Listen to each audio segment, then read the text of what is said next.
o te whatala whatu i le tunu o whamalo fo lau le nei tae au, a so whareile ua lima so le masena o kuso le tausanga lua awhia luas fululua. E usi mai al whafonga o tātou saunu ngā lotu te i le fionga pātele ma reko tufunga, mai le kālesia katoliko sangato Iosefo ia pahat. E usi mai al whafonga.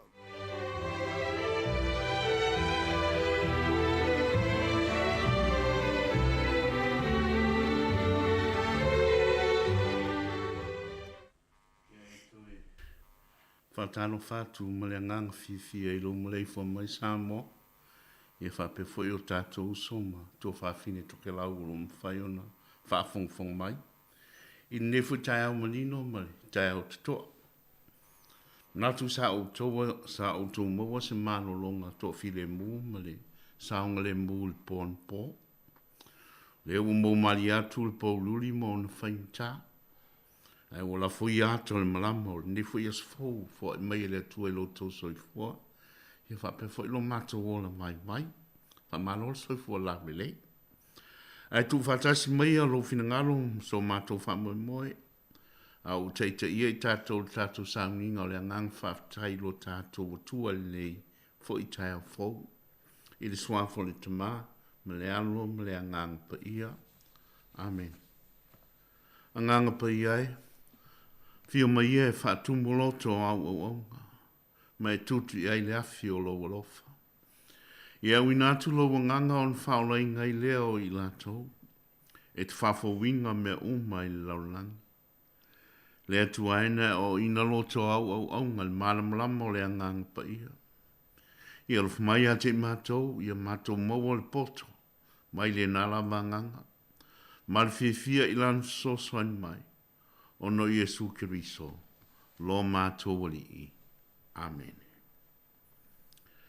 Whafung mai e le wholawhalainga o whiong pa ia lo tātou tua le nei tai au. Mō mai lele vangalia mātaio. Lonam tā upo iwa o lon foi upo iwa. E o atu i le sfulma tolu. Wa mari wese Yesu i le mea on sil fi ai lea e ia o le tangata wa nofo le fale tali ai la fonga o mātai o lo na ingoa. O whape atu i a te ia i nā muri maia i a te. O na tūla i ai lea o ia o muri atu i a Yesu. O te oto ia le fale ta umafa whaut foi o tangata o la fonga e tō tele. Ma e wang sala o mai ai. Wala tō tā oto e ai whatasi mai e sūma on so. Wai loa le au wharasaio. O na la tō whaia tuai lea i on so. Se hali mea wa ai whatasi ai. La o tō a wa o mea o la fonga. Ma e wang sala. Au wala ngona Yesu. On whetala ia tuai lea o ia i ate i la tō. I lea o ngā le fō mai i e malolona o e ma. I nā o ia i nā o au. Po le ale winga o le upo. O te loto i le lofa. E le o le taulanga. A wā o te le isau e wala au i e wami o tonu. A o e wang sana. Ina ia lātou salamo. O le tala lenei. Aleli, ki risoe ia mi ia oi.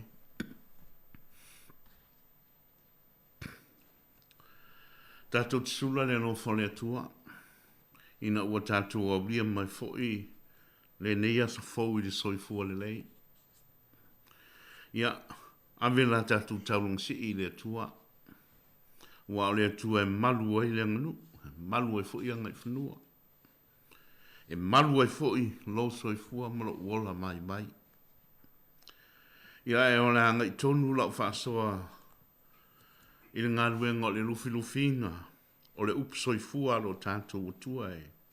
Se i ta i alai lo tātou uola whaatou utua e le ni Vaiaso.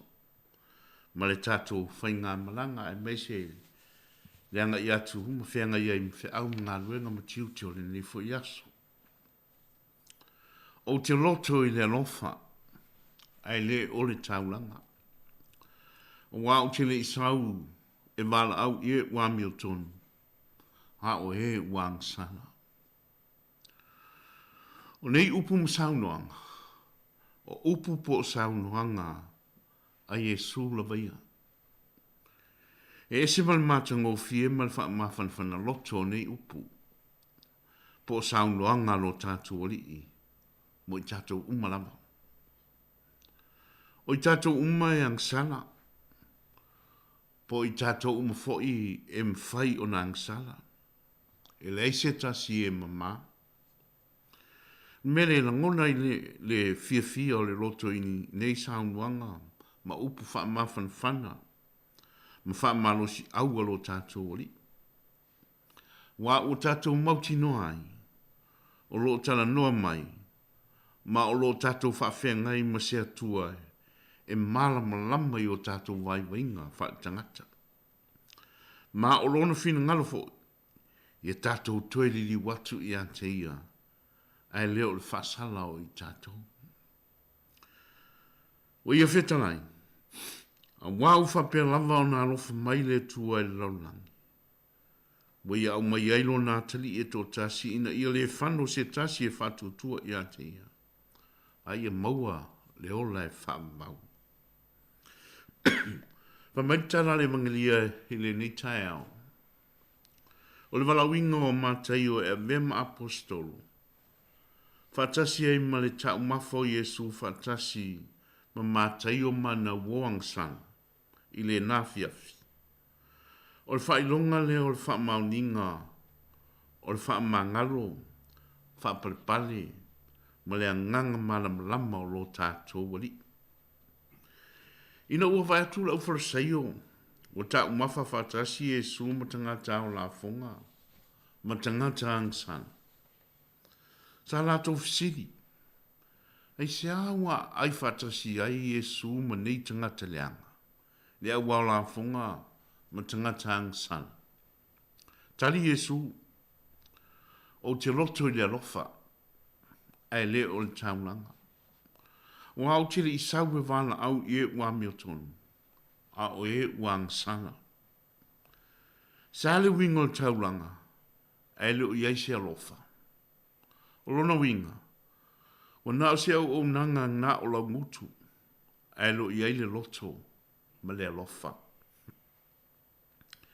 O totia do la ukirisiano ma tapua ingai, ma lato tapua ingai nei, yaso nei. E le aise se ngā tapua inga Israelu yaso ia, lua wherima se lau tau sangata ruai. O tapua inga o tapua ina o la ngutu, ai ma maole loto ma le alofa. Wa tu fantasi e su ma le tua, fantasi maisi ma tua. O lo lato fausia i o lato loto ma winga. Atonu o le to tele o le loto i aso uma. E atonu fo i o nisio mafuanga e lai o nalo. O lo tato wola tampua. E le puna mai i le loto e fatumulia i le alofa. Mari fia i le tua ma Yesu. Ai o le loto, ua tumu i ngasu, ma mai wainga wha nei lau lang. Wa le ai e siawa noa, mo le atua mo i tatou. O le au hala fonga pio no tō wha fonga i e tatou, evanglia ni tau. Ma i la tu wanga salaia na ai whatasi ma Yesu le nafiafi. Na lava matatoe, lea o onga sa lato maua mai mean whaia Yesu mo i lato. E le ngata whoilea, o le fin ngala malama o lo tātou wali, o fisosoani te lelea mo i lato, e suia malima tai ai o lato wolanga. Nu e le tua, malau whafong anga le ni tau. O le Yesu le nta umafa mafuta matangata ang sala mle au hala fonga. O le Yesu lavale na tasi, le e tātou te mafuta pe maia, i aso uma lo tōso i fuamala uola. O le Yesu fo na tasi, le e wala au ia i tātou, ina ia tātou muri atu ia te ia. O ia sila fia lo tātou le ato toa, ma o tātou vai vainga whaitangata. E nā te sila fia lo tātou mātai. E nā te wala aupea mō tātou, pe a sila mai o la a se e lo tātou wai, a o tātou tamu whai e hae e atu i a te ia. Wa uma ona ia fuafuaina e nofo pea i o tātou, nofo pea i o tātou tawhatafa. E si i tātou i lunga, ma toi tūlele i tātou i lalo i lo tātou wala, pe a o tātou sem pa u. Ina tene whasalainga mwhaleanga i tātou, ma o tātou tamalianga, pe a o tātou vai mwhale tonu. E na te si i ma o popo i tātou, e pe o na opo patai e le matua moa lana toloai, i lalo le malu o na pāu. Lana leo le o lona whetalai le au wharasaio, se o ke loto le alofa, ai leo le taulanga. A wau te le isau e wala au i e wami o tonu, a o e wang sala.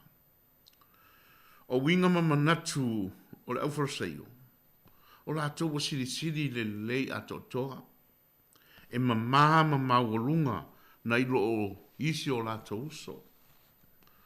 O winga mamanatu nei, wa lem whai e o na la tō tali inga, o i la tō foi o tangata ang sala. O le memoni, o le la tō ang sala, o le anga sala lea o le fia siri, whale nganga. E siri atu lona matautia, na ilo le anga sala i vai vainga whale tangata.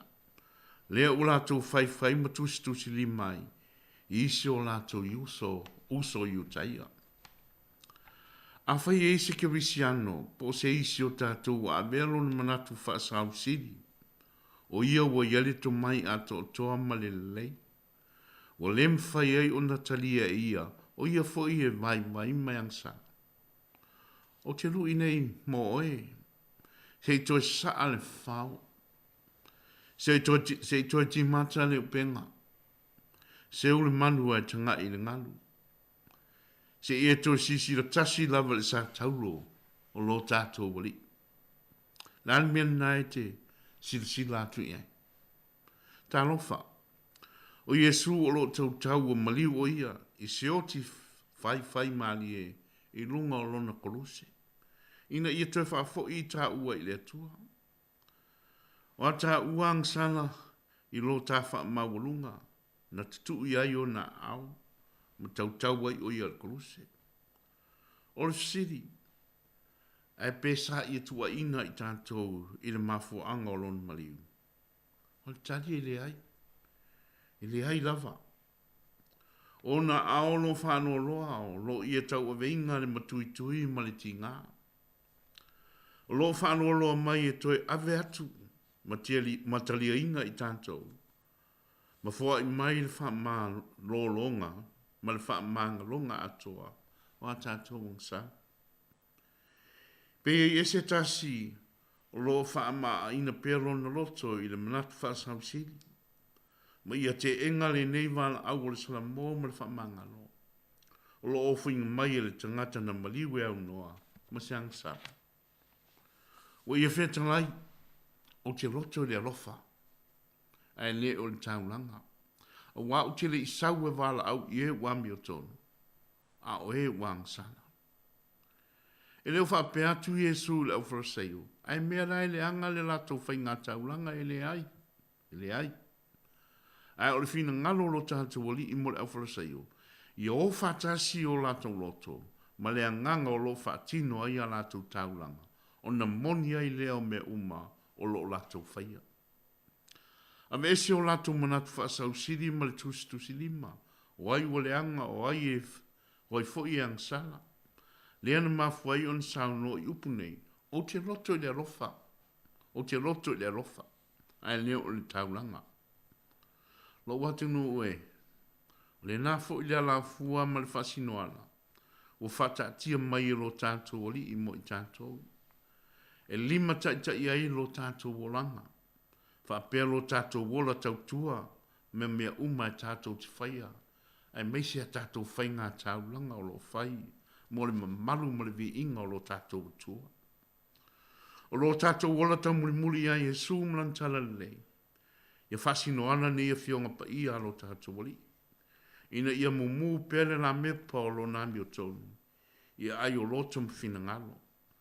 Ina ia awane malemo le matango fio lon finangalo.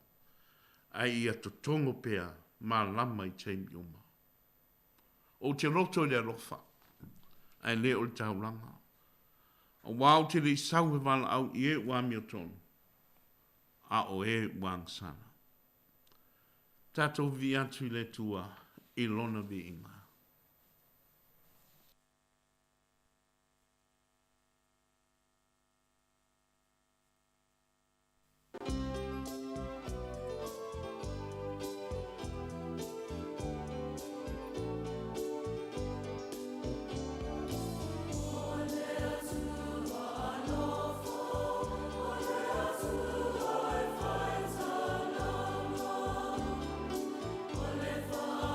Sofia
I tātou te tano.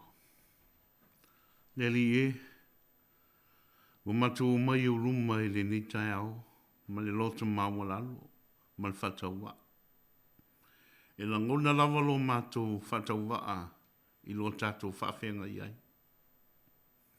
O le nāua e whafonga lo matou tua, o matou whasoa i au whiong pa ia.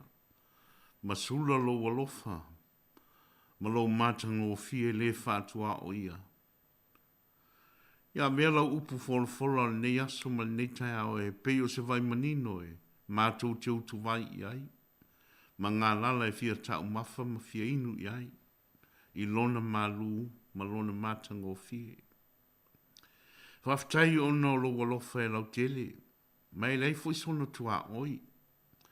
Ua whaingo fia i lava ona ma ngalo lo mātou ola masalo salo. O le ola whaapalpala. Whaftai le li e, a wau e to e whaamanatu mai pēr le tāua. Ma le whaamua mua le alofa e whaalia ma whaatino ai se taulanga. I le anganga fua i moni, na i lo le taulanga.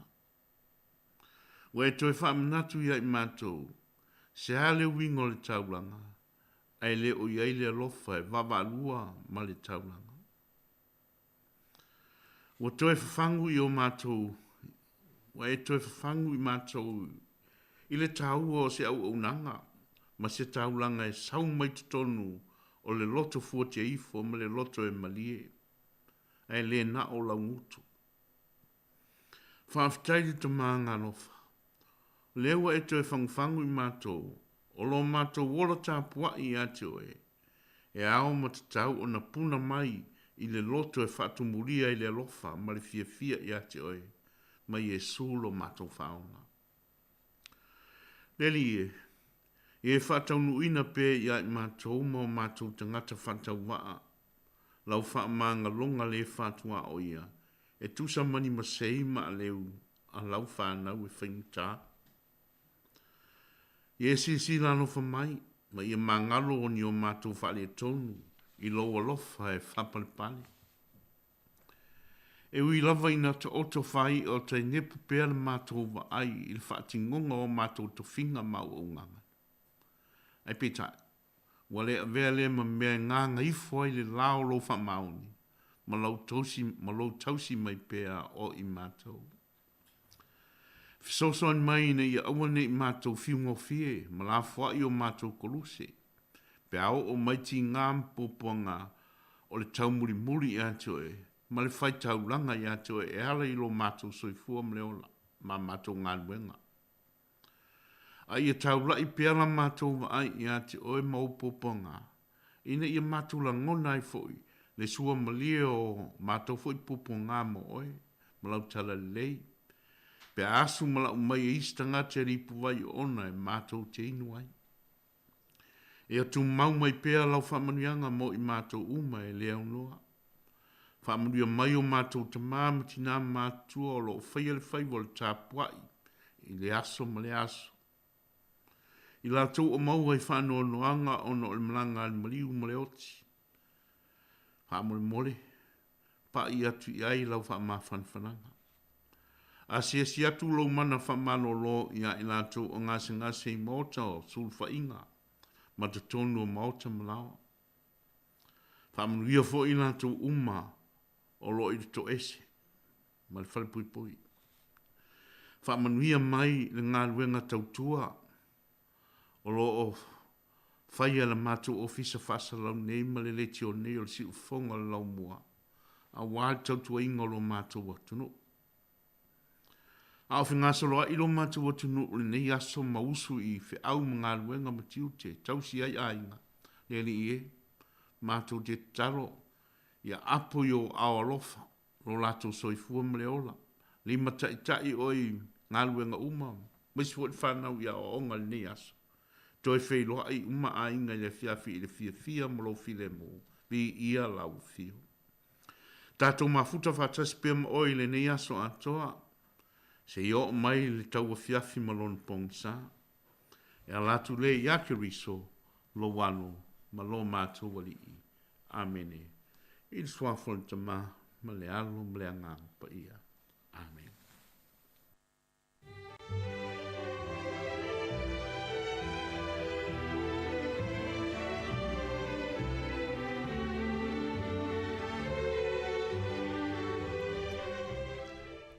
o le na ua whaafonga le tunu o te tātou sauninga lotu o te taio nei, ia maisura ni Vaiaso atoa, tāpinei nei le fionga pātele mareko tufunga, mai le kalesia katoliko sangatu Iosefo ia pahat, ia o tātou whaftai whatasi le tua mori atu ai whaftai, lau fionga pātele, ma lo tāpena ni Vaiaso, whaftai mo le upfolfola le li, whaftai foi, mo tālu whamnianga ia, o le tālu pelea ale atunu, ia whamanui atu, maangale le atu, mau pele mau tele, e mas fo so fo la relay wa nga lu nga le tu o tu ai e via fo il fa un le Vaiaso mo le Vaiaso mo fo fuanga le to e tolu minuti ora mata le proclame la talta ya le vingo le tua ya ma le pese le puleanga apia fa malosi e wo fa vai ya le vingo na le tua mai ya fa fo no le tato proclame si fo no lo mo ta lo fa la ba.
O le tautua le si ufafonga o le laumua o lo iai fo i le langolango a le New Zealand On Air.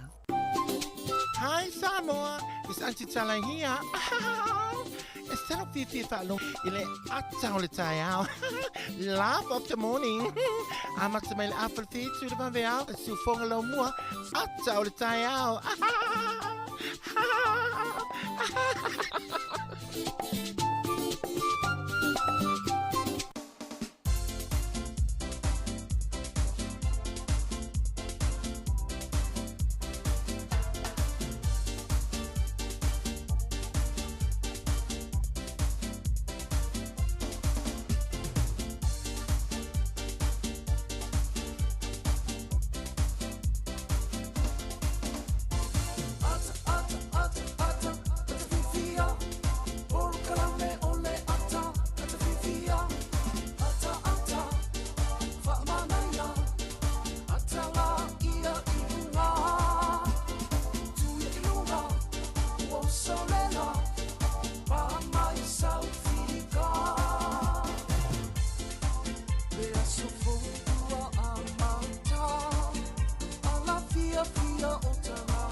Ia whamalofa tai ni tai au fau le so whareile o tātou ulia, tā lofa lava. Ele mamanu na tunu mana whafonga whaifu tātou tui whilo i le nei aso i le lofa malanga le nei o le tua ia tala fia mo tātou ni usila nei e mese Wellington ia le wa matan tātou langona le tau mafan whana ia whamalofa tai le tua i le nei aso a whila o toi sunga i whawhenga inga mafu le tua tupu mai o le tunu ia whale tua matau si sawa ma le ulunga ma o le maloso le tunu whapea nei whanau a while o tfoi nei mātua tausi, mātua mātutua i tono mauta malawa, ma tono ainga, pe voi mauta o lo tausia i lato, ia mālo soi fole lei, e tonu sa maruia mālo longa le po, fa mālo fo i lato sa ngā ludue, e le wafo i mai ainga mālo lava le tau ata, i mālo le fai o le faiva, e o te loi wa fie o lo waso muli nei ngā luenga, i o disi o le po na nei, mālo ar ngā ludue, ia ole lalorangi ngai o lo tato iai, pe ia le ngā lue, tarata pe ua, pe wale anga le wofole le pe wanga le anga tu le malo ni usila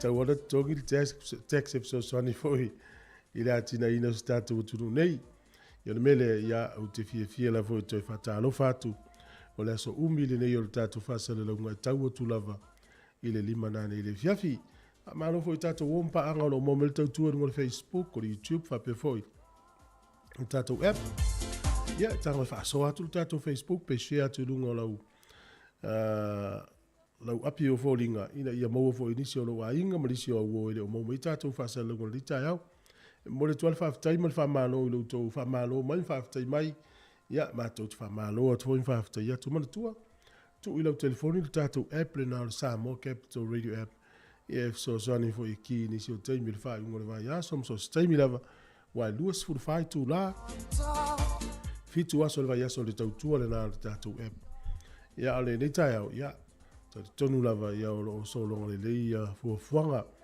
ia to umalo mo mel tautua ngol tato frequency tasi ono tesi male tasi fa mo malo ia o mana tua le na minuti fa fone le talo tau familianga wa soifua ia marua tu ata to tal valu ia tato telefon ia o te manatu fo ia o lo maluia nga luenga ila to lo am tadi nga luenga le tai au ia ta vale foi lungo na wala lo fatele atu por kala me family ia fio inga mau fio la vete malanga yai ia mes foi a onga fa nau de to ya so la tua onga le Vaiaso ia ai la saluta to fa fianga le temi ia o le o to ai luas fu family te ona tale le valu si fo lo mo talo hanita to sto kala malo so fua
Ia usi mai whaafonga le tātou tala o le tau mo le nei tai au le whaadi lo fisa le vai tau.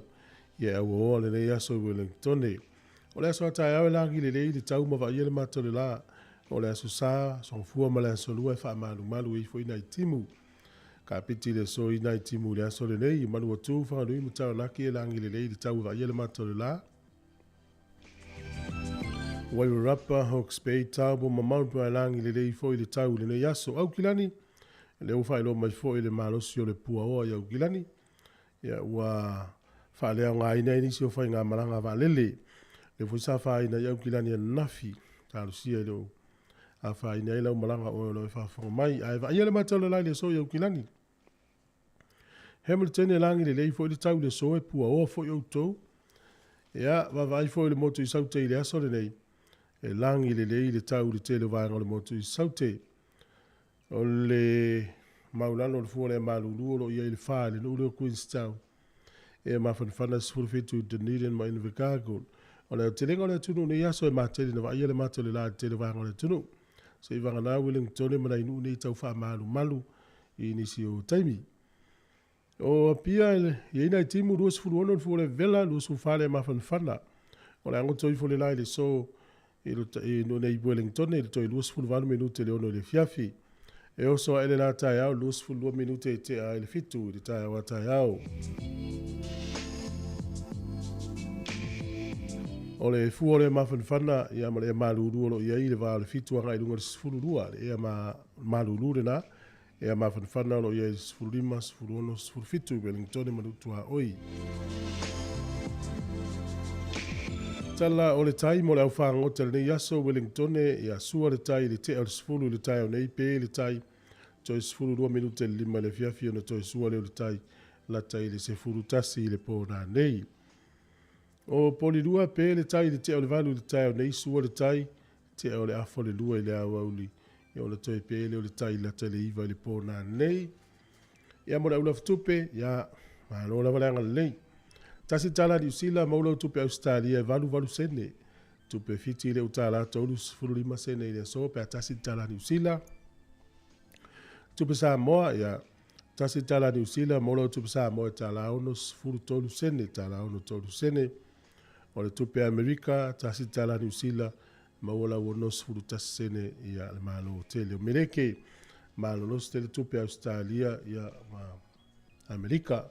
Ia maluia tele o to uma fuafuanga o le aiai. Ia temnei la tatu se i mai le amano familianga o soifua. Ia wana foi. Ia le ne yas fau.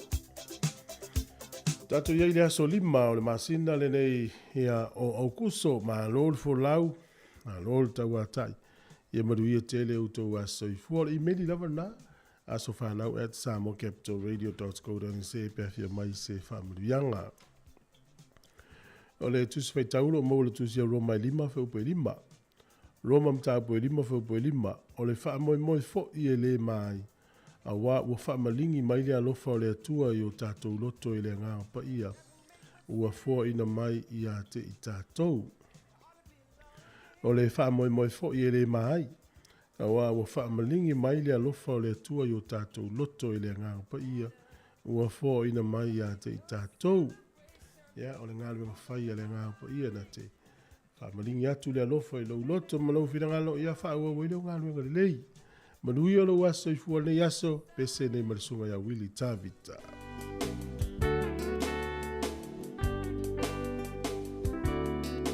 Elelei aso mawana whai ele atua. A ese ai o le nei aso malona taua. Wa ato ai se si tau sanga wha au popo i lo so i fua.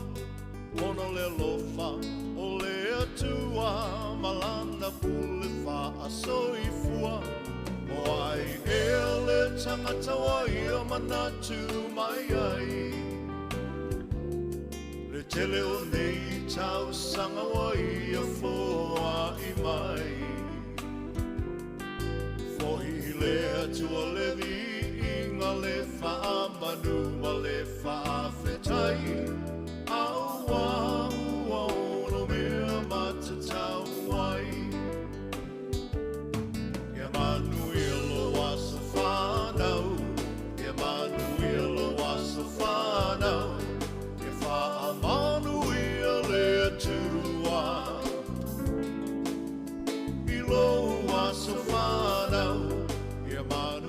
to waso whanau.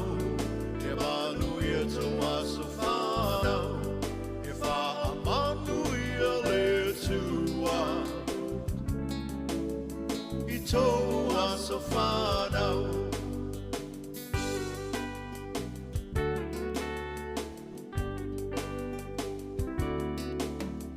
Tua ele ma se uolo na fina ngalo. A sa moli moli lenei aso e ale le tatalo. Le tua faa fofonga tatalo. O le tua e tali manao. O ia foi e mali e ai o tatou manao. Whaafita uli whetai ai le o langa. O mai o le tino e tapa tau tali ai le malanga. Whaafetai le atua i lana wha malo longa mana. Mai malo si ai maula i le tele o nei tau sanga. Emanuelo waso whanau. Emanuelo waso whanau. E wha amanuia le tua. Ilo waso whanau. Emanuia to waso whanau. Emanuia to waso whanau. E wha amanuia le tua. To waso whanau.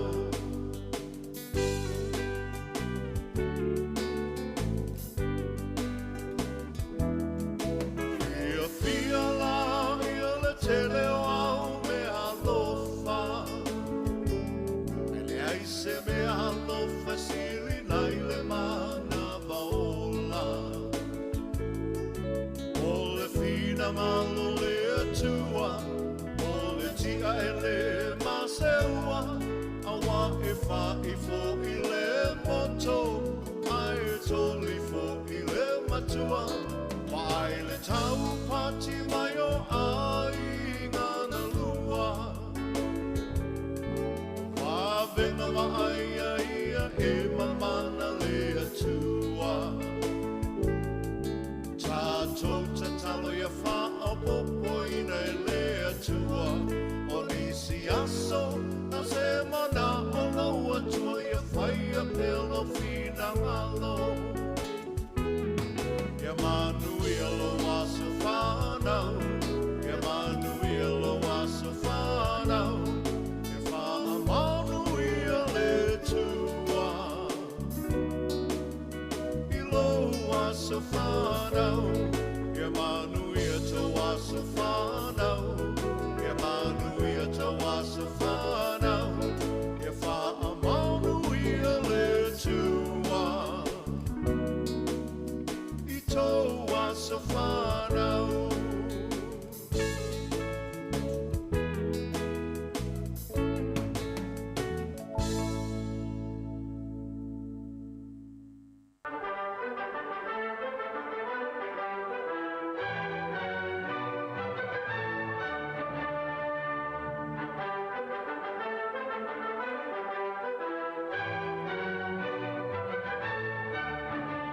Ea talo falava usmel fa fonga o le vavai foi le talo mena tupu la langi il talo fa solo pito il tele o tausanga o bavai il asolima o le masena o kuso.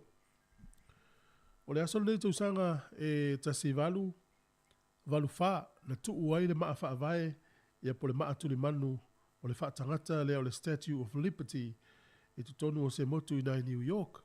O le fa tangata tele le tau te vai ai le tu mele tangata ma le sulu. O le mea alofa lani mo Amerika. O le sol tausanga tasivalu onos funu maltasi. O le presidente o Amerika al taimi na o Lincoln. Na ia sainia ia le tula fono. E to tongi ai tax te tangata whainga luenga. Tu se tolu pasene lau tax. Pe asilia ma le valu se lau ta lalo tu tongi. No inga whai valu se lau ta lalo tu tongi lo pe lufun fata lalo tax. Ia pe silia tu foi pe a fua i te leo lau tu tongi. I leo tato ilo nei vai tau ia. So stangata e whenga luenga tongi langa teke so soni malo. Tausanga e tasi valu iwa sifuru tasi. O le uru e taimi leo whaonga e tangata tu sisiaki pe a whe malanga. O le kompani le American Express na lato whailoa ma ave ia na tangata whaatau i le so. Tausanga na e tasi valu iwa sifuru ma le tasi. O le tausanga e tasi iwa tasi lua. Na urua i whai ele au nanga ni o taxi to tono nuu lea o Japani. I le nuu la lea o Tokyo. Ia o tausanga tasi iwa tasi lua. Na urua i whewa i taxi mo le taimo mua tono o Tokyo. Po tono Japani au le nuu lea o Tokyo. O le tausanga tasi iwa tasi wha. O urua i mōli whaasino o wala ia u whaatutu tono Amerika. I le nuu lea o Ohio Cleveland. Ia na o le lua lanu sa wha o ngā taimina. Na o lanu mumu ma le lanu mea mata. Ia i le ono tausanga mulmuri ane. Whato a sui ma tu uno iai o tolu moli o iai ma le lanu moli. O le so le tausanga e tasi iwa fitu lima. Le saini e le tangata leo Stevie Wonder. E li pese lea ta waso. Le se fulu tolu miliona o lanu kolkalate i lalo le company po e pese lea le Motown. Le so le tausanga tasi iwa valu sifuru ma le lima. Na wha vai ai ia le mele o tau le Hall of Fame. Al to inga musika leo le rock and roll. Le whato a whaia i le so le tausanga tasi iwa valu lima. Tangata tauta ua i tele o tausanga o mawai le rock and roll. O ofi atu i lalo le Hall of Fame. Ia po le whaala tonga po tangata pitisili na tauta ua i le fo i musika. O le aso le nei tausanga tasi iwa i valua. O le taimua mua le u whaatanga ai le taalonga pe ua whaonga le taalonga le o le baseball. I se taalonga le Olimpeka. Ia la taalo ela le final le nuu le o Cuba. Ia ma Chinese Taipei. Manu malo i Cuba sifu tasi le tasi. O le aso nei tausanga e lua afe se furu tolu. O le urua i vaenga lea e whaonga i se perka. Tato ulo fo i le tele o fale inga i le perka. Ia na whaatupu la i tonu se lap o tonu se fale sui sui. Ia se ano se manu pe se vaenga e pei se ano se manu. Na aia la pe na tau mawhaina tangata i le so i tonu le na tona. Ia o le urua i vaenga le u whaatupu ina tonu se lap i le lalolang. Ai whatu a tau sami tangata i le so tau sanga. Te se eduafes fu tonu a le nuula leo lon tona. O tau sanga te se iwa te sfai ni usila nei. Ia na whaai loa i le kōwana o ni usila i le taimina o Lord Liverpool. I lumane o le palemene o maue ni usila le tala i le taua o le lalangi. Ia o le tala o le tonu i le au uli le aso lima i le tausanga na te se iwa te sfai na whaai loa i loa o le aufia tunu usila i le taua.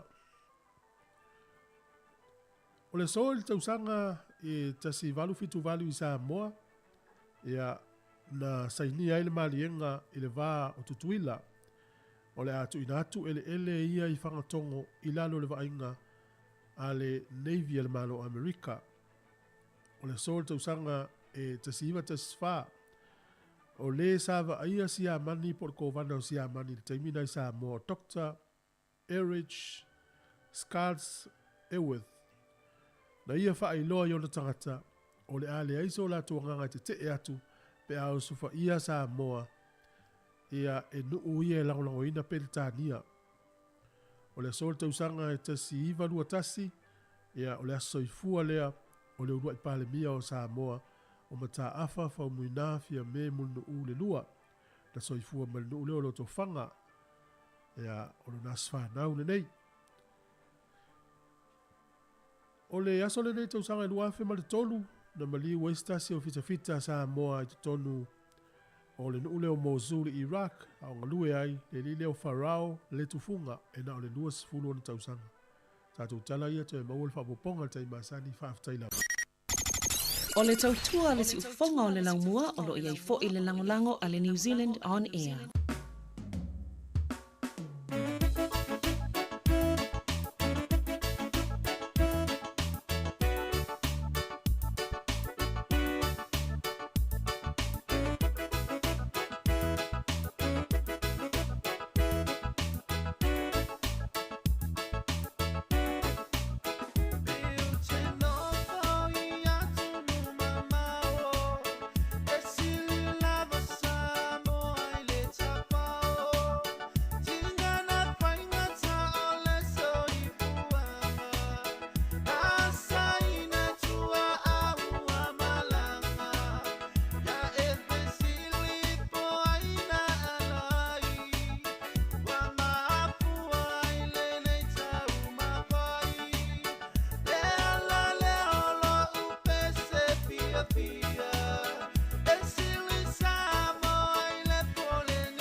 O te toi whātalo whalpa i o lo tātou tunu uri whai ungo nei Vaiaso o se whapoponga o tana meolo te tupu i Samoa o si mai e whaafonga. O le awhali tūrai valu le tai au nei e to aitu nuuen mlewa lele whaavao maa loa Samoa i whaleolo. Le te mai tai sui whailau tūse le malo Amerika i a Wendy Sherman whaantasei malan au malanga e a sia mawhelo i antu i le te mai tai pālemi au le malo Samoa. O le malanga ta ambilo le nei le sui whailau tūse le malo Amerika il Pasifika e sanga whaamautuina i pea lātou whainga paanga o mai o na whaamautuina masainia le u whaamautuai ma lātou ampasa le Pasifika e au fiei ma Samoa. O le udua i sui leo Amerika wa sia Samoa e na ua udua i te tala tua oi whaavao māloi le antinu mai vavao o le COVID-19 wiva. E le pepa o whaamtalanga a mai a le whailo inga ma le tamai tai pāle mio le antinu o na wha wau leo le whainga malanga ta amilo i le malo Tonga, Solomona, Australia ma New Zealand. O le whailo inga le ma le tamai tai pāle mio le antinu o le a whaatara noi nei fo i manisi o mata aupo e le whainga pa anga a malo e lua. O lea wha amoe moe ato le whailo inga e whaatau te lava le portofono e le malai wa lele wha avao malo Samoa i whaleolo. E le tala o le ngā luenga le tala lo i e nai o le ofisa fau le nupi whai sa longa i Savai. La whai loa le tamai tai pālemia le tau anto o le ngā luenga e le 5 miliona valu se lau maleonu afe ono se lau iwa se ful male valu tala. O le ofisa le nupi whai sa la whai sa fesita i solo i ofisa lisi sa la whai ma le fuafuanga o na whaata oto le komiti whaafoe o se teibio le lumanai e iei le Vaiaso lenei o le ata tala alua i aiso na lava ofisa fau e pe o na lisi ai se whanua o le malo. E le tau amatai na mai o lea foi au nanga le motu tele i sa la whai na whaaftai e le fionga le tamaitai pāle mia fia mena omi mata afa e la tau na tautua i na le au nanga e o mai lava i le so. O le aso ono iuni i le afe i beselau i bawha. Na ulua i tala i le la lao le nupi wha i sa le longa nei e ala i se lisi i le fale tutongi o Mateo Sangato. O le na ofisa na amata i le toeiva o le au whainga guenga. E au fia ai ma le tamaitai i a whai tu langi maku. O lo nga lue pea mo le nupi wha ma vea nei ma pule o le la la. Whapea ma le tamaitai o tau ma oe te vui. O loo whapea nā foi o na wha wau le au nanga i le tātou ofisa nei. O wha malo le tautua matavela. O le tausanga e lua afe ma le wha. Sa toi si ia i le ofisa i le whale maututongi o masoe niko. Na whapea foi o na toi si i le ofisa i le lua afe ma le sefulu i le whale maututongi o tō masi Marina se i o mai i le so. Na whamanino le fionga le tamaitai pāle mia o le moe mitinga le komiti whaatonu o le nupi whae fausia se isi whale fau mautu na afo mai le tausanga e lua afe se fulma le valu. I le tausanga lua afe se fulu valu. Na manatu ai le komiti whaatonu ma le pulenga wala ngā tatau o na fausia se whale tu mau mo le la i sa le longa. E tautu ai le tātou watunu, o lo alala ma papa au i le motu i se la whai. Sa amata sa ili ai se whanua tāla whea ngai, ma maua i loa le ele nei, e ala i se lisi mai le wharapo pitonga o ele o le malo. O Februari le lua afe lua se fulu, na wha maoni ai e le kapeneta, e ala i whanga whaavai masani, mo tau o fonga o ngā ruenga te tele ale malo, le amatalia, o na fausia, o le ofisa fau. O le masina o mei le lua whelua sifulu, sa whai ai le sauninga. I le nei malai e a mataloa i ai. Le ngā ruenga i a Setema o le tausanga lavalea. Le fionga le teitai o le antunu te maitai pārmia, fia me Naomi Mataafa.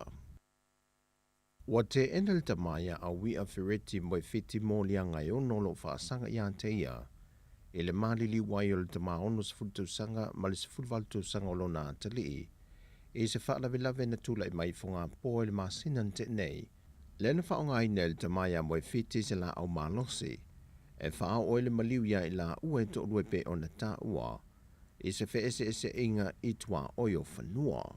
O mōlianga o lo te ene mo fiti au fiai, ma le mōlianga o le fasio tangata wha moimoina, ma whātūlanga mai le wha amasinonga le amata sue ino le neimata opo, e le aso se funmaltolo mate o le tausanga fau. E uileanga nga whaafitai o le teitai o le tuanga i le whailoa inga ma le sainia lea, o le whea ngainga le vao malo e lua New Zealand ma Samoa, e pe ona whaataunuina le malanga mai o le tamaitai pā le mi o le antunuu Jacinda Ardern, ma whaatala noa i nisi o mata opo mo le whenga inga lava lea e tasi vao atunu e lua, e pine wha ma waile atuanga le onus futu sanga.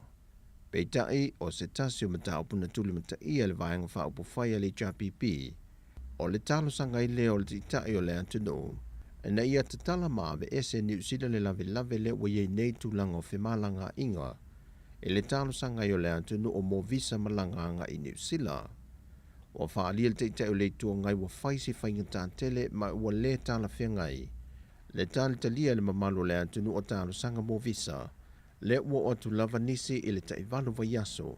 O tali talia le mawai o visa a o nisi. E te tali le a umi ai mo mai ele talia. E manatu le teitei o le tua ngai ma le vaeng whaupu whai le JPP. Waati le wha whainga tai tangata o le antunu. Ona o whainga fau i wa whaonga ina le New Zealand. Wa whaonga ina i upenga ta wha ilangi e le mō tangata uma e sila fia. Ona wha atu mwai ina ala tau pepa malanga. O se tasi o vaenga na tu alalo atu le teitai o le tua ngai i le teitai o le malo ma le whainga malo. O le teimi tonu le nei e awai ona toi sila le au mai o se vaalele le atunu. Ona ua pūlea company vaalele mai atunu i fafo e iai ma le New Zealand.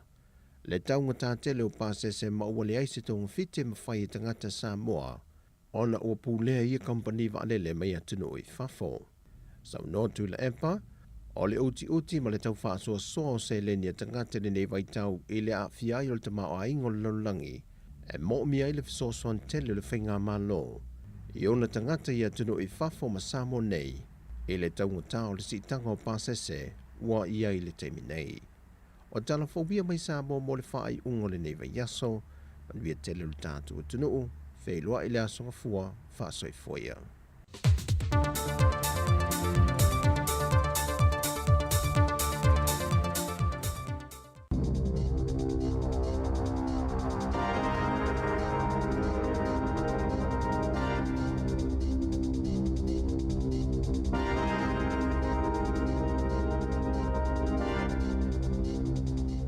Tala flava al whapoponga mo talafong ma le si ufonga le lau mo le nei tai au o le aso 5 Augusto lua whelua. E tu samal to avalus fulu le awa inga o tangata na ave sia mai o la tau whale le veni le aso ananafi, a o tali atu leo i se whaalawelave na lipo tia to tasi se tangata na au fiai, ma na tupu i se whale i Bloody Slow Street i le awa uli. Na whaalia leo o tangata ia na ave isia, sa malolo atu inisi o la tau au ai ngā whaapia mawo. Masata pena fo ilpule ngā nu ni whale no fua ia tangata mo se taimi le tō mau, sata ualpule nu o horo whenua i le staff. Na ave mo mua tangata nei se no whanga whaapitona tāpena ina ilpule ngā nu, sa whautua ina fo i tangata ina ia o sta ia whaatonu ngā leo ma tau mamau e se mai mai a vae ngole atu noo. Na whaiene whi upua inga i le vao le National ma le Labour, peo na tua ia i le whainga malo le i tua ngai, i le toi solo muli pēli liu e se mai a lātou polisi o la fonga, sa pito sile o na o lātou whaatawaina, ai whaitua ina le National le malo, e whaatatau tupe whaamea alofa e fsoswani le atunuu, i le taunga tāma le siti o le tau le soifuanga, le cost of living payment, sa ngā luluel tamai tai pāle mia Jacinda Ardern. Malita ita o le National Christopher Luxon I whawhātua Wellington I le asoana nafi. E tu I le Minister Chris Hipkins ma le whaipula le National Chris Bishop le avanoa le na whai e whaafina wai tutono le palemene. Na tu wa I Hipkins le National le whaapea o le mautu a e tali atu Bishop o le mausali lava la lato vaenga ma o le winga o la lato vaenga whaapwhai o le sa ilinga leo se ita inga e malu silta mao aingo New Zealand.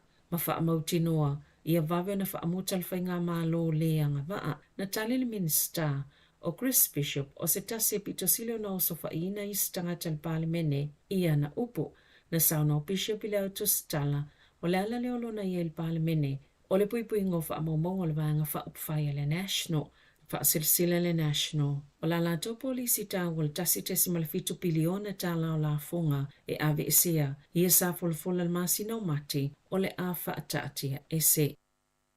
E o maile po ana po, e na o James Shaw lava le sui tau wā mo le isi ta ita il vaenga whaapwhai le Green. Talo maile lua Vaiaso na pālota I nai le ave isi o ia maile e tofinga. Na pālota sui le vaenga whaapwhai e toi te tala, ni sui whaatutu mo le tofinga, pe ona iai la lato fono whaaltau sanga le asaluas fultolo iu lai. Masama tala ile whaituto o mosa o se sui lava le vaenga whaapwhai. E fia tau vā. Peitai e lea se tasi e ui peto samaltolus fulpaseno I lato sale I fifia ya shoa na palo tele salus fultolo iu lai o le ato I whaiale isi palo te te tono le vaenga whaopwhai pe palo tamo shoa mo le ista ita il vaenga po o le toi te tala fo I moni si sui whaatutu e te tauna o atul fitu 5% le tele palo tamo shoa ina ia toi fili ai e le silia le tu lai 5 le afiafio lasas fullo o se tema e te tauna whaeloi lei ungo ia whai ngā whiliwhilinga.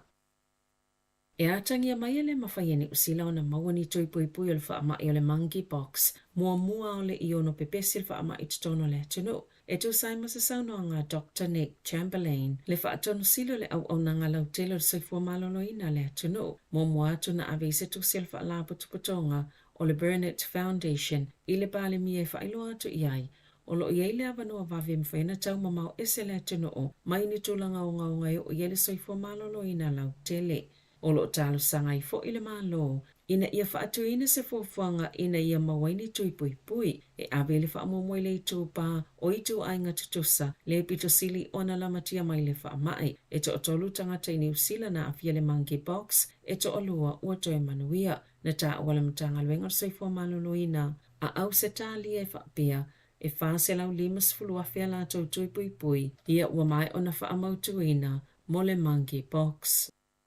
Na whaalia le Minister mo tupe maua David Parker, a tonu e ieni tangata maali liu sao la tau tau 5 inalba ngā tupe fsosoani, mo le tau le soifuanga, o nei le o vave whailo I nātu le IRD le taimia maali liwa I tangata New Zealand. Na fesili le so upa le National momta au tau tupe le Minister le leipal pale mene, po le ase tūlanga mausali o lona finangalo, e le ini tangata maali liu o tau 5 ina le vai ngā tupe, le ana amata maua le asonga fua, a e Natalie Parker, e ala ilona toi whaita wina le solo James Gay Baxter whaapea, a tu inisi upo, a maliu se tangata, e le mawhaia no lātou toi whaafu wina o lātou whaamaumonga, I le ofisa o la fonga, e whaanaulango le ofisa o la fonga I whaamatalanga I maumele mtanga luengo le loto I whale, o le teimila vai tu ina atua ia whaamatalanga, e tau whiela vai le IRD ni tupe o na tutongi atu iai, I se tangata ua maliu. E whaapena fo I tangata, ua maua le supa aniweta, ma isi tupe o tomete o na tutongi ia ele malo, se ia vangana o toi sui ma whaafo o lātou whaamaumonga, sa whaito ina le tamaita I whaipule, le lea mana ia le malo o tupe, ale au whai la fonga. O la whelo I atu le sui whailau tusi le United States Wendy Sherman I le tamaita I Balamia Jacinta Ardern, I Wellington il whai ungal Vaiaso pe a mai ala nasia singa I atu moto al Pasifika, o le Asia si fo I Samoa, Tonga le atu Solomona ma Australia, I se pepo wha amatalanga na wha alauloina I le United States le asoana nafi, e wha ape o la whelo I atu Sherman I a Ardern mo le pulisila mtanga luenga le vai whafo ma whaatawa inga Chris Seed, o Sherman o le sui pito sinia le United States wa siasi le tunu o Tonga, talo mai le 5 sanga o so tanga wha upufai o malo. O lo I fo isa mana onga le United States e wha atu I nai so lato ofisa ame pasa I Tonga.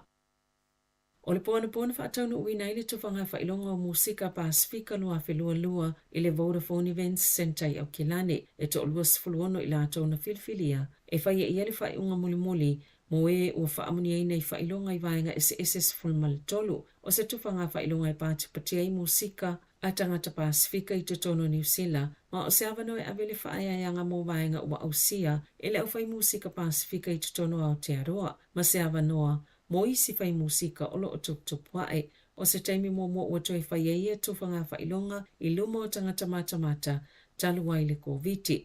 Sa tatala ina i le tatalo ni sauni al whaawhianga ingo le kālesia pelepeleane, Reverend Moa Strixon Poa, ma whaanga solo ai lo le tufanga whailonga. O le whailonga whaapitoa o le Lifetime Achievement a le Manukau Institute of Technology, sa tau au ina tulea ia whaana na Jerome Gray, ilana pese o le wi a Samoa. I whawhata New Zealand, sa amataina e saina na whaataita inga whaamiliteli mo le umia Vaiaso e tali atoa li tali ngā malo a Taiwan i le whonga whatalai le motafono o le United States e Nancy Pelosi o lo iai popolenga ina ne i le na o whaataita inga le hawhai e saina ma o lo iai ripoti mai au nanga whaasala lau o le malo.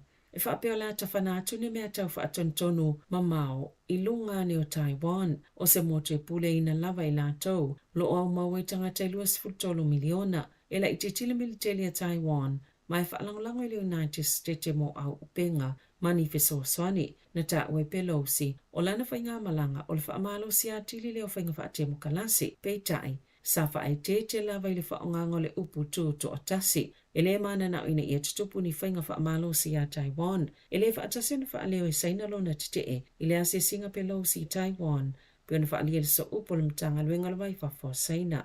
E ono ni tūlo o whaiei whaataita inga saina whaata amilo i le motu o Taiwan ma tua polokai a wala wheo inga mo waala oloa whaapea ma wheo inga waalele i le ea. I taalonga, ono o le manuia le au taalo ni usila i taalonga malo taupulenga i Birmingham wa sauno le sui pale Mia Grant Robertson. Wa amataina whaatal noanga pe ma whaine usila on tali malo in taalonga malo taupulenga lumanai e o maile a soana nafi wa o atul tolu sfuluono le au whainga o pine ua manu malo i New Zealand e au fiei pine auru sfuluono. Maolo o tolanga whaal whaatolanga ngā o pine o taalonga ele o au fiei fo inisi o pine na maua i taalonga le poana po. Tolanga mua pea Australia pito ye Engelani lona tolu kānata o le tausanga ya whewselau i wasfulu na maua i New Zealand pine auru sfulfitu i taalonga safa i Aukilani o Robertson o le minista o taalonga maolo i Birmingham i le taimi nei. O New Zealand sa tali malo i le ipolalangi taalonga kirikite tuma i taili tausanga nei. Whaapele ta amirisanga soka tama i taile ipolalangi lua whelua tolu ma o ni tali ngā malo i taalonga malo taupulenga o se tūlanga lo wa ai pia iai pia na sauno le sui pale Mia.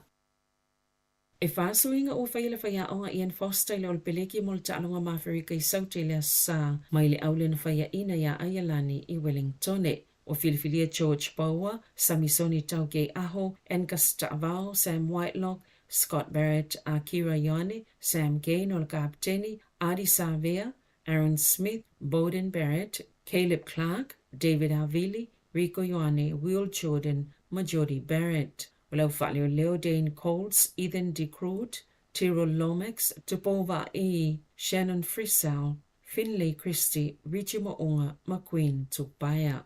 Tala whawia malisi ufonga le lau mua mo le nei vaenga o le tai au.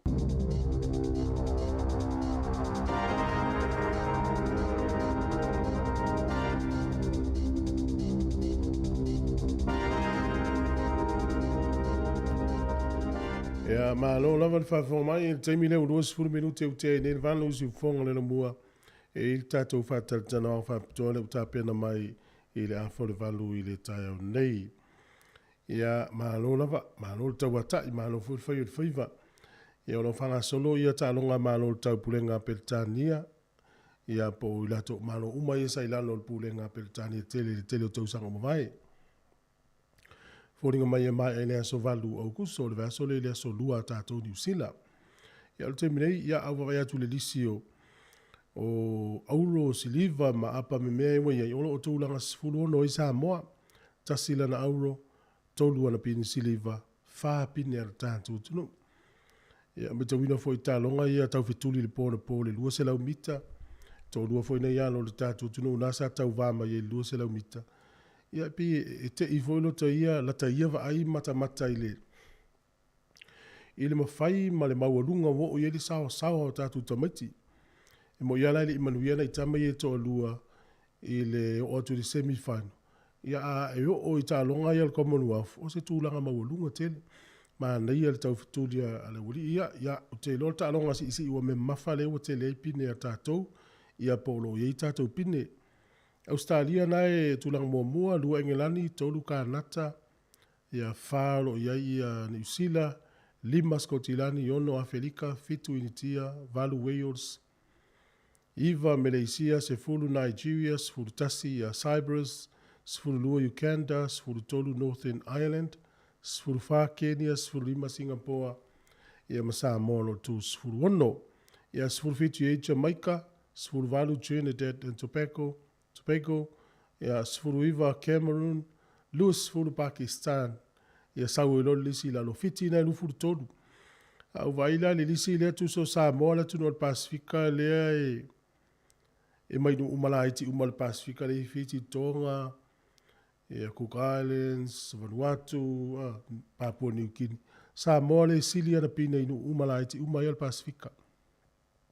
Ia o se tūlanga le leitele. Fiti ia e luana siliva, luana apa mea. Papua New Guinea na tūlanga lua sifuru mare ono. Ia vai leile fato amata nauru tūlanga tolu sifuru lua tasila na pina apa mea. Fai ngā tātou sori. Ia leu tātou loa ilta alonga leo le si ua mea mafa ia o le tālonga lea tātou Samoa. Tau anati na elelei. Mai tau ina fo ia e whaftai fo ila tau lo whea ngai ma le au ina leo tātou whanau. Iau te lo fo i o tālonga lea tau na le leise fsosani al tātou maano ma le pūlenga o tālonga al tātou tiro. Ia ua lewa ia tō le tau le leia ma manui ai tātou. Ai leo tu ai lawa le te leo isi tālonga le tau vai tātou.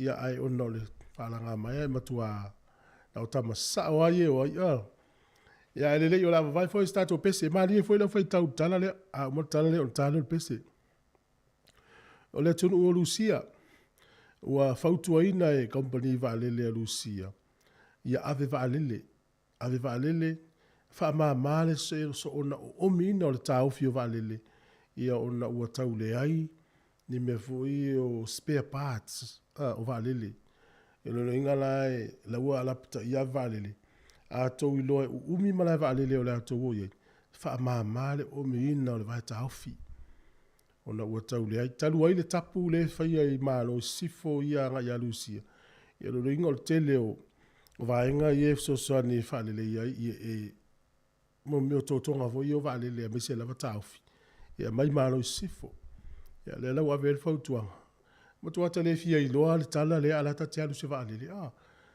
ua sona o mia o mali ia o mali el tau le ta vale le tau ia mo tatou ia ai lo la vola tala tele sta vale va vena omi o le pole le tele spare parts ia vale le Lucia na vale le fuia vale malanga la pa se fa vi fianga le tau ina vole su 5 minute o te ai dei ia le valu su fo le mo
Fia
O mai le taimi a se i a inga I Samoa mai si antunu o le Pasifika. E mawalo a veroa te malanga I me se pele I ante oe. Pea e manumalo I whailonga ale DJ Sao. E lua whailonga I se ina I le whai ungo le masina. E te anga wa ai pea wha tausau top up tolu skultala pe si antu e lafo I Samoa. E mau fo I lua a veroa pea e whaunga ina le click specific. E lafo ai sa tupe telefoni DJ Sao I Samoa tonga mawhiti. Wa ai lua a veroa I mi se te malanga I Samoa ai to tongi le DJ Sao lo pasase. E ia inga ole nei wha bitoa. Alo whaftai inisi o tātou whasere silanga. Tātou oloa mai Samoa whaini whātau nā tu ele urupu ou, ma opo, ma whala, whai Samoa, whai misiluki, whai paka, e pori whai pata, o le tāmu, e o le pepa maukeni, ke saina, masipopo, koko Samoa, ia mau o maritu atusi leo sifuru valu Glen Brook Grove nai lo hat. Ia whai mai e leise maketi tai au, e whai ale maketi, ai le au mai o loa ia mai Samoa le maketi, ia ai watu ngia le tātou o whinga luenga. Ia na ue maua mai, sifuru valu Glen Brook Grove nai, e maua o mai o loa nai pe on tolo lo wina. Ma le telefoni le mwhenevili ai, o le o lua fitu, lua whalua, o no iwa fitu tasi. O lua fitu, lua whalua, ono iwa fitasi whaftai. E le tātou whātalita noanga le uta pena mai ne minute ono whafonga le iai. E ta noa tō le fionga le pule e masifoli tumatai whai pule o mana Papua Edmonds. Ia ne minute o iluma, ia ae. Ma nuna vare tau ata. O kilani, ia le whailo mai. Ia whaiasi pua oa o tōlu ne yaso. Si aki le leile I meli po o lafo atu whaleonga ina lau malanga. E maul mlai vale le malisi tu. Tātou ai na whaia pāsesi o nei mātua, o tātou whai whea ngai maritoe whainga o leisi pāsesi. Ia nei te ua tolo le malanga whapea e toi, e le whapea lai toi tongi se tupe, e fua e le New Zealand. E tauna toi poku le awa noa, ia o tātou whai whaia. Ia ua amamoli nei mātua le mlai vale le tu wai ai o tātou, ia ule lola nei mātua pole alme la whai pea tupu le me whapea.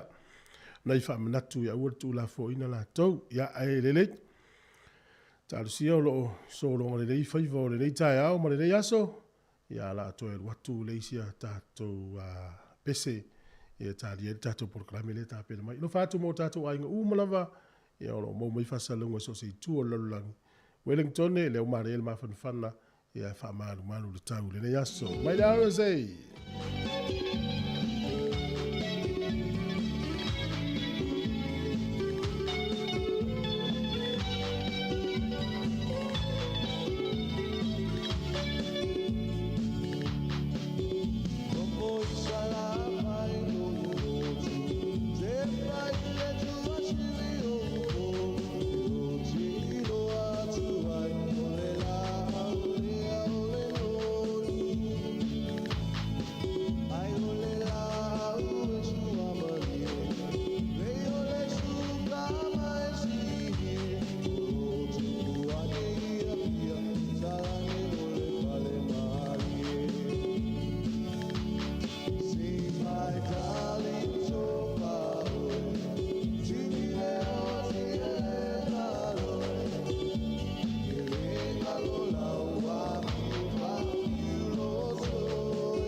pese la RSA ia o pese na tuai tātou no foi sa la failo motu ia vai mai le tuasivi o polu ia ona langi le tau pe o le aso le nei ia pe o le aso foi ala nafi ia pe o le aso foi ala taiao le valo ia langi le te ilo le ia tuasa vo io te ilo le mai foi tuasivi o polu pe tutu mai sa le longa ia fa pe nai la tau le mafuta mai sa mo te nei le sa malanga le o sa mo ta fawai ina o te tala tua oi io o lo falo ia e ono te le fale tonu sua vai tau mafanfana mo Wellington e ono no winga o le mafuanga e tele pai e liki e o le titi fo le paketi fo inga luenga e ono tele ni tapu e fenga i matatou e a pea o le teimo le tau mafanfana ia nan fai lot fa pena ia vai la tau e fatau ngai na sua vai il fanau ma tatou umalava pui le ia o le ua matat fatati mai nei valo anga ia mo tatou umalava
Fatalofa atu malo whaalalo whaafonga le tinu i le nei tae au. O mawhatasi ma le whaipule o le pitinu nei, o le tūmalo nei o mana, e la vea mo pōrua le sunga tamaitai a whaipule a Barbara Edmonds. O ia foi o le taitai fono o le vaenga le va ia tupe, ia ai mesi ia whaanunga o tupe tono New Zealand nei. talofa Barbara malo lava soifua. Oh, malo lava soifua manwea. It's really good to be back. It's been a while, eh? I know you've been very busy with your new appointment. I must congratulate you of being appointed as the chair instead of being the deputy of the Finance and Expenditure Committee. Oh, thank you so much. I remember one of the first conversations I had with Lua Manuel Winnie Laban was that this was one particular committee she was hoping to be on as part of her role when she was the first Member of Parliament, Pacific woman. And so for me, it's a real honour. It is, we say in public service circles that it's the committee, because this is where all the money comes from through budget, and we distribute it across the select committees. We delegate the vote reviews to other committees. But I think I'm the first Pacific chair of that committee. So it's a real honour. Breaking another milestone. Slowly, bit by bit. But it's hard work though, really hard work. We've got a lot with our bills at the moment. We have the EQC, Natural Hazards Bill. EQC, the Earthquake Commission. Yes. So those were the changes that were recommended after the Christchurch earthquake. Yes. We've just got the Three Waters, the Water Services Entities Bill. So that is, So what stage is that bill at? That bill's now, it's at Select Committee. So it's gone through its first reading. In Parliament. Then it comes to Select Committee. Then it goes, after our Select Committee reports, we go back to Parliament to go through the second and third reading.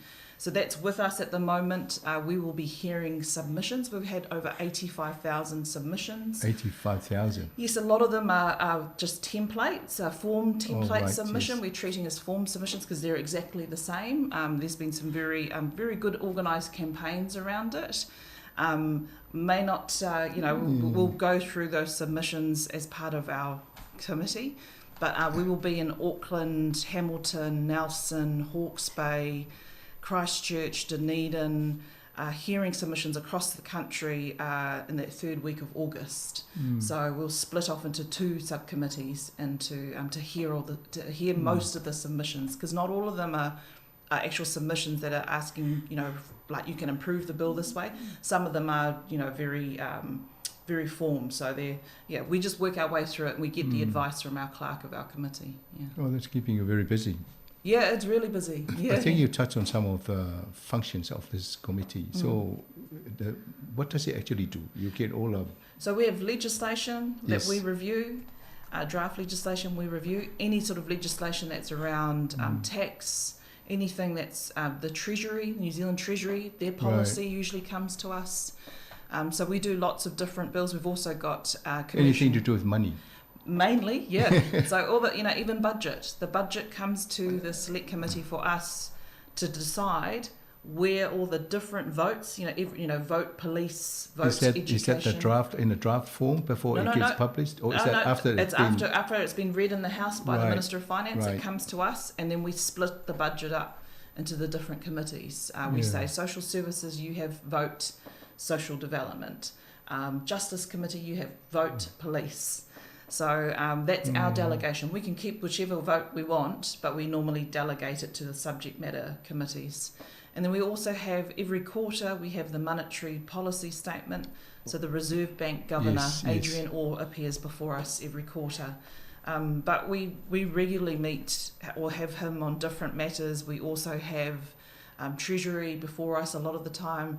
So we're a very well-functioning, a big committee. It's 11 How people. Many? 11 people. 11 of us. There's 6 Labour members and 5 other members, and it's usually the committee where most opposition parties would send their more senior finance spokespersons and etc. onto. Do you have a say in what goes into the budget, or can you do a recommendation after you've seen this and say perhaps they're missing out on these things? We have to scrutinise it. We can't say whether they should put something else in, because that's a decision that's already made and it's already been allocated. But what we're scrutinising is saying to ministers, like, why did you put this, 500 million into this? What's the benefits of it? What's the cost benefit analysis that you've applied to that? And so we have both ministers and we have Treasury come and talk to us. We also have the Auditor General as part of that, part and parcel as well. When I hear the opposition sort of complaining about sort of wasting money, and I thought, What is BAPA doing, checking all that sort of expenditure?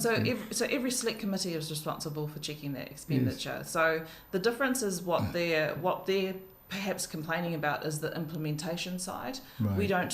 We can look at it as part of the annual review process, which happens around November. So we have the CEOs so every select committee will have the CEOs of the votes that they received. So we are likely to have in November the Secretary of Treasury and the Commissioner of IRD. Yes. And that's where you ask those questions, you know. Well, you were given 500 million for this. What have you done with it? And, you know, that's where you ask those scrutinising questions, Right. I was going to ask another question, but we'll discuss it before we come back to the next program. So, and your role, so you sit there and chair all these discussions. And we rather report. And who do you report to? We report to Parliament. Right. Yeah, so that is our official function of the select committees in general, and us in general is to report back to Parliament. So yesterday I just did a speech on the investment statement. So there are 4 big documents that the Treasury has to prepare with the Minister of Finance under the Public Finance Act and the Public Services Act. Those 4 reports are scrutinised by our committee, and then we report back to Parliament about what we found in those reports or what submissions we heard on those reports. Right. So last night, yesterday in the House, my last speech for the week was in relation to the investment statement, which basically is a statement looking at New Zealand's books, our balance sheet, looking at our assets and our liabilities as New Zealand as a country, and basically making its Treasury's assessment of how good our books look. And basically the conclusion from the investment statement is, because we looked after the economy really well between 2017 and from 2018, which is the last time the investment statement happens every 4 years. So because we looked after the economy really well, 2017, 18 and 19, as a result, we could borrow a lot of money to help with the COVID response. So yes, we've got more debt because of the COVID response, but that debt was the wage subsidy, was the small business cash flow loan scheme, was our COVID relief payments. So that's basically what the statement said, is that we were in good books before. Our books, yes, they look more with debt, but however, it's still very strong economically. So how much more borrowing can we sustain? So it's not more about sustainable, it's more, obviously we can't borrow way more than we can pay back, but at the same time we need to measure what is needed, because a chapter of that investment statement was around the challenges that New Zealand has. One of them is a really big infrastructure gap. They said there was a significant gap, so working towards closing that. So that's the money we put into roads, schools and hospitals. They said that basically that gap has gotten bigger over time, over the last 30 years. So that's why the government needs to borrow to put into, fixing roads, hospitals, etc. So back to your question around what is sustainable, the government has fiscal rules. So these are the rules that the Minister of Finance has agreed to about how much we can borrow, and how much, and that's basically the amount that we can borrow is based on Treasury's advice. So Treasury say you can borrow up to 40% before it puts our country into problems. Currently, our debt is only 20%. Okay. So the measure is good. But at the same time, every... So that's 20% of the size of the economy? Of our GDP. is debt, yeah. Right. So that's why why we have those rules is so that we, like a house, you have to make sure that you've got enough money coming in to pay the bills and to pay the loans that we owe. So, and that's why we're fortunate in New Zealand that when we have a budget, yes, it's for 1 year, but it looks over 4 years. Yes. And you have to have the forecast of what money we're getting in and then forecast that spending for the 4 years. Very good. Sounds like Grant Robertson can still borrow a few more so he can build more houses and that's we see it here in Porirua, the Infrastructure Acceleration Fund. We got that 136 million last year for housing to fix the pipes here. So that's the benefit of it. Let's talk about the local scene then in Porirua. Every now and again we talk with Anita Baker here, and she comes in and said, I'm very happy, and I read the press release about money being released to Porirua here. So what's been happening over the last sense of budget? Oh, so, well, the budget is basically what we're going to spend, Yes. right? We've got the $45 million for homes, Pacific homes. I don't know if you've had a discussion with Whaamatuina Inu Tino Perera. He's leading that work with our Ngāti Toa here, with our iwi. That is the first Pacific iwi home partnership in the country. And that is to be able to earmark 300 homes from the developments that's happening in Porirua for Pacific home ownership, for progressive Pacific home ownership. So that's $45 million that was put aside in the budget for it. We've got mana and mahi, which is in he po rangatira, which is the rangatahi, which is the two sort of apprenticeship type programs that are running out across the country. Yes. We've just, when the government put those programs in 2018, they thought they would have about 4,000 people take it up. They've had 5,000 people this week that they hit the 5,000 mark. Right. And basically those programs encourage young people who, you know, and young as in like under 30s, 25, who want to have a change in their career, and to help employers, match them with employers, and give some of the training incentives and support so that they can retrain or change their careers. Yes. So when I had Willie Jackson here in the last year, we went to Ngāti Toa, and we had a young man there who, you know, he worked at the movies, but now he's been matched with a real estate agent to start looking at selling homes. So that's what those programs are designed to build, you know, the capability within our young people coming through. But that's another major program that's being run here out of Porirua as well. It's right throughout the country, but we've got two main providers here in Porirua. Right. Thank you. I think your electorate are very pleased with the work that you're doing. They say, where's the receipts? Yeah. Okay, let's come back to obviously the recent trip of the PM last week to Samoa. Wonderful. Must be, you know, a wonderful sort of you know, the experience for both countries. Yeah. To celebrate the 60 years independence, and I thought I might be able to see you in Samoa, but obviously you're too busy looking after the budget here, so you couldn't go. Yeah, no, it was. We could only from our particular party. So the Prime Minister led the delegation. She had three members of the Labour Party go with her: Minister Aupito William Seal, Minister Carmel Sepuloni, and we had the ability to take one more other person. And the Pacific Caucus, we put forward Anai Aniru Le Avata. So technically, but technically I am more senior than Anai because I'm a junior whip and a chair of the Finance Expenditure Committee. But first and foremost, I'm Samoan. Yes. And understanding the importance of having Anai there and his connection to that first government, the Mau movement, you know, for me, it was an absolute privilege to be able to allow our brother to go there to represent us. Oh, very good. Because that's very much what, yes, it's a treaty of friendship, but for us, the product is our children, you know, or is their children. And that's for Anai, myself, Carmel, you know, Aupito, Teresa, Le Maunga. You know, we've got 6 Samoan MPs in Parliament. So that's the product of that treaty, you know. Yes. So we had the 3 Labour members. We had a couple from National, including the Leader of the Opposition, Christopher Luxon. We also had the ACT Party took 2, and we had Tianu Tuiono, who's the only Pacific Green MP, plus Debbie Ngārewa Peka, the Māori Party. So those were the politicians. There was also senior officials from the key government departments that have been basically involved with a lot of the sort of Pacific-led initiatives, such as the vaccination program with health, obviously the Ministry of Pacific Peoples. We also had some very some of the delegates from the Samoan community, as well as we also even had New Zealand Māori Tourism and some iwi members.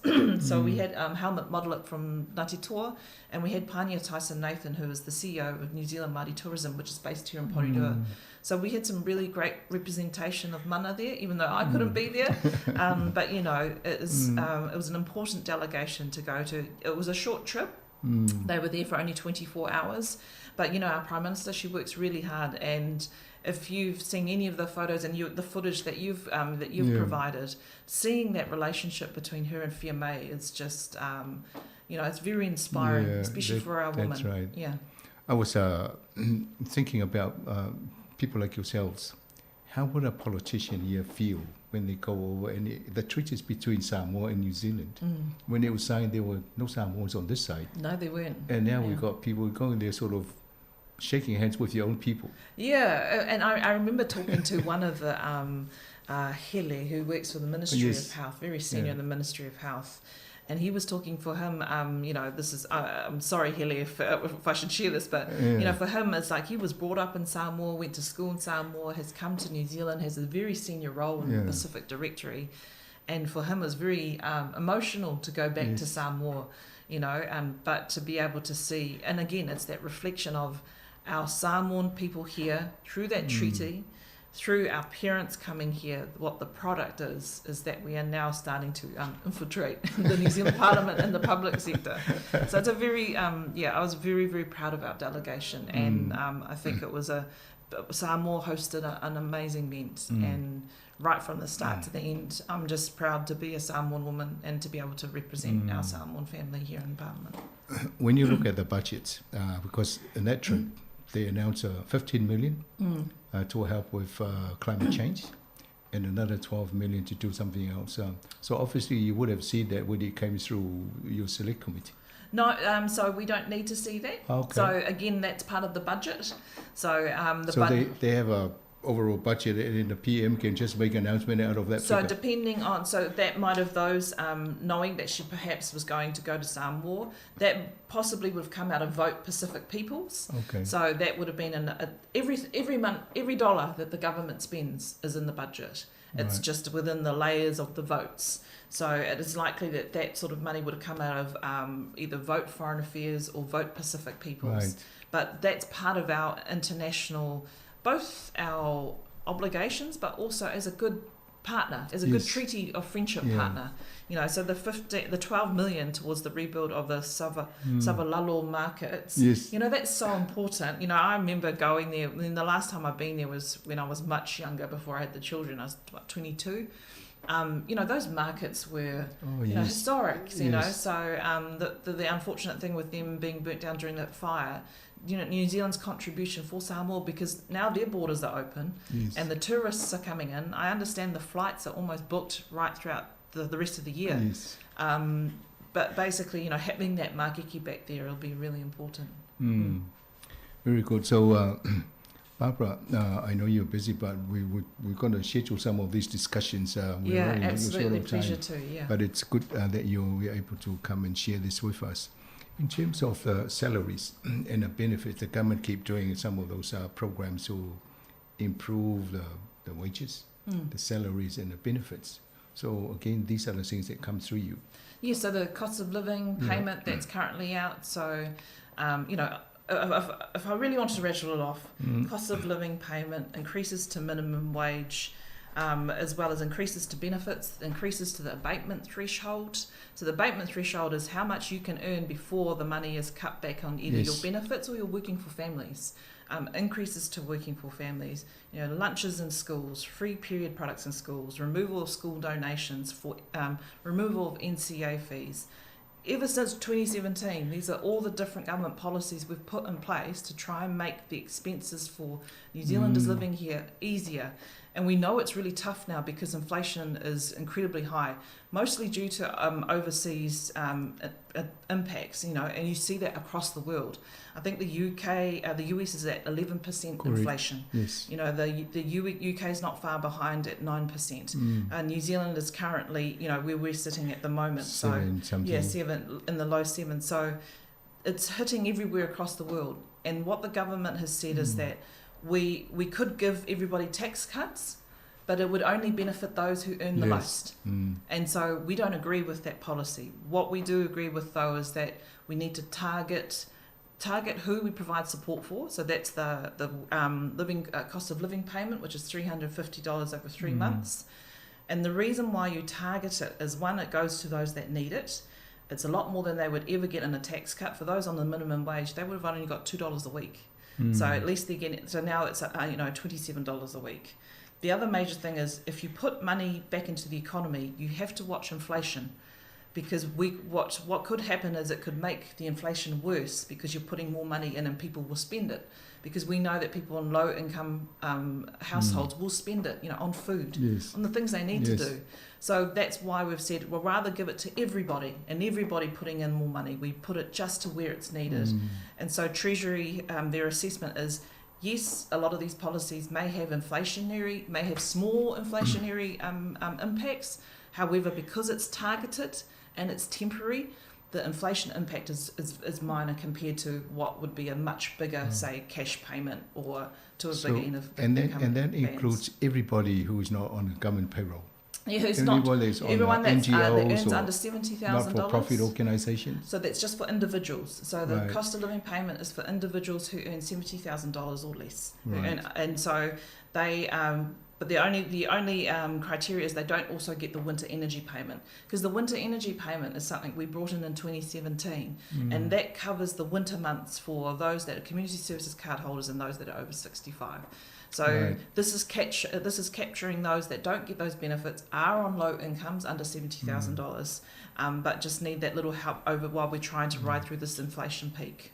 Yeah, and I see that Park is trying to, is it Parker? Or he's trying to explain away, there's another 2% or 1% of people who will live overseas and now getting this. Yeah, so what it is that in order for the government to get the money up quickly, because this is the time that it's tightest for inflation, basically you've got to make some trade-offs. And, I've worked in IRD and I've done that policy process.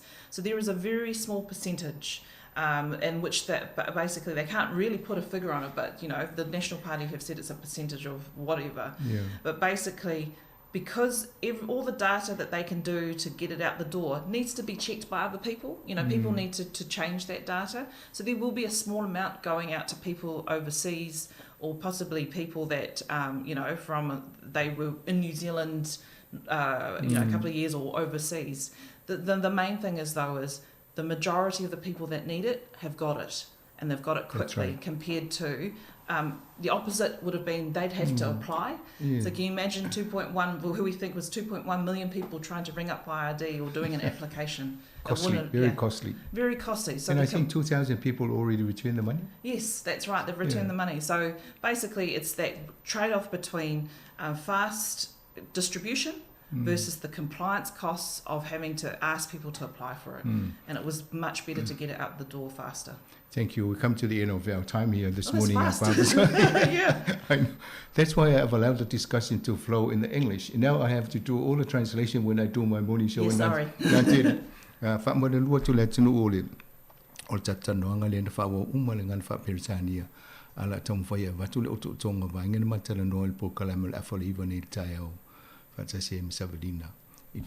But Papa, thank you very much for sharing that with our listeners this morning. Final comments from you to our listeners. Just happy 60th Independence Day celebrations. I hope you and your families are having an opportunity to celebrate that. We should celebrate it all year, I think. Yes. In our churches. Well, in Samoa they are. They're doing exactly the whole year. I just have to say congratulations to, at the moment, Porirua is the women's rugby champ for the Tia Pasi Memorial Cup. We are the men's premier rugby champ for Norths. Norths has won the women's and the men's. And we are also the women's rugby league, the Porirua Vikings Valkyrie. They took the title out 2 weeks ago. So we just have our Vikings men who are on top of the table at the moment for the Wellington Rugby League competition. So they're at top of the table. We wish them well for the next 2 rounds. If they get through this round, they're in the grand final. So Porirua is the place to be if you want to play rugby league or rugby. Thank you. All the best for the work that you're doing, not only for this electorate here, but looking after the pūtea for the country.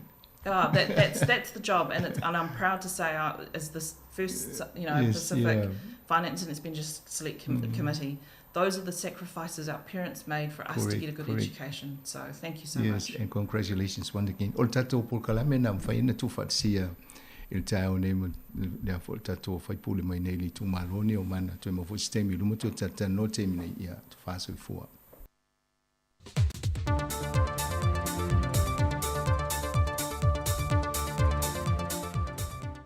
O te toi whatalo whalpa i o lo tātou tunu uri whai ungon nei Vaiaso, o se whaapoponga o tana meolo tutupu I Samoa, usima I whaafonga. O le afoli tu le valu tai au nei to aitu nuuen mlewa lele whaavao maa loa Samoa I whaleolo. Le tamai tai sui whailau tu se le malo Amerika I a Wendy Sherman whaantasei malan au malanga. E a sia mawhailo I antu il tamai tai pālemi au le malo Samoa.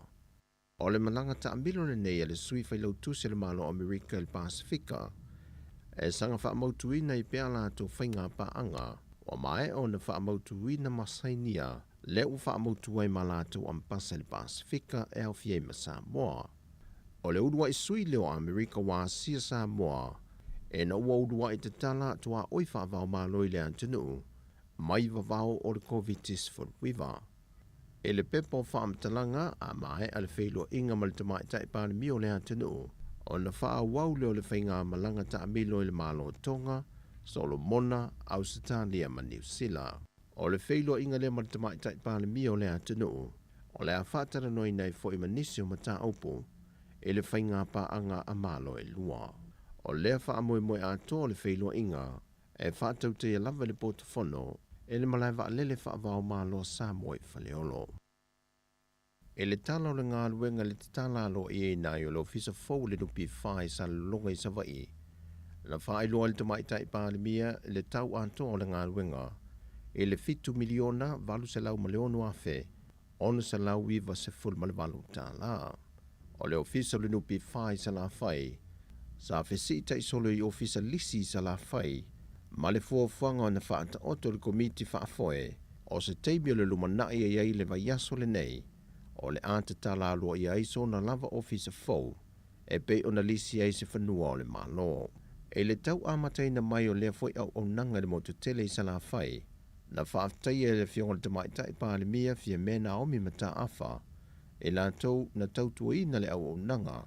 E o mai lava I le so. O le aso ono iuni I le afe I beselau I bawha. Na ulua I tala I le la lao le nupi wha I sa le longa nei e ala I se lisi I le whale tutongi o Mateo Sangato. O le na ofisa na amata I le toeiva o le au whenga guenga. E au fiai ma le tamai tai I a whai tu langi mapu. O lo ngalue pea mo le nupi wha. Ma vea nei ma pule. O le la la. Whapea ma le tamai tai. O tau ma oe tabui. O lo whapea nā foi. O na wha wau. Le au nanga I le tātou ofisa nei. O wha malo le tautua matavela. O le tausanga e lua afe ma le wha. Sa toe si ia I le ofisa. I le whale maututongi o masoe niko. Na whapea foi o na toe si I le ofisa I le lua afe ma le sefulu. I le whale maututongi o tō masi Mariner se I o mai I le so. Na whamanino le fionga le tamai tai pālemia. O le moe mitinga le komiti whaatonu o le nupi whae fausia se isi whale fau mautu. Na afo mai le tausanga e lua afe se fulma le valu. I le tausanga lua afe se fulu valu. Na manatu ai le komiti whaatonu ma le pulenga. Wala ngā tatau na fausia se whale tu mau mo le la I sa le longa. E tautu ai le tātou watunu. O lo alala ma papa au I le motu I se la whai. Sa amata sa ili ai se whanua tāla wheangai. Ma maua ai loa le ele nei. E ala I se lisi mai le wharapo pitonga o ele o le malo. O Februari le lua whelua se fulu. Na wha maoni ai e le kapeneta. E ala I whanga whawai masani. Mo tau o fonga o ngā ruenga te tele ale malo. Le amatalia, o na fausia, o le ofisa fau. O le masina o mei le lua whelua se fulu. Sa whai ai le sauninga.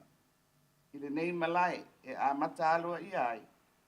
Le ngā ruenga I a Setema o le tausanga lavalea.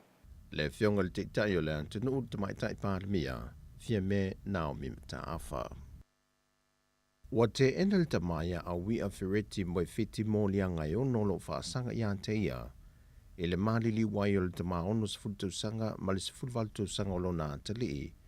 E se whaalavelave na tula I mai fonga po le masina te nei. Le na whaonga I le tamaya moe whiti se la au malosi. E wha o ele maliu ia I la ue to rue pe o na tā ua. I se whe ese inga I tua oio whanua. O mōlianga o lo te ene moe fite au fiai. Ma le mōlianga o le whasio tangata wha moe moina. Wa whātūlanga mai le wha amasinonga le amata sue ino le neimata upo. E le aso se funmal tolu o mate o le tausanga fau. E uileanga ngā whaafitai o le teitai o le tuanga I le wheiloa inga ma le sainia lea. O le whea ngainga le vāo mālo e lua New Zealand ma Samoa. E pe ona whātau nuina le malanga mai o le tamaitai pāle mi o le antunuu Jacinda Ardern. Ma whātala noa inisi o mata opo mo le whea ngainga lava lea e tasi vāo atunuu e lua. E pine wha ma waile atuanga le onus futu sanga. Pe tai o se tasi o mata opo na tuli mata ia le vāanga wha opo whaia le JPP. O le talo sanga I leo le titai o le antunuu. E na ia te tala maawe ese New Zealand le lave le wa ye nei tūlanga o whemalanga inga. E le talo sanga I o le antunuu o mo visa malanga anga I New Zealand.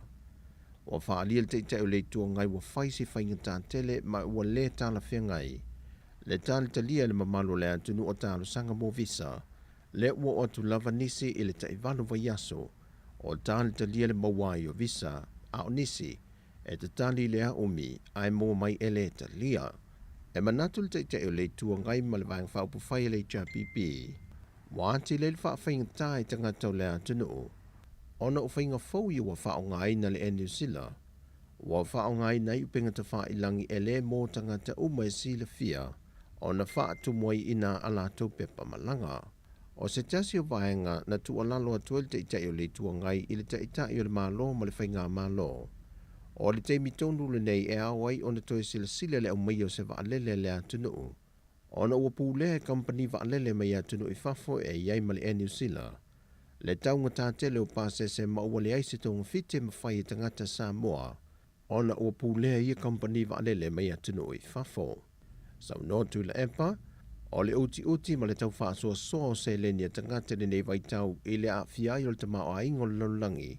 E mo mi ai le fisosoan tele le whainga malo. I ona tangata I atunu I fafo ma Samoa nei. I le taunga tau le sitanga o pasese, ua I ai le teimi nei. O talafobia mai Samoa mo le whaai ungo le nei Vaiaso, man via tele le tātu atunu, whailua I le asonga fua, whaasoi foia.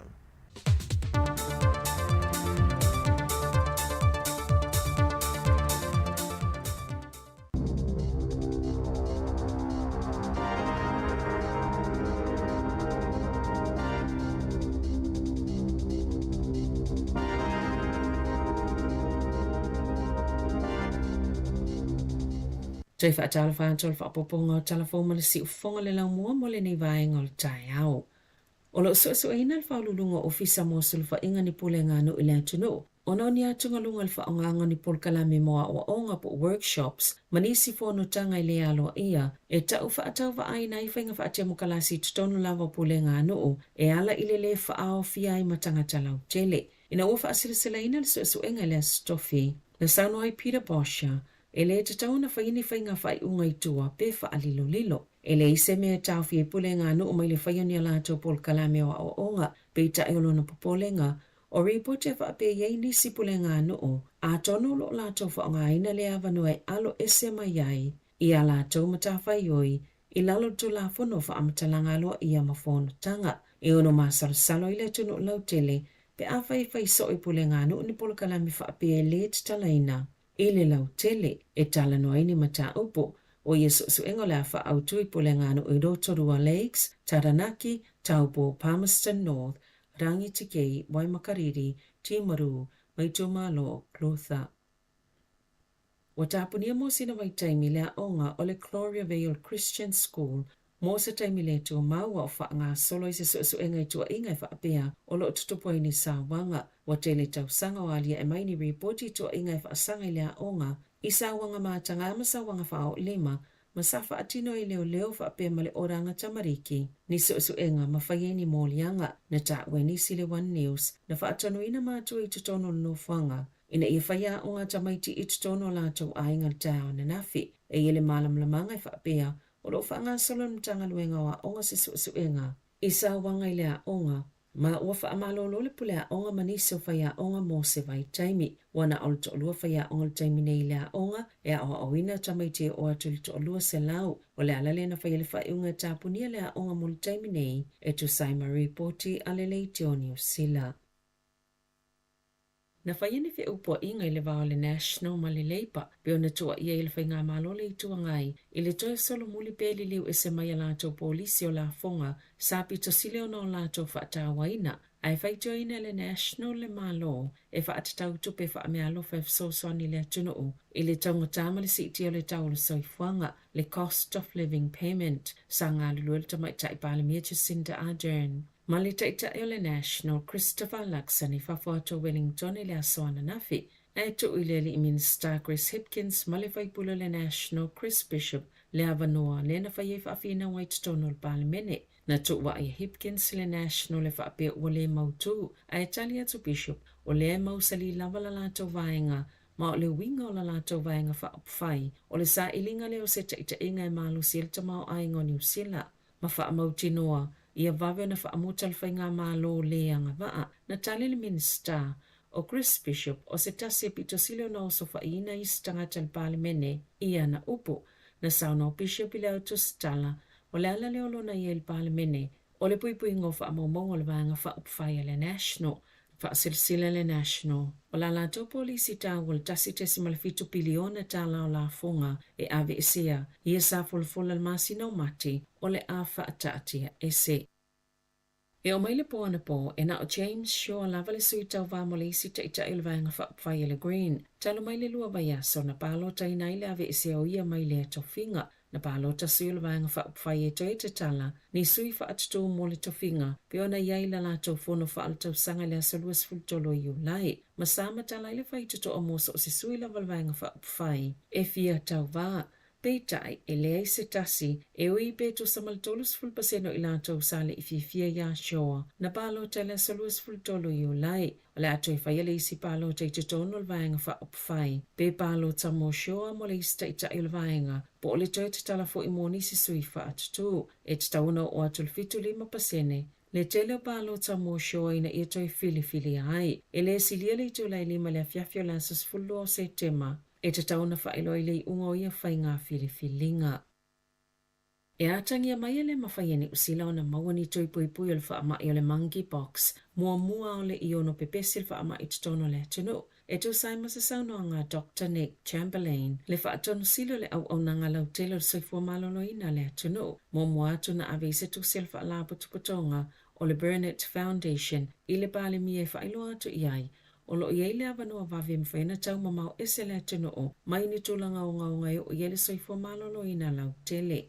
O lo talo sanga I fo I le malo, ina ia whaatu ina se fuafuanga ina ia mawaini tui pui, e awe le whaamomoi le tūpā o itu ainga tutusa, le pito sili ona lamatia mai le whaamai, e to otolu tangata I New Zealand na afia le monkey box, e to olua ua toi manuia, na ta awala mtanga luenga soifua malolo ina, a au se tā lia e whaapia, e whaase lau 5 afia la tau tui pui, ia ua mai o na whaamautu ina, mo le monkey box. Na whaalia le minister mo tupe maua David Parker, a tonu e ieni tangata maali liu sao la tau tau 5 ina lwa ngā tupe fsosoani, mo le tau le soifuanga, o nei le o vave whailua ina atu le IRD le taime maali liwa I tangata New Zealand.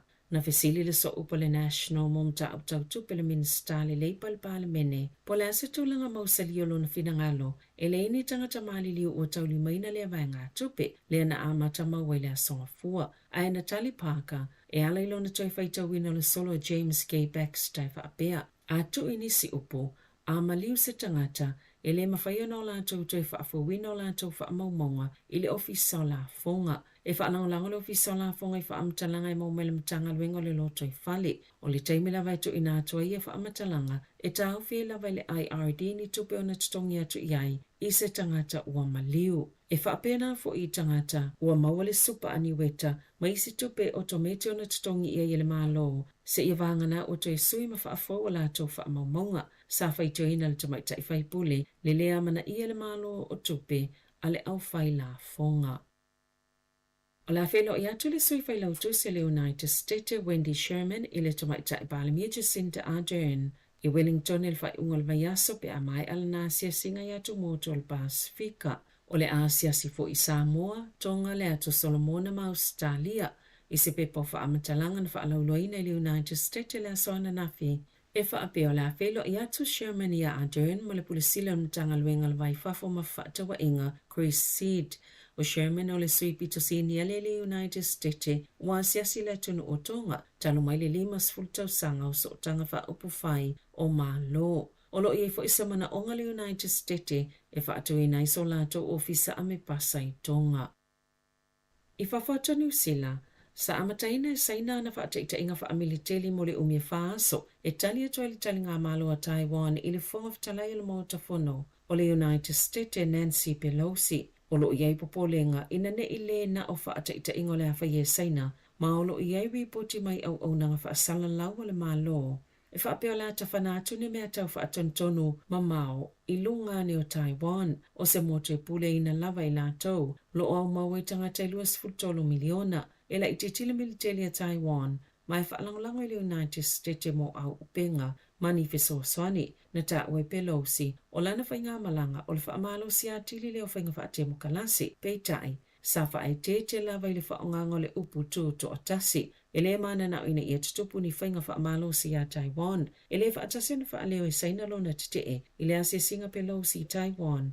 Pio na wha alia so upo le mtanga luenga le vai wha saina. E ono ni tolo wha iei wha atita inga saina wha ata amilo i le moto Taiwan. Matua poloka i awala wheo inga mo wa ala oloa. Wha apea ma wheo inga wa alele ile ea. I taalonga. Ono le manuia le au taalo ni usila i taalonga malo taupulenga i Birmingham, wa sauno le sui pale Mia Grant Robertson. Wa amataina fa atalnoanga, pe mawhaini usila on tali malo in taalonga malo taupulenga lomanai, e o maile asoana nafi. Wa o atul tolus fuluono le au fa inga opine ua manu malo i usila, e au fie pine aurus fuluono. Malo utulanga fa atulanga nga opine o taalonga, ile o au fie fo inisi opine na maua i taalonga le puana po. Tolanga mua pea Australia pito ye Engelani, lona tolu kanata, o le tausanga ya feiwselau i vasfulu, na mawaini usila pine aurus fulfitu i taalonga safa i Okilani, o Robertson o le minstau taalonga, maolo i Birmingham i le taiminei, o ni usila sa talimalo i le ipolalangi taalonga kirkitse tumaita i le tausanga nei, Faapele ta amirsanga soka ta maita ile ipolalangi lua filua tolu, ma o ni talinga malo i taalonga malo taupulenga, o se tolanga lo va aipe iai pe ona sauno le sui pale mia. E whāsuinga o whaile whaia onga Ian Foster le o le peleki mo le taalonga mawherika I saute le asa mai le aule na whaia ina ia Ayalani I Wellingtone. O filifilia George Bower, Samisoni Tauge Aho, Angus Ta'avao, Sam Whitelock, Scott Barrett, Akira Ioane, Sam Gain o le kapteni, Adi Savea, Aaron Smith, Bowden Barrett, Caleb Clark, David Avili, Rico Ioane, Will Jordan, Majori Barrett. Walau whaleo Leo Dane Coles, Ethan DeCroot, Tyrell Lomax, Tupova E, Shannon Frisell, Finlay Christie, Richie Moonga, McQueen Tupaya. Talafawia malisi ufonga le lau mua mole nei vaenga le tai au.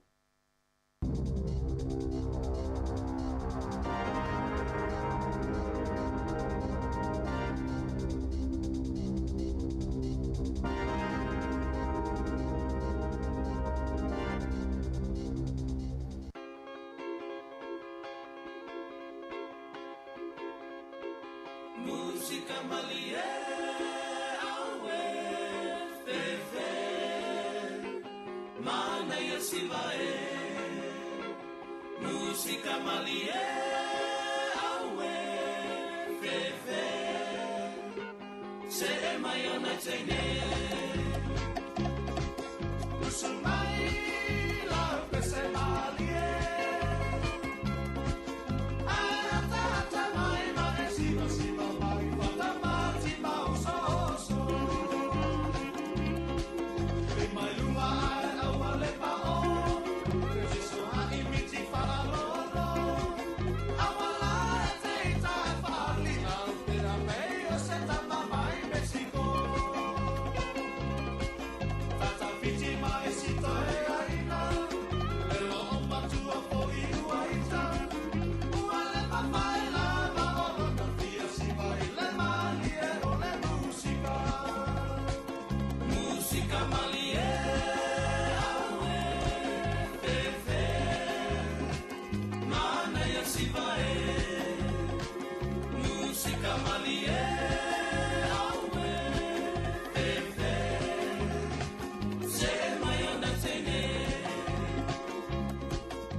Talafalava, Project Solo, au tatou fitu o New Zealand.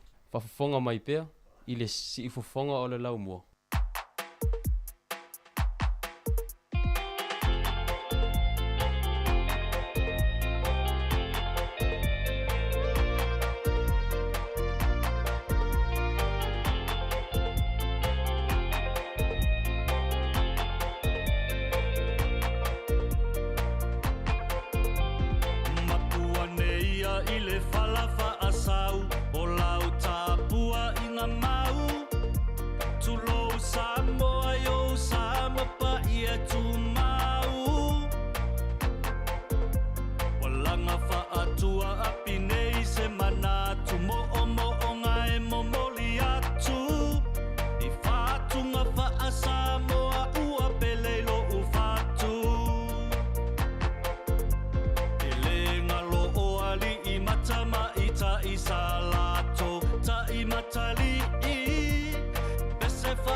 se fo'i o le puni matatongo. Lenei talu talu fo'i lau whaalongolongo. O musika e whaalai o mata ai tawalunga ai isina ata. Masa afi afinga ia mautu o mafutanga. E momoli ai fo'i nia o aonga ina ia tofu mawhaalumanga. Ia lava tau so ai tatou i le wholaunga. O vi inga fo'i o lau whanua o lo tatou whaasino manga. Samoa oe o le penina o le nei vasa. Ua tau lo ta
se tu la ufanua malau ele ele la asi ele pasaloa a ele fa angalo ina lengoa le nu una ufana wai ma o la fia fiai Samoa lo unu moni au o me me fa maoni lo Samoa la ufanua vale vale loa lo me ka la wiloa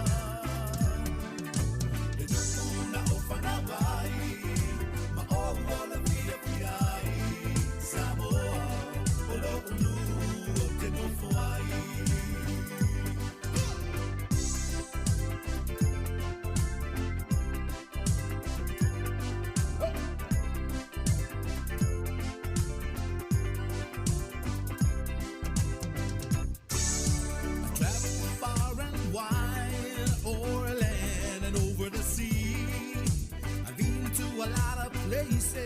just to roam and wild and free.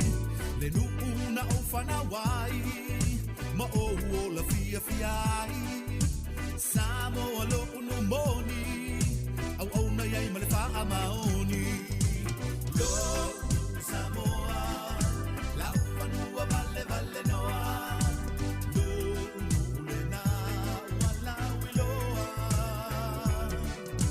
Le nu una o fanawai. Samoa, lo unu o te no fuai. Lo Samoa, la fanua vale vale no.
Sasala itu fa o Samoana fa atosina yo anganga ya te o sumalete ine tausala la ula fala wa ave te fatalo fatu le fafonganga ta totunu ne tayo malo level sui fu mo malangi ma fatalo fatu le ofenga le pa ia le tupu mai o tato tunu ia mal pa ia sila sila fa fonga ma sani tato ma fata si fo ima sabdina kasiano taltano atu nisio tala la lungo le Vaiaso ia pe ona fonga ina tu la fionga ya la wano e fa pe ma sabdina le Vaiaso tasi talo fa sabdina ya malo se fo lo fonga sanga to fa talo fatu fo ile o fa fonga nei tai au malo soifua malo tio taltan mo to nei vaenga ia mo fa fonga ngale tunu ele mata pule sa tatano to ile masino apirila mati apirila ele fufuanga tom faise por kalame ina if so sone fo ile o ina ngan Samoa e alum fa na o tato ya ole por kalame ne mana ile le stala ngo mo na ile lo fa tu langa le fa yo te maiti ya fo ye ono ye tono por kalame ne e fa fole mo le ya 8 e o tu le ya 13 tu so le temile le te ye kolisi e fo ya si le fie la lo le titi mai pe lu le titi tu te manatu ya ngai tu por kalame le so ni ya so na mai pe le ngo wa mo miele ngo o le tamatiti po le teini titi. Ia tausanga, ia o le aonga me whapena e whaingu fie, una se tala no ia, nei lola ia le level of competency, ia po le tūlanga o ele, na ia fo i to mai ma le anga waa, ma le sira fie le whaangana ngana, ina ia tau ia le vasenga i tu ia. Awai, o peo na mau i suenga fo i ta upuni, o isi ala na no paveo ese ma onga vasenga whapea. Ona o tele te mi fa ya onga alu tamali te no left tau a mata ona o ele ngana Samoa ina ia fitau ile le vaenga tu ia ona ma faile ona fatu langal vaenga na ai mfai ona vili matu mai lo telefoni pe le stala mai fo le ngo le tolu valu lima lua iwa fa tolu valu lima lua iwa fa este bi mo le Vaiaso la sa ona failo atu e fo le website le penga so ta inga umona tu fatu langa le molvainga le e usa o lunga malista la ingo o alom fa na we fie el por kalamele ya la tu e tala no o idia tu Vaiaso fo le pole so mo fo la fa tu por kalamele tata no tu le fata tiango le tatu fa mo le o le vaing mo mona ile samingo le tatou tolsful tausanga na whaiele whaamitalanga whaapea. I ele vaenga le ta o le community engagement e anga i ele tatou le tio. Le si awala le mwhai ei o na whilo ai tatou ma tata noa ma tatou au whaafonga. Mise lawa nei le langmua. E lua tausanga pe tili at foi. Le na loka ai tatou. Ia o to telea ina nofu fale to telea na itangata mātutua. Ia ma tatou foi i au whainga ruenga o na le mwhaini whiwai. O lefta ata mata no tala le border. Ia ele manatu tatou le tio. O le si avanoa le me whai e foi o na whailo ai le. Matari foi le o whailwha i le tatou le tio. Ia tatou taltan no se ho. Ia mnaita maamatina mātutua. Se whatulanga le po kalame. Ia no atua le ia tatou. Whai tatou pesi whatasi ia mataltan no. Ia ma whaasoa e foi nisi o vaenga ia e watu mātou lungo le tio. Ina ia whai o na tatou swala o pole nisi o matau. Ia masira fia wili ile fo inisi o matau po vatu. O le si abanoa fo ilea. E ma whai e ona whasoa ni tuu le tatou app. Le e whaonga ni le Samoa Capital Radio app. Ile telefoni whea vea ia ta maamaritina. Ina ia ma whai e ona whalongolongo mai nisi o taimi tatou whaasala lauma. E isi tangata tau i hete o whapea mai. Si tango e atua alele ti o lungo la ta telefoni. Ia o vaenga la e wha moe whai on tatou whelo ai e. E mana ia fo ipe a yei ma so walo po le grandchild. E te lua to lua. Ia o na whaasino le ilfa o ngangol teknolosi. Ia o na so niele ia te oe i tūlanga whapea. Pi o le wha moe na o lo o anga i tatou le maasino se tema.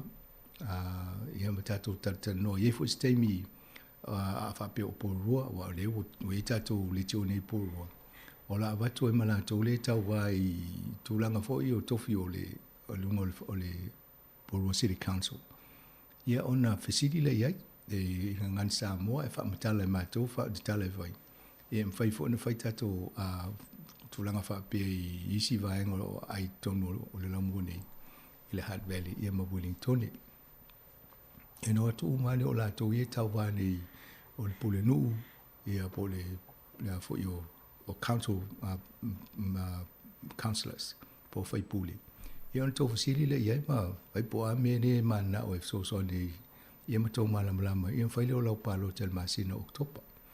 Pe o isi vaenga na ta ua le vava ia tatou le tio inga ruenga fai. Ina ia fai e tatou le fai unga talawhea ngai a wale whiwhiri o tangata o le la fai e tonu e a fia le soifua o e malo a inga i te tonu o le mea o lo e alala i tonu nei. Tau mo mai tai au nei este mata no to le masavalina le interview ma Barbara Edmond.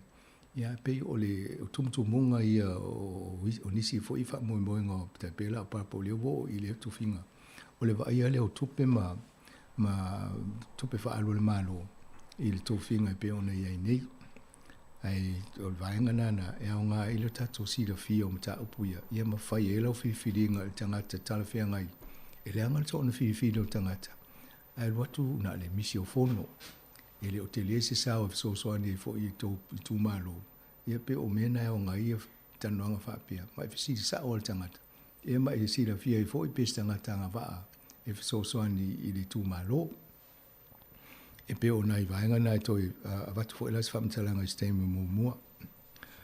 O le academy la le pe o no tala noa i fo i le aso tolsfuru lea. E le community engagement le o whelai. O le ua mai e lalo tatou le tio nei le Samoa Golf Academy. I o lea nei lalo le hai komisina Samoa. O lo umana la matana whaafsota i atu ia ainga walum whana o lo ta alo le temi nei. O mawa ai ale si ti o le to mai fo i o nisi o alo teine i a matama i le whaanga tamalea. I o le ua amata o na whaonga nisi o alum whana i kalapu. E o i lato tauwanga fo i interclub, i vao club. I mana ia wha ua peo vaenga ia. A wha peo wha fonga mai se metua. Sa ielo na alo i whailana one on one. Tūlanga fo ilele e ele coach o ilo walo. A wha peo tau fia o na wha muta i masino uni. Wha sota i mailo tato official numero na tolu walu lima luo ia wha. Ia mata mailo swafa ma le telefoni e video tuana whapea fietala noa i le golf ia ona vili atu leo stasi e se temi lata mai ona faile o se fono ina ia silafia e foi o tole me o fuanga le la anga i tato ai o la o mo to fa mo tu le golf tournament le foi le masino november a wa ina e pe showcase ai pe fa lo ai foi ma ele to mai o ele tal tama maltini ele tato le tu langa le o le wa amata ta pena le committee fa foi ina vainga le io na fa lo tu le stemi pe a mo le filo inga matua ina im fa ina fa wa au le tūlanga lo iei nei, o lo wha ua umaisi vaenga o uma ona wha tana noama wha tino. E pei o le iei o disi e o uma te tongi sapse o tual wha ingo le tausanga. Ia vaenga na e fo simta apu i fita no se si ai le whaile fono lea. Ia wha mole vidi malinu mera na ma to mai lau telefoni. O le wal awa tuale stasi tana noa le mta upu na. Ia vaenga na mua mo le silfia le malu le la se atfo ia sabalina le wha ua wata to ta upu nei aso Sevelina. Malo, ia. Sanga e mana i fulwhanong longa tui nā vaenga tāua te leo pe o le Call for Academy na whanau. Ia, malo lawa ili tau awina o nā fui vaenga tāua. O le lawa atu lawa le manuia o nei whanau ia. Ia atono se mele leo le lumana i manuia ia o nei whanau tātou nei fui tu malo Wellington. Le sa tātou tala noa ma le au whainga ruenga le komisina leo nā tau le sa ma whamal vaenga leo. Na fasidi tu le ta umia handicap tamiti ia te niti ia el maula lalo yo handicap fu fu la handicap le la iti fa to wina el handicap le sina to amolo te le handicap le yo le nga na ole nga yo me to no na lucky ne ya lom fa na ole mo le ba noi ya wa ole le mo la ya me le le te ia walu kala po ile ia onga mo na la tu le ta pe la ki me le fai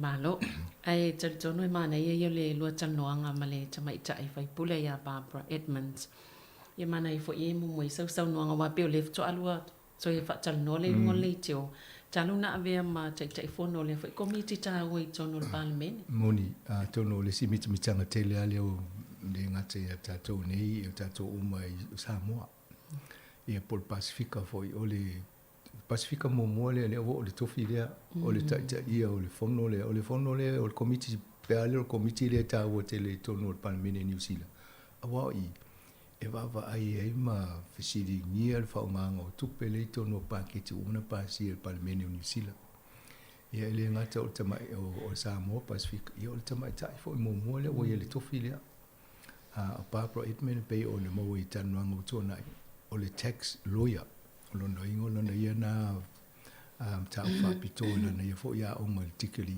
ia o le tulanga o tau la fonga ia na fainga venga la ia le komisino o la fonga sa ia ina ma fautu ina fo ia no tulanga ia o fainga o polisi o le o la fonga ia te lo va e tono al palmeni pe o na ia le matanoanga stemi vai ina fatule ia fautu ina fo le minister ia te ia o piki le lepa mai fa got te mo e tu ne ia le wo ia tono ava ai la si ti o le tulanga le voi pa o le to ai le ia o le to finga na a misela o to le na pa lo te le lepa pe pa lo te ia pa pro te milia le la to va ile fu o le le o le o la pa lo te le fa nga a va tu te tonu le mo fo te nonga ni ma pa pro te au ni o le numero lua le ile vaenga le ta o le web ia matolio to fingo le wepe o na fo le fa ton to committee a le to lo a fa le to lo ia va tsta mai tale to ia o la numero 2 na me fo la we va to la no fo mai to fo yo Grant Robertson ia o le numero tasi le to pa le mia numero 2 le to le sui pa le mia a penal fa ngo no fo le la va ia tu ne ia pa la utile no fo mai to Grant Robertson a fitau i vo awa o Grant o le na famale fatulanga ngol paketi el malo a papro o Jesus o e me e fa albo i tu pe el malo le tu el paketi o le mana ia la tanonga tai o ia le fo sa abel fa malo me le to fa malo lo tu le tunu te fa pe la me wan nanu mo le por kala melia ai ia taimi e va ai ma to le uti o le taimi ia fo le ava no taimi ava no papa o le na final a foi tula no mana tula ia afa pe fai fa li o tele o taimi ele mo mo le tele vai ngai na mo ni tanonga tai o nei Ia leo tan fa pele o le so ta to por kala mene o le la tan fa ia wi ia tu ni so va nga no il tan no ia na vel ta to fa ma lo ia pa mo long to finga o le wa ve ni o tai fono sa sui tai fono mu mo o te man tu le si o tan no mo ia ma pa i e va tu po a me o pisi va mai o ia la o te le tai il fono o le ava no le tai fono ia atono le temi le leifo ina na va ia tangata o na o ma nei ia o fi talo fia ngai ale ave o le tofi ma nei al fa ngolo ku tana no e so lo le tano ngai o la le to mai yo ma sani fo nga luenga i me tau tupe mi fa ngola fonga na ti lo le te le yo va nga no e ne tano nga tayo nei ile vai ngole no ia tofi malanga luenga ale komiti le va ia nei ia e pe ona fai lo e o la tole e va ia de fa nga ngo tupe e tu sai ma le paketi le o seti mtanga luenga taitasi awa mtanga luenga taitasi le malo e fai la to paketi ia na watu lola ia le treasury ia o to le minister e va ila to po a metal fe nga ina so ala pule la ia mfa pero ia me la ia mfa ina luto no paketi le malo ni tau sang sa lola ia le minister o Grant Robertson o tupe lo lomi mai la na paketi le mai ia na watu lola folo lumo le palmeni ia le fa fongo mai le tunu ia te mi fo ina e lo i vai nga ese o malo ia ma me io o la fa la tonga le mo mi tupe po le ale manu yo la tola ia e mo me la benefit wal te mi na ta mai io me ia le la sintia a saula fo sanga al minister e tele o isi me fa pia to a maua ia fa madu mo ale o masino a perila o te mi ia ma seni fa nga o le aso mo a perila po le aso mo o julai po le aso mo october vaenga na fa no se paketi al malo o te mi na fa sa o tonu panga nai ni me fa fu se i taipela o yele na o si lunga le tau so i fuanga le inflation yele no fulole malo fa mai le pension ni vole fa pala si le tau so so nia tato ye ma mai sa o te mi na ai pe e anga ila to le aso mo a perila wa le tu langa le faingola fonga e amata mai le aso mo a perila tau to su tasi o mati le tau sanga ia fika lole el malo manele amata tonua e fa malungo se tanga o se swinga foi pe fa la titi se tax mai le so mo a perila o mafu anga na wa le pay o le pay as you earn le pay o le mena le mai fa pena ai o na fa malu mai le so mo yu lai e tal fe ngai na mo le paketi el malo o le paketi el malo e amata mai le so mo yu lai e o le stolz fodo uni o le stau sanga ia mataulia la paketi le fai umanga luenga amata pena tua ia te sema a misi alma sino Januari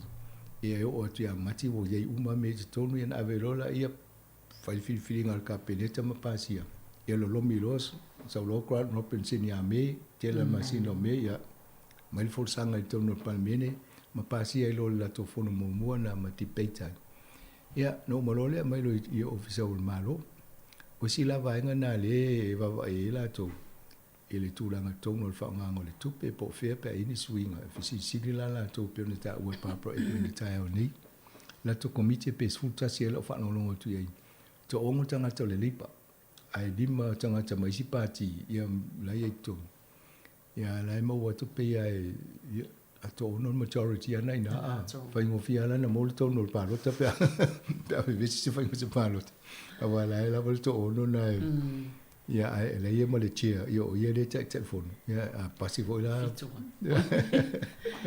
e se tai mi fatu langa ina foi le o le ai to finga ia tai phone o te le facili la vaenga na atonu ai se tai se mani foi le facili se facili le tai mi o te loe le fia umi fo na ia i o le si samata no ne tu e o le si la to finga pe uma i o le minister o se tanga luenga ia na telefon mai le se ia mo me mani wa amala malamba le ia fa ngo fia fo le na lo to le si ma na ia te ne so o le mitanga na tato le a tato va i le sa i di malo tangata no mai i le yasola wa ia tausinga o ainga Samoa ia ma o ngalung fana e le taimi o whainga luanga o le malo, sa mato tano i le vaenga le tau the Browning of New Zealand. Wa amata na tupu wola ola i alu whanau tātou tangata e na e Pasifika. Ia mo o tuwhinga maulunga, o tono ala malo ia o to tele ta tangata la o ye sinia, ye tūlanga fo i sinia, o isi o CEO. Tono palmene, ia leo tato wa ai ai, leo fiololo leo fa i o tangata Pasifika, le iai fiololo numero tangata Maori.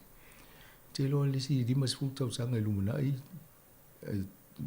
Besi ala se lauta sa yo po e na uma tangata lai fa ele le parliament New Zealand.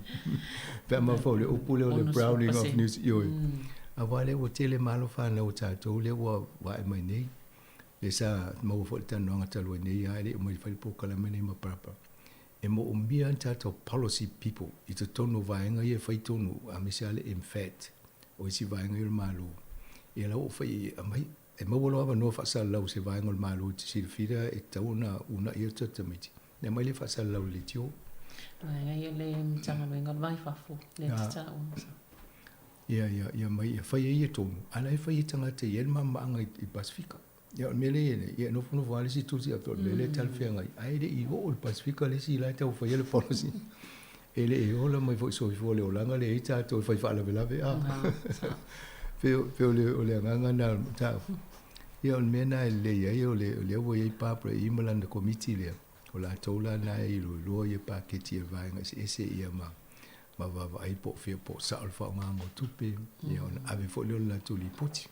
Na fasili le po ai la responsible ia malanda committee ma le palmeni. Ia on ai ave le la tuli poti ma ta o ia me o fa le tonu la to vai. Ia ma fa ia ia tele au taimi le fa pe vo i tai kwata ma fai la to lipoti ai e va ai fo ile monetary report ale fa tupe fa leo the reserve bank ia wa nga umana yo i fo le la to sila ma fu i le tu langa tupe na tala nola i le tu langa o le fo le economy in New Zealand le nei yo la nei tala o le taimi nei e ia le limiti e fatulanga le malu e tau ona awane i o ia le lato ai talaf na lai fa pe po le fast food percent toast food fast food percent ya termine pe fast food percent la ye au ai talaf le nei o la o le loose food percent lo no winga lafto afa o le maula ale to telefo ale fo te va long way inisio au fight or fight tu langa o mta up to pe economist Ola e fa mai o le termine le malo, ai mi san termine na maulalo ia pasente tului. Sa te tau matua ai ta lafu mai tupe ai fa inga luenga ia fa ingo awala ma fale. Muno le tau o fili tupe.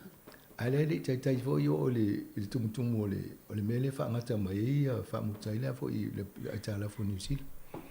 A fo la ta to le ta lafu New Zealand le ine mai si no o Japan ya te foi ma te inga wa fa no so ai tu langa Japan i to cha se la posene la ai ta la ale si senga ti le foi le tu pe Japan ya mo wa ile popole ala e sa wa me to ile se me ya ta to pe popole wa te ilo fa te inga ai te o fa ma mu sa inga ma fa ta to ai o lo ye le mo ta ilo e pidio na mo tu pu ta sang e utile ana tu pe la le to mo au te lo le termine.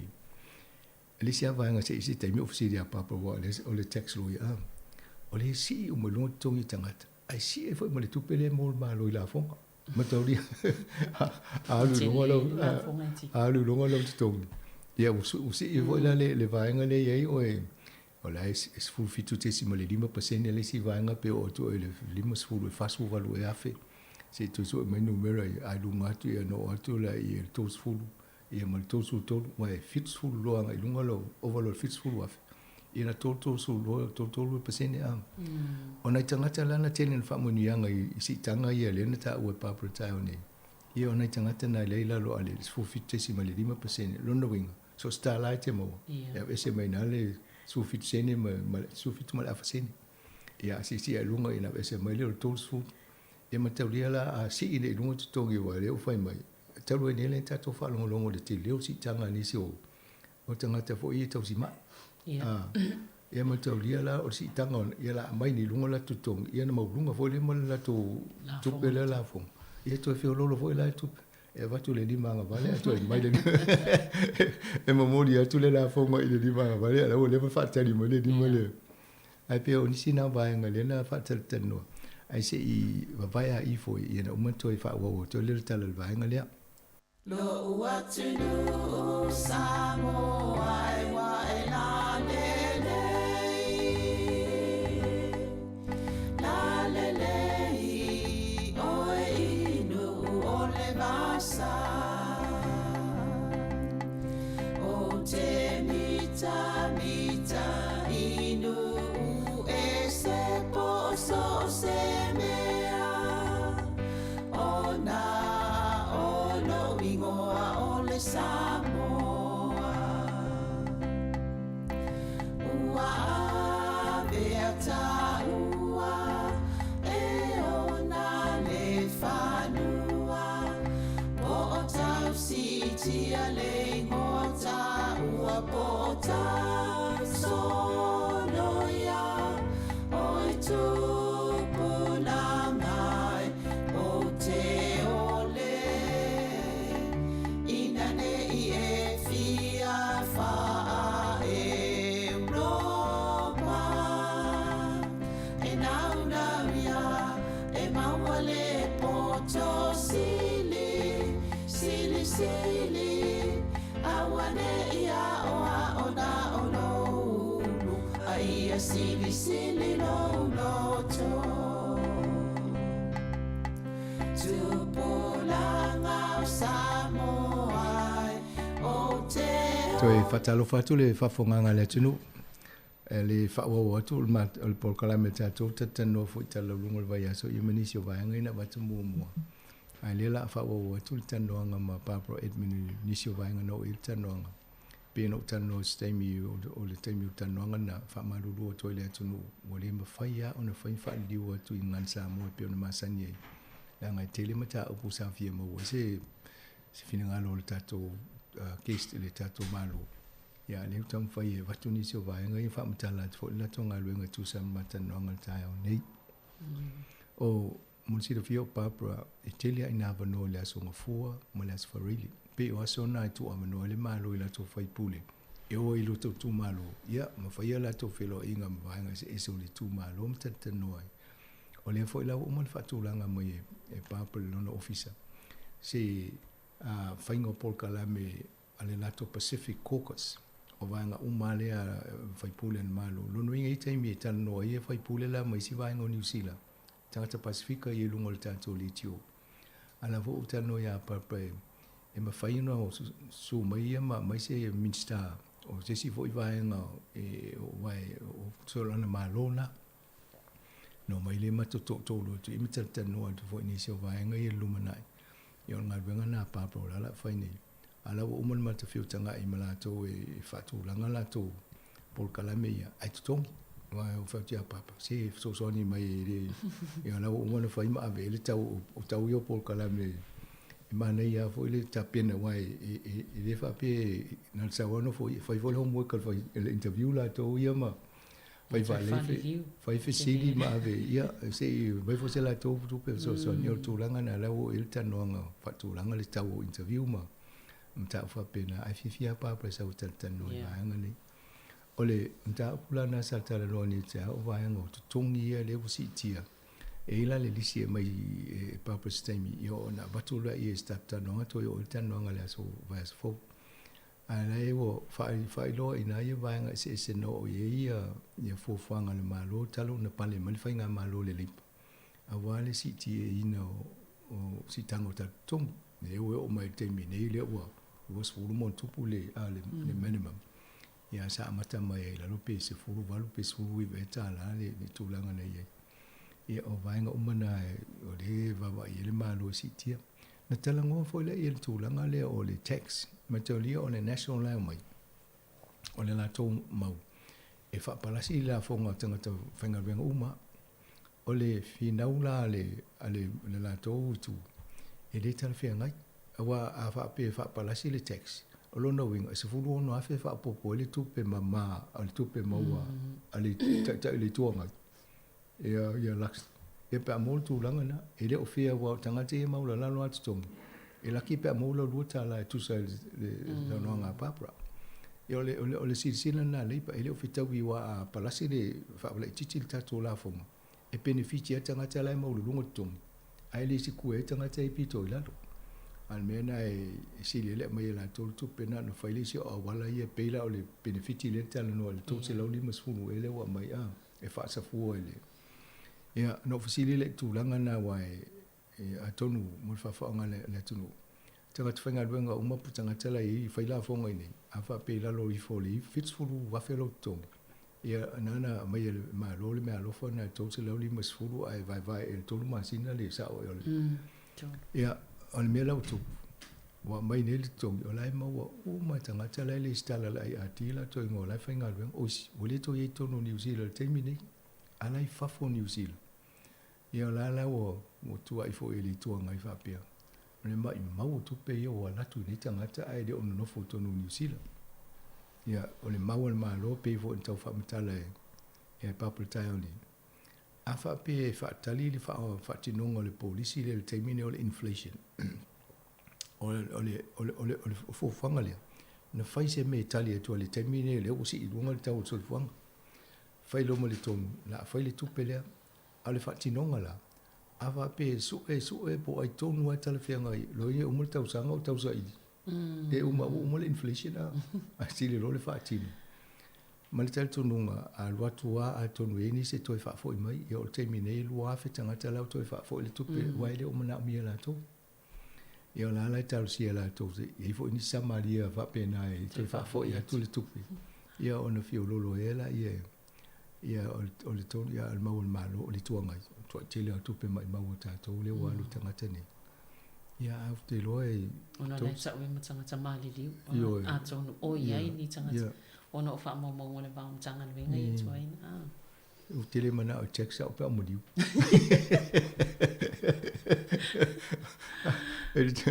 lo inga va pe ona yo ave ele tu polo ga na check sa na tanga tana o inga tonu so le fa inga ngal benga do fiso o la fonga ile tu langa le o sila va inga ina fa yo le tano ngai mo me so swani I tonu al paketi le ele malanga al palmiele no ne ini sila ia na fo into fa malo mai pa pole samingo le ona sfuta sanga le e no sili le wale fo sanga al malo 5 miliona na ave fa ingole climate change ai se fulu e miliona na ave fa ingol sabalalo marketi le sabalalo o tau le marketi le na mu le afisa mo ia ai watu ne le malo to e ale man to le papa right titi ni ma nei o le o fa tau ina le marketi na pe o ina lo ile de soi fuanga o tanga tai o tamai fale ainga le na ia o fuma me o mai fa tau ai mania le la si le malo o fa mena wa ana le o fa o fo se na te o se na fa le marketi na samo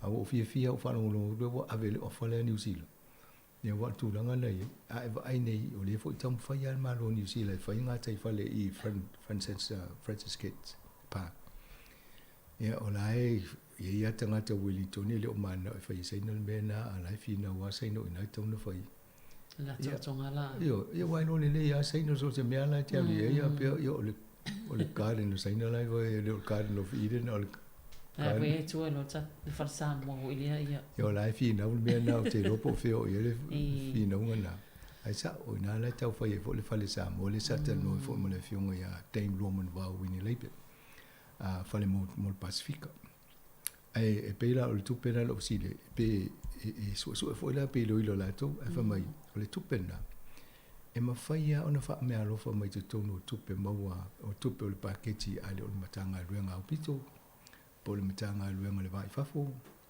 ia po ai se matanga ruenga tal fenga ia ona mai le tupe wa ia wale fa o e se le tupena mai I fa ngango tupe mal mafuanga le na fa ai ma fai ama la to isi to inga fa upunga fo le pipi ia ia o tasi al me tau so il fam talanga le va ia na tadiala ia to ti tau fa tu a papa ia lona ki tonga fsiri ia me na me o ia o mata o ia maka o ini mata va te me lo to le mo fa me alo fo Samoa ia ma le simit mitanga ia o le va ia tu le ia le pe ma fana le nga lu fa tasi tsinda ma fia me le fiona sa fa pito ia tonu ese foi le so fuanga le tato ia tu pa ta mai ta ile o pale mai ia pe tata no fo ia o ni tanga yo fi me ia o lona tua lona tama o ia na sai nia le fia ga inga le o tu ia to fa sami le on sulta sanga tano pale me ia le mo tu na tu pe so ni fa ye ni a to no ngata fale i me vo ye tali le ngaluma va ngana le climate change ia me to fa ye le tato sa valalo o te loe va bea na umal ngaluenga le wale o le leo se tupe ala ne toa ni fa se ngaluenga o le se tupe ale welo ne ele tupe ia va vene ai to ti nei va ia tu o po se kon kala te wala ki fa mo ia ngaluenga ma a to no la sui fo la le falling o le market o le pe o le market le ta to lo ya sola e lo pe ta o nai no lo fo ia fa le kofe e fa ma nei a watu risi wa pe o le si va nga na e o tanga te fo le ta fa watu ini me o anga ye ya pe o le si va nga na no ele ta no anga le i mata upuna a so ni to no po rua ya o le fo sa o ele ta la wa o se fai pulia e ala na tu la ia tu lo tu malo e alu e fai si sana sa mo le tu malo ya o le mau me ta no anga ma ni te peika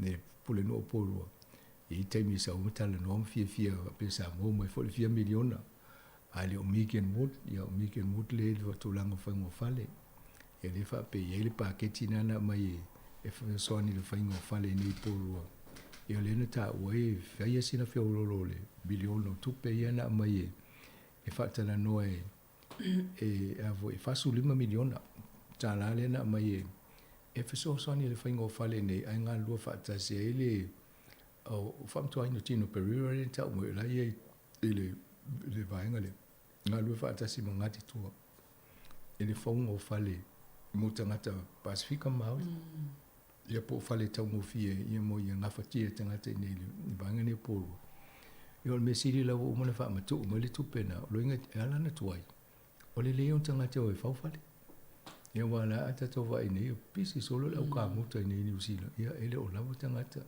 to o le wa mata na pasi le malo le awale e maina isi o loa e fa o fa le tai pe le mena pisi le chip board ma plaster board me vo e po pui fa le ona o le toai ona mo ava nona mai le ila fo ia fletcher ia ale wa mo ne le sia ava no le ia fo i fa ia mene e lo ina la e lope a o mo masino se temo tato e tu te le anga vengo o fa to va ve fo ina o mo fa ina istanga te le te lo na tu e move in la to fa le pe o to no fa le sa fa yo la to fa le fo le masino o mati a pelila e o mai nei ya na le tolo tua fa mai le o mo ia mea le o mo ia e ala o mai nei le si va nga na no talo nei o masino se tema lo inga tolo mai a pelila me uni ulai a fa pela o ele na mo tutongi se fale malo fa mo o mo masina na o alwes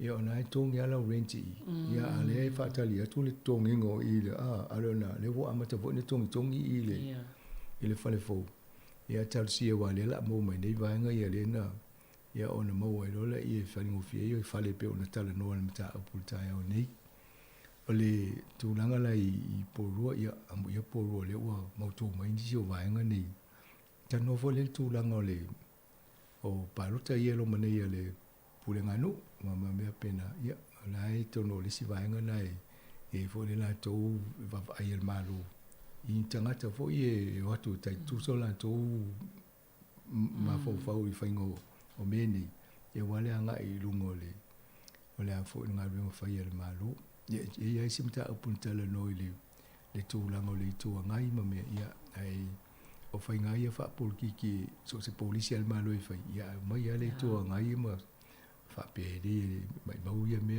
di fitau ile me ia lai va ila tu fo ngana to tu sem vo mo la to tel tununga ia malva ai la to me nga mo ta to ia nga vo ia to no nga vo po kala me le o mo me si fa mtanga ia ta no tu le tengo o le ta ai te lo ia se me to ta tu le po kala me le ngal pitania ia wai to telefone ta tanga tu fa nga luenga le o mo fa sa lo mo te mini mo wala to sa mo no to fa lo ngo ia o le si me si o lo lungo le YouTube mo le Facebook e ma Vaiaso tanga tana fa lo ngo so sting malo Mana e foi e wai be o le e so atua mata o pe tanu ale.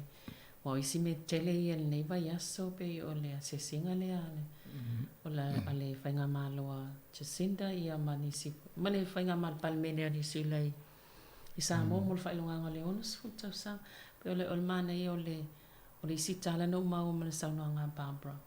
I le whailonga o le saininga o le whianga inga whaapitoa le ani usila ma Samoa.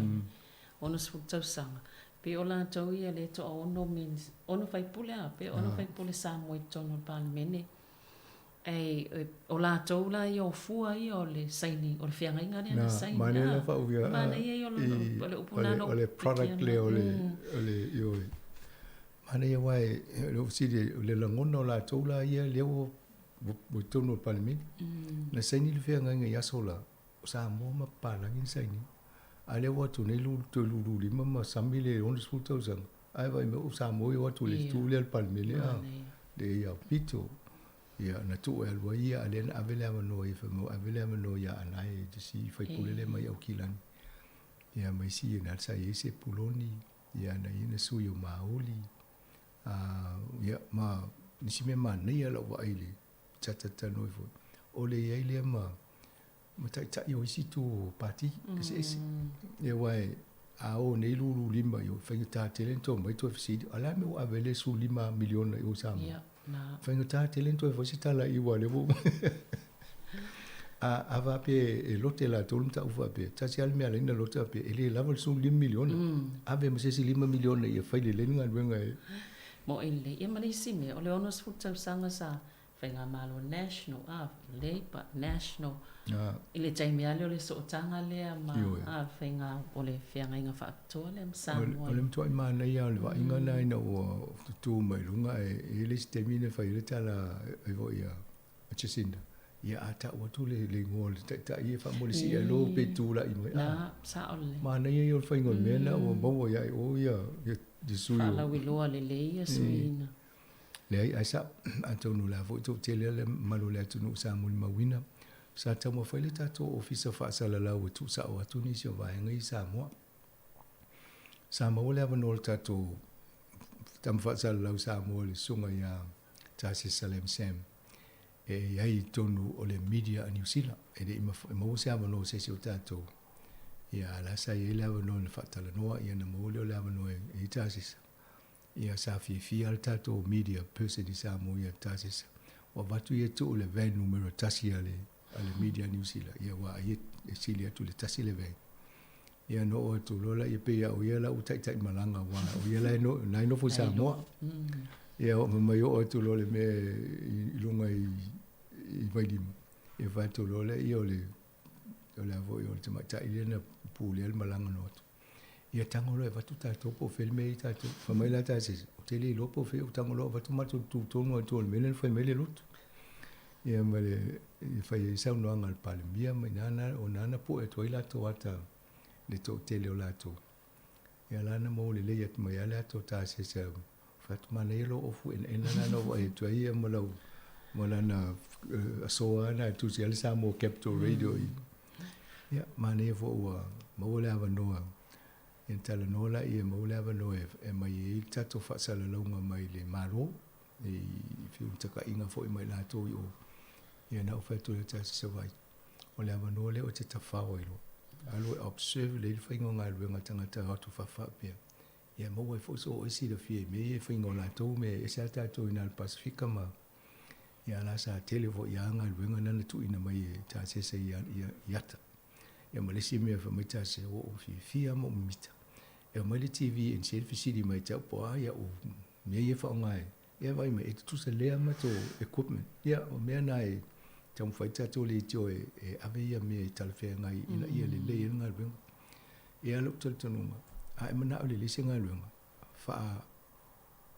via le le ia mea whai ngai ruenga le tangata e le anga lo nau i le le mea mai ai dei ni me foi singa ruenga on me na tau no foi fa le me foi inga ruenga ia on ato to fo le nga dual tanga te lai foi me nga ruenga Samoa e na sa mata no bata se Samoa mai Ia fo ia se ngolongono tangata te ia le media Samoa la to vai mai vo se le mela tu to tato tamala Samoa.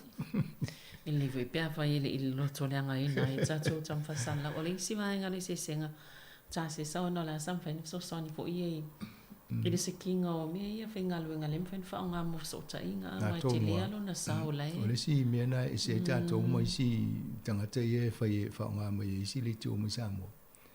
O lai whanga la tau mo reporters o journalists o la tau ato mai o le tūlanga na.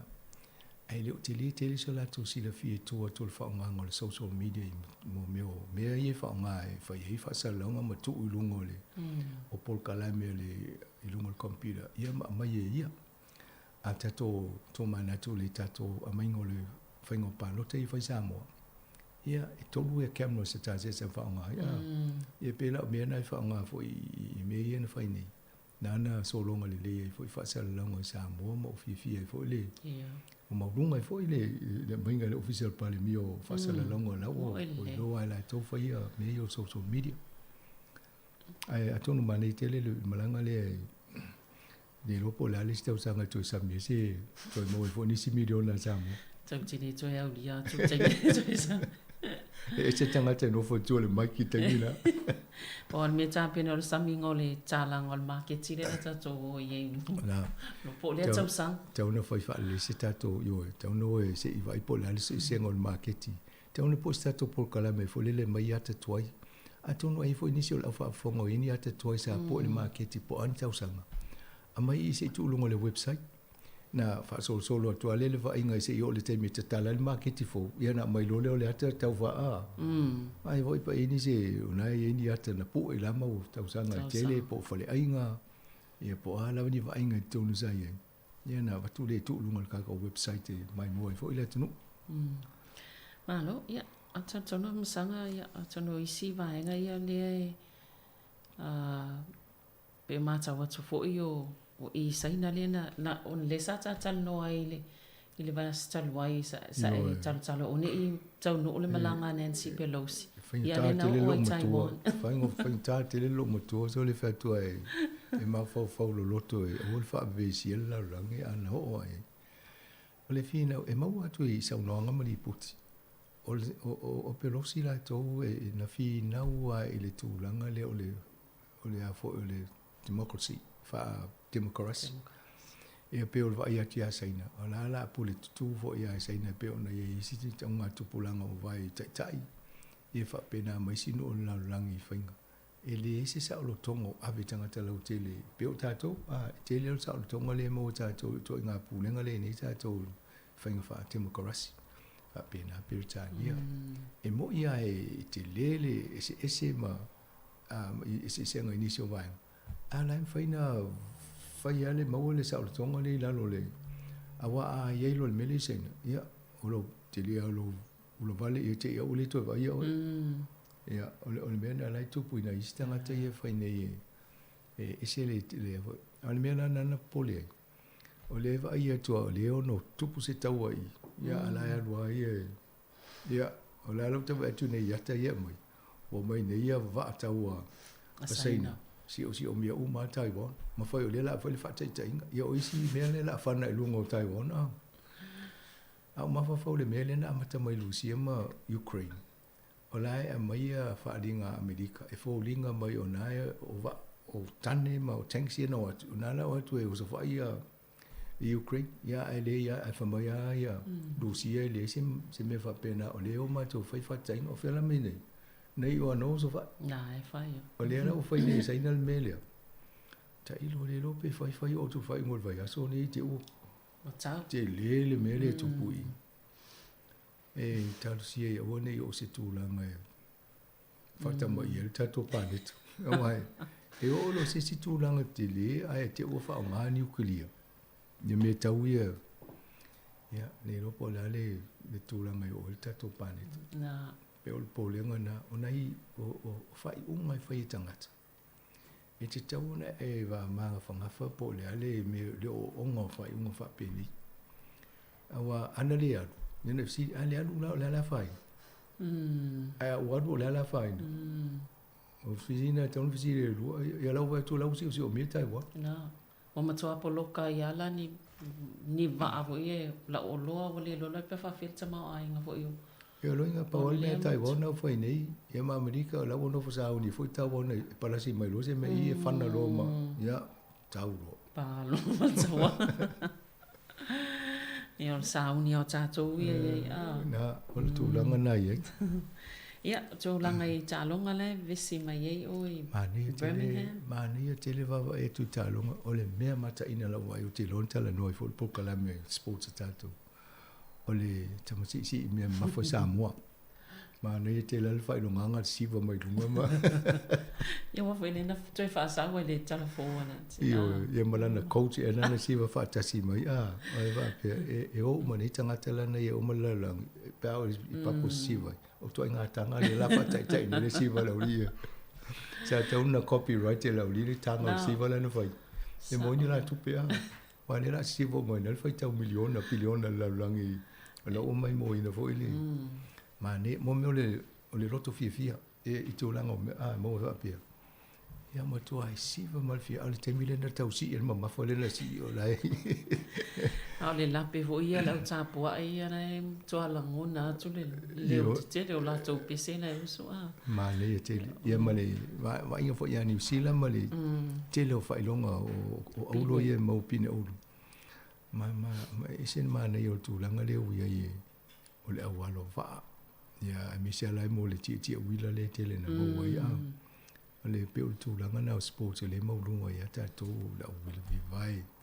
Ya misi ai ta ule to tini ta tunga te tamu mo e pe o tamana ave uma le au i no fo yo Nigeria Jamaica no fa pena ya ta to pe le ayo le ni wila ana tanga ta ya ana ifu ni la to wila ya if you ta to tu so o ta longa isa fa mo mo tai pe o tai to fit la kapi ya ne misi uma mai ni pine au poni siri vai i tālonga na. Mo te tauna man ma fau ia ni sila usui le lau lang.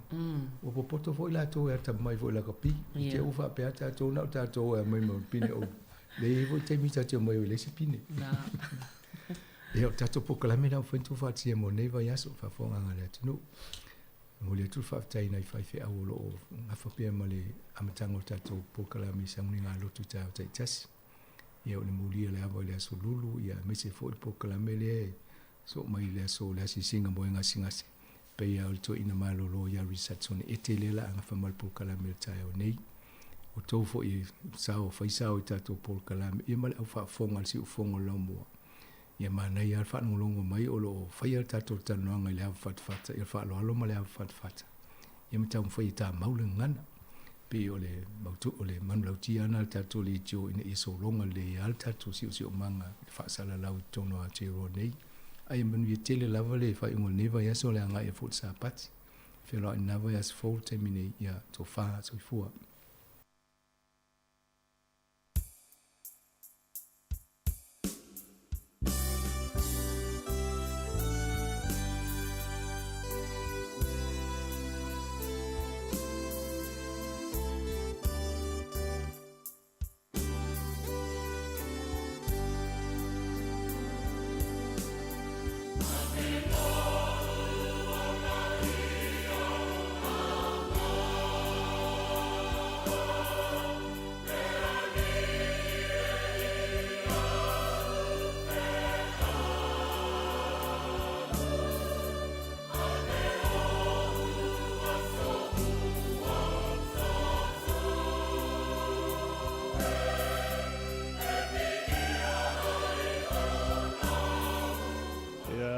te minei o le la whaafonga le tunu o tātou por kalame o le se singa fie whaino atu o le sunga i le to ina malo lo pensione Reverend Elder Risati sone ete o le awhia ngai mal por kalame le nei fo i tae au ia le lei o na usi mai al whaafonga.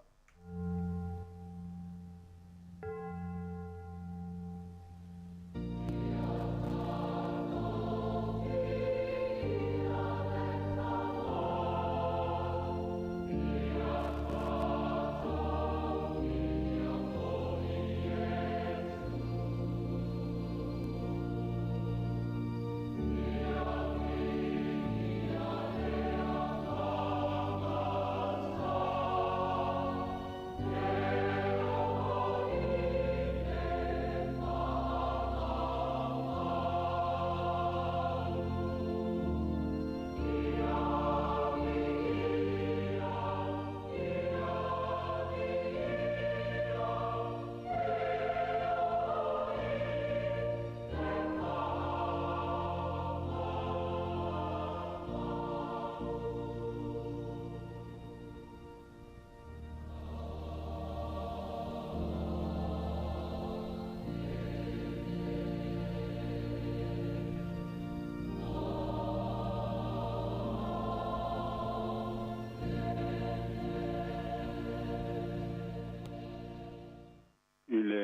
ma le whaaloalo lava o te whaatalo whaatoi ma malu leo whaafonga le nei futai au.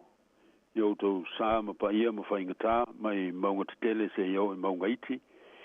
Tālo palava whaamalo so i fu maua ma le langi matafi.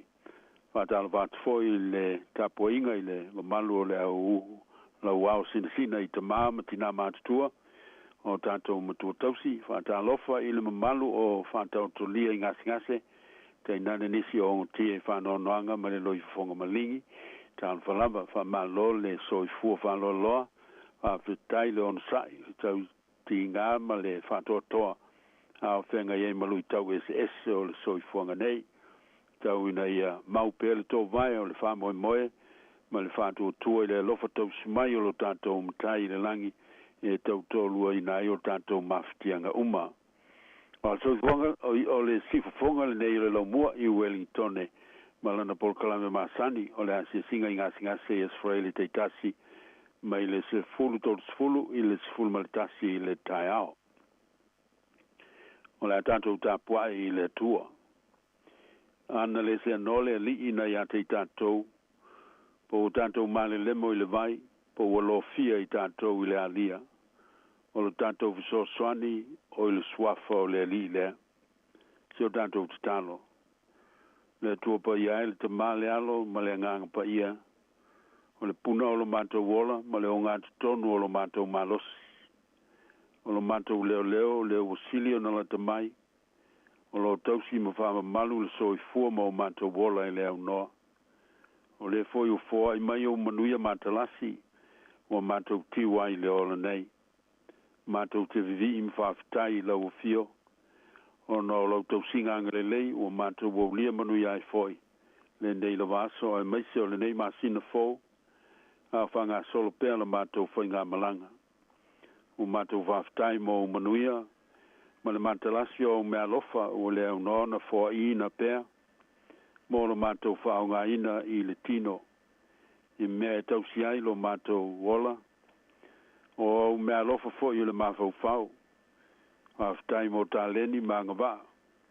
O e tufa ina mai o le tangata malana i ngā lue ai. Maise lo mātou ola whale nganga. O lo tau tolu ina o lo mātou vai whale whātua tua e whasota i atu malau fio. O le wha malsia o lo mātou ola whale whātua tua. Mātou te whaftai mo lo walofa wha malolo. Ma lo mana whai wawenga o lo awala SS mai. Whaftai mo awa wona fo mai. O anga waa ma le poto e whaanga waa i nai la tau. Whaftai mo waila au o mea whai ngā luenga SS ma le au ngā. O sao nia mo le tong fitinga o ngasi ngase. Ma whawhita auli o le ola nei. Whaftai mo lau wha malolonga mo tangata mai. O lau wha mai senga. Ma lo mana wha mawhanwhana mo e whano noa. O lo tau tolu ina foi o lo mātou vai. I teimi e lui tau ina ai lo mātou whātua tua i mea tutupu mai. O mātou whawhitai mo ngā luenga la veai ma o nanga whasosoani uma. O whaia mo le manui o tangata o manao mia le whasosoani. Mātou te whawhitai o no ofisa mtanga luenga ese o le malo. Te nano wala potpotonga o lotu mai kalesia. Ma lanto o nanga le lei uma o whaia. O tangata pōpō ngā tia e meise le manuia lau tele o le atunu. Mātou te whawhitai mo lau kalesia kirisiano. Ma lana ngā luenga o le tala le lei. E meise lo mātou whātua tuanga. Ma le awa noe whasota iai ma lau o fio i le anganga. Whawhitai sili o no Yesu Kiriso. O le taulanga o le tongiola o tāpena mai a mo lo mātou whamangalonga. O lo mātou whaoltanga e au ni tamatalia i le whātua tua ma le sala mō whamaoni. I e tu mau lo swafa le vi inga, i a te oe le whawhitai o le whamanu ma le whanetanga i nei o na pō, se i o i le whamavau lava. Amene. Tātou pepese le vi inga o le atua.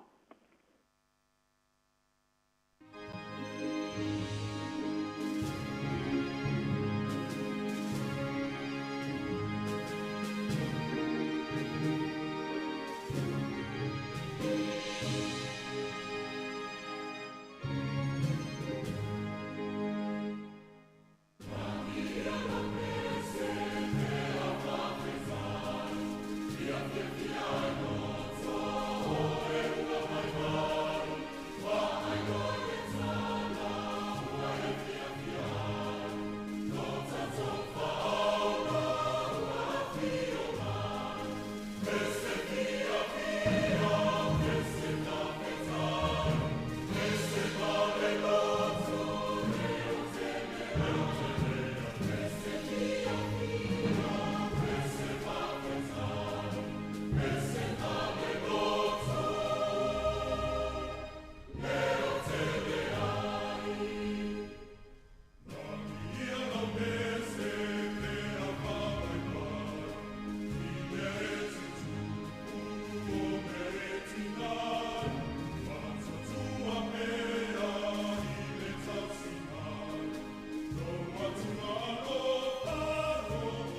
le tuspa ia, o le tusi la ue Peru, e Peru lona mtau peono, o te whaitawina ma le whaiupo sifunu ma le fitu, e whaangata mai le whaiupo lua sifunu.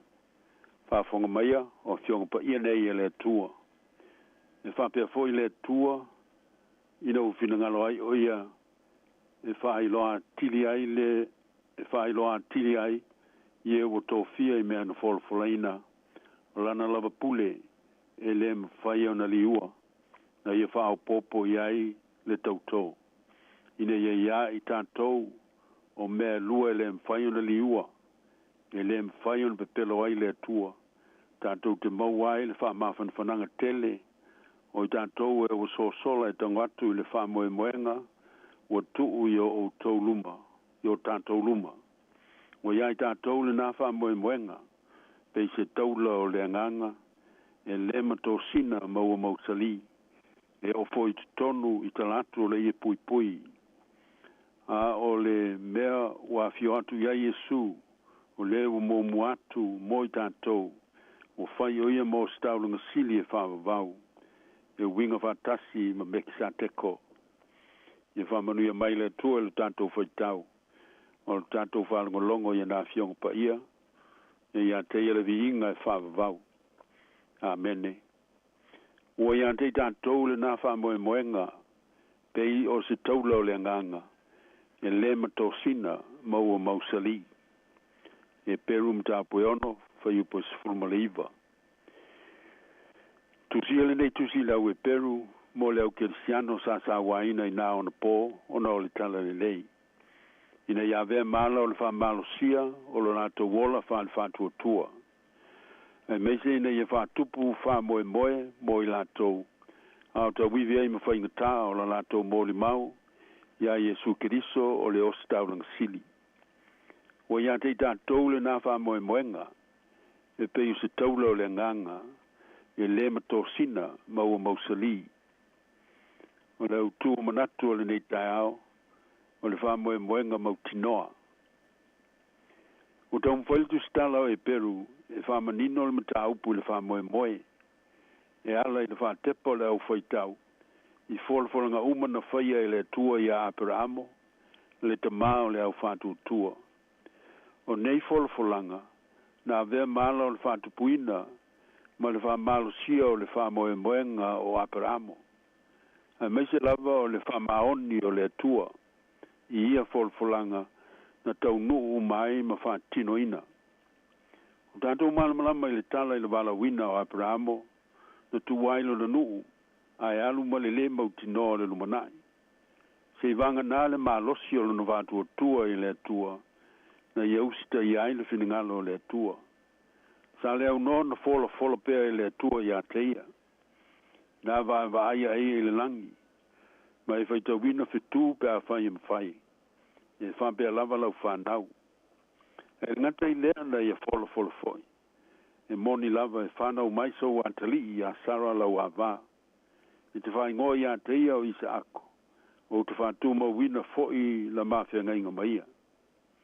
Na o foi ni finangalo le tua, e o foi natu le tama e osia ili tau langa. E lei tau fia lava e Aperamo lo Natali. O no lona whatua tua wha maoni. A meise o lona wha moe moenga uta oto i le tua. E pe inu tau e le Peru mta po su tasifa i po sfuluiva.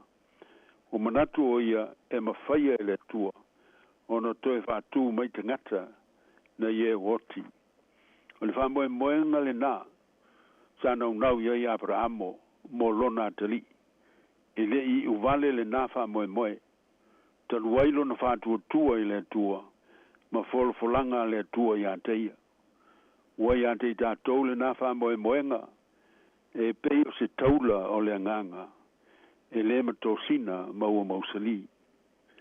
O le mea na whaia i le tua mo Aperamo i le whātua tua. I le whātaunuina o na folanga uma. O le whātupuina leo le wha moe moe o Aperamo. Ina ia mausali. A le ale wha moe moe o le tangata whātua tua. O le alo tātou wha moe moe. O wheo ta oto ai lo tātou wha moe moe. O le wha moe moe o le tangata whātua tua. O ngā tonu lava i a Yesu Kiriso. o le atua na liu tino tangata. A walo na soifua pa ia ili tino, na manu maloa iai, I vai inga uma o le o langa whale tangata. Mana whātoi la loina le anga sala, o le oti ma le tunga mau, ma toi soifua manu maloa mai ai. O whāwai lo tātou whāmoe moe, I le mauti no le whātua tua I le tua. E whāna mai lo tātou whāmoe moe, I lo tātou tali eina o le upu o le tua. E meise le upu na liu tino tangata I a Yesu, ma ana folanga uma. O lala apostolo Paulo, o le nei o tau ami o tonuina I tātou il whātua tua. O leo o tātou le lei ai ma le tua, o nolo tātou wali o Yesu Keriso. O ia foi o tātou maua mai ai le teita inga, I le nei alo whatunoa. Tātou te iai I le whātua tua. Lo mita foi I tātou ma le whāmoe moe, I le manuia mai le tua. O le whāmoe moe foi e le mai, a wau whamalingi mai le alofa o le tua. I o tātou loto I le nganga pa ia. Ua fua I ina mai I a te tātou. Pai mai le matua. Ua I a te tātou le nā whamoe moenga. E peo se taula o le nganga. E le matosina ma ua mau sali. Leo pe le. Leo whafonga I le nei tai au. Le malu o lo whatau tulia I whata whangase o le tino o male mawhau. O nisi fo I whea ngai ma whanoa noanga. A meise o le tele o whawhita auli ma whaingatai ese o le soifuanga nei. O lo tātou tawivi ai I le aso ma le aso. E whaingofio na la matia I tātou. I le ai o se whamoe moe. Pe ao ina whisa ngai ma ti ngā. Pe a whisa ngai ma whaingatau le tino. A lui tau le mawhau ma o tātou loto. E iei teimi o leo langa. E tāua waina ma vai, ma mate lo tātou whamoe moe. Pe a umi ma whafua loa se tau I vinga ma ni whaingatā. Pe whita iei foi ma whawhita auli. E tofu I nai se whamoe moe le lei. Tautua nā mai tātou. Tātou tāu fi mau I le whamoe moe I le tua. Ma ana fulanga mo tātou. A walo nā lofa ma lo na whamaoni. I le li liu lava e whawavau, e tū mau mo oe mau, mai tātou uma. O whantu sa ina le nāwha moe moe, se taula o le anganga. I le matosina ma ua mausali. O tau sila fia uma ma tātou loa le au ngā o le taula. Ma le tāu o le taula mo va. I la foi le elititai lo loto, o se ua mea mamafa. Na te tāu fi mauina le vaa. Mai le afia I auma ma ta whenga o le tai. Na te whātu mawina foi le waa I saunga le mu. O whapena tonu le ata. O le whamoe moenga o le tangata whātu tua I le tua. O le taula wha le anganga le nā. Na te tau fio fia lo tātou wola, lo tātou loto ma o tātou nganga o le tangata. Ina I tu mau I le tua. A whesoua ina le ola I matangi. Ma whae whaono motu si ai. Na tātou whisota inga whae whātua tua I le tua. O le whisota inga ma le tua, e peo na wha upu inai le tusi o e pelu. E o fo I tonu I talatu o le ia pui pui. O le mea wa fiatu ia Yesu, o le wa mumu atu mo I tātou. O whaio ia mau staurang sili e whawawau. I oe o le loloto le nāma le mautu. O le fatu o le tātou whamoe moe. E ala ia Yesu Keriso. O ia o leo staunga sili. O taula ia lo tātou whamoe moe. I le ola nei. Ma le ola e whamavau. E moni. O tātou ola mautou soi fua I se lalolangi. O suinga te tele o leo langa. O whamai te pisi pea. O tele na fia ma whainai tātou. I whawhita auli e tele. O tofo ina ilo tātou whātua tua, ma lo tātou whamoe moe o ta oto I le tua. Ma o lava ina manunu I to au. O motu si aile taulo le anganga, I le whātua tua ma le whamoe moe I le tua soifua. Leo whafongae, o I aile taula, na te tāofi mawina le anganga I le whamaoni ma le mautinoa. A oangi pea whao le nei ola. Tatou pipi mau i le papa e le malue e maua ma tu mau i le lofa o le alii o Iesu. A whai o a whatia nei lau whai ngā malanga, o nā whawhitau leo leo langa nei, i le tino le mawhau ma le nganga. Tau fi mau i lo whatua tua, ma le whamoe moe le taulo le nganga, e le mato sina maua mausali, ia Iesu Keriso le alii, o leo manu malo e whawavau. O ia te ia lo tātou whamoe moe, e pei o se taulo le nganga. Amen. Sio tātou te talo. E ni ie lo mātou te mā. Aftai mo o fionga fola ina pēr, mo lo mātou whamoe moe o mautinoa. E pei o na pine wha mau ia Iesu Keriso, mo lona so i fua pa ia i le lalolangi. O ana o onga mao na wawenga, mai se lona maliu mo lona tu malu.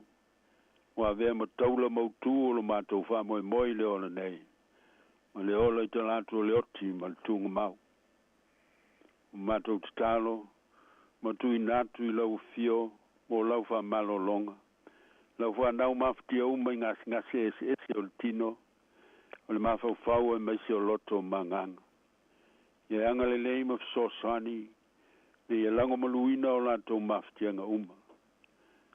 Wha mana ina ngā luenga a wauna fo mai. E ala tuai lau wha malo longa mo o tangata mawhtia. Mātou te talo mo i lātou uma o ngotia i whanoanoanga. O nau pelenga mawhtanga mo te sia il maliu maleoti. I se i e tō mātou ina loi mata o whanoanoanga uma. Ma fōa i atu i ailo file mu, wha maisim, wha mawhan whana. Wha tupu wha moe i lātou. Talo mo mātou te mam tina mātou tua uma. O i lātou te nganga i fole lao so i fua il tino. Ia apo ina i lātou i o aama mana. O fua i atu lo file mui o lātou tino. O loto mawhau manganga. Wha malu si ai i lātou ma le wha moe i ato e. Talo mo i lātou uma o sai se tie whal pui. Ina ia whatupu ina le salamofa maoni li liwina e mo le mesili. Talo mo i lātou i ai manaonga whapitoa. O e pol vai o e longo noa o e pipili mangungu. Manisi a fianga o tino ma mawhau. Ina ia lātou maua le loto tele ma le ono sai. Te wawe ai o lātou mawhitianga i lofu so sani. Talo mo i lātou sawa ina. So se toinga sawanga i tino ma mawhau o loto manganga.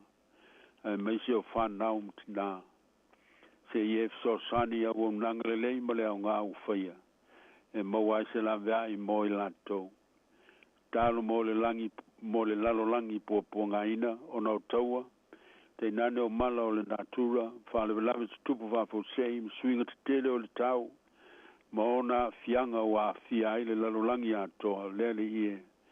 Se ief so sani tau mwhainga uma. Ina ia whaiti tia mawhitianga o lau whanau. Whafsosani mwhamanuia i te ngata wā fia mawhaina o lātou o langa. Whamanuia au nanga lelei uma o whaia mo i lātou. Whamanuia lau I kale se ke siano au le lalulangi ma ngā luenga o le tala lelei. Le i tuputele lau malo I loto ma o langa o tangata. Stalo mo whai ngā malo lelei uma o ati nai mo le manuia lau tele o tangata uma. Ai meise mo I lātou wā vea tai. Nei tunu o mātou no nofai ma lo mātou tunu I Samoa. Ia whaia le whamaoni ma le alofa ma le amio tonu o tusa ma tula whono I manui ai. Whamanuia o mātou a inga uma I le mawhatai o mātua ma whanau na iati nae le alofa le whamaoni. Te avatai mo le manuia. Whamanuia le au whawhongo le nei aso. Ma lātou lava singa uma o mea e manui ai. Mātou te talo mo le siu whongo le lau mua. Ne ia tō manui na pēr lau fio lātou o nanga le lei uma mo se vi inga o lau fio. Tātou malanga ia ma oe lo mātou te mai le lumanai. E te mua au muli au I le mātou whai ngā malanga e manui ai. Nisi au mātou te talo. Whātasim te talo lilo o mātou loto e silfia. Mātou tui nātou uma le loto whawhitai. Ma le whātua tua. E ala lava le suafa o Iesu Keriso lo walo lo mātou wali ma lo mātou whaola. Amene. tātou pese le viinga o le atua.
atu whaftai lau sungutu fue mo le whafoina o tātou sinia wal tātou porkalamen ne votai au wha longa lului whamanui pele tua i autou whaiva le ngai ai nei maua sevi inga o le tua whamanui le tua i malo lau whafonga le foi aso ia mai se la ngai atu le whaiunga le Vaiaso ma le asa i le vi inga o le tua tātou whaiu i le te talo tō mai e o mātou lunga ma lunga lau whanau popo ngā tia uma i le lalolangi Le lofa tu no tele o lau fio le tua o lo mātou tama.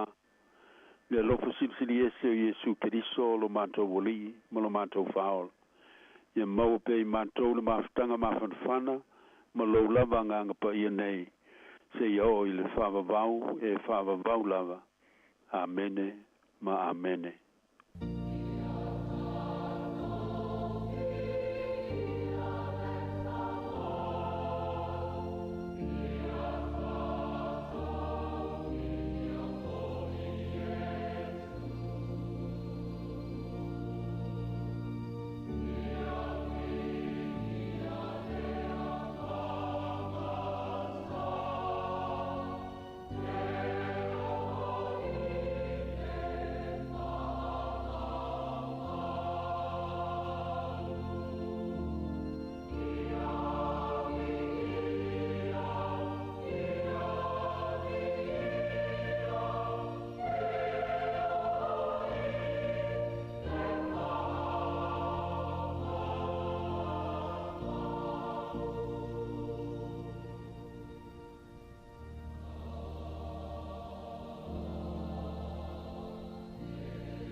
Lena ua whafonga le tunu o tātou porokalame o le ase singa, sa unia le sunga le to ina malo lo pensione, Reverend Alta Risati Sone Ete, ia e momoli 12 whaftai tele mo le whamalo whaftai, tā pena mo le tātou porokalame, e te tonu foi, ia u whaalo to tele ina, ia le au whafonga ia u whenga imalu I tau o le ulangandei, ia maisi o mai o le tino, ia whaamanuia le tua le sunga le to ina malo lo, le fo fa tua mai so la ngali nduia le yaso malanga ya tu fa ingol Vaiaso fa tai tele lava o le vingo le tua o le fa fonga yai ma le kale sia fa kasa I polidua ave lo wola ia nga ia ona vai ele na fa ve fianga ve pesi afers futasi tato por kalame le ina lawotina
mai se fai o e ma ave fe au mo mori lo wa fa pe tawane ai lo fa atatau wa ave mai tala no la lenei le fili o tanga jo mai ala pule ale ai oi ma jo sana le masina ua aso wa sulumiai yo mai fanua oi na manatsu ole asi ile maua le fale o aso mua no fa alo alo ele ma faina ngalo ile lotso what's up for you I do what's a nei ono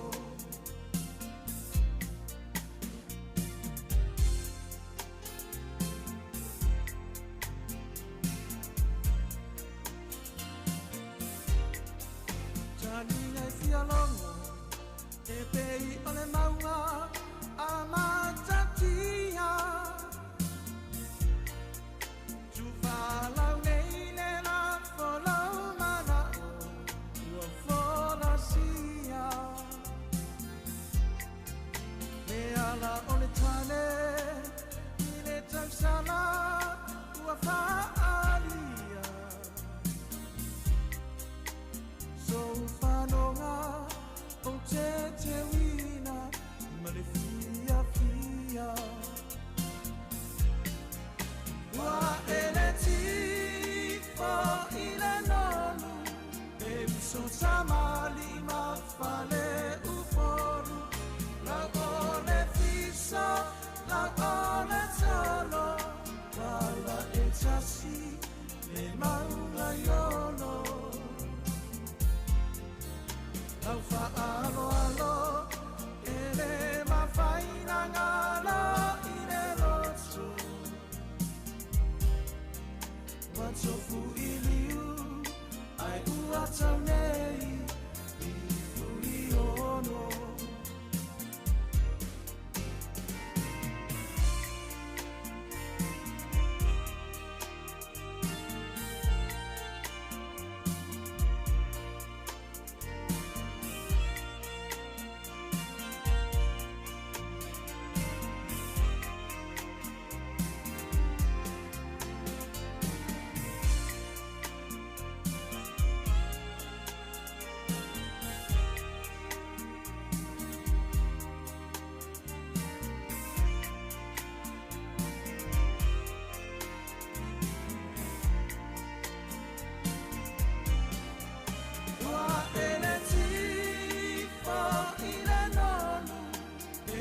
Samali ma fale uporu la ole fiso la ole solo wala etasi le maunga yolo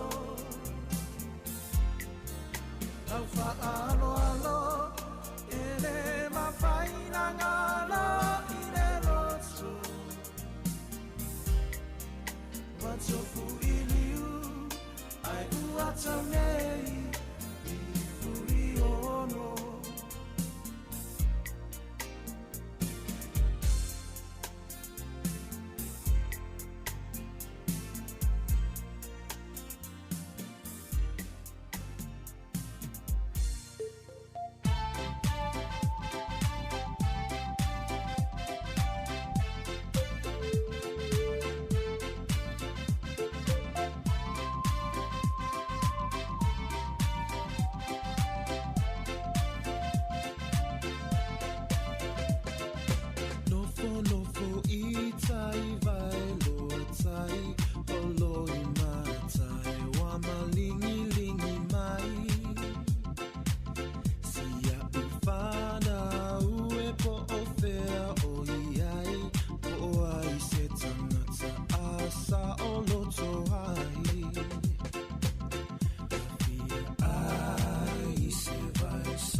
sola tai.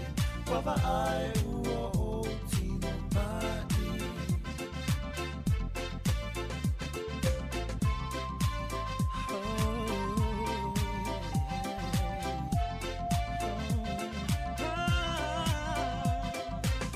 Afisilingia ita eta ngata. Wa ima ito ta si fea lau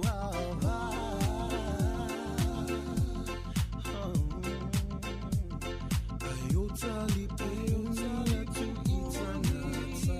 Lefa finela ea lo fai lau fala. Ai se vai salo. Ino e se sua fai. Ole fa fine lea wa fe sola sola tai. Wava ai ua o tino mai.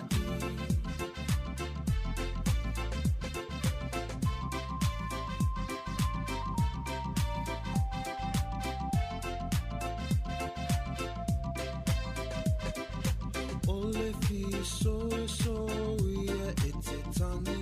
Ai ulo uola alu ilo utina. O moli o alofa ilo aina. O mali ilo lotu lau tau singa. Tafia ai se vai salo. Io e se sua fai. Ole fa fine lea wa fe sola sola tai. Wava ai ua o tino mai. Ai se vai salo. Io e se sua fai. Ole fa fine lea wa fe sola sola tai. Wava ai ua o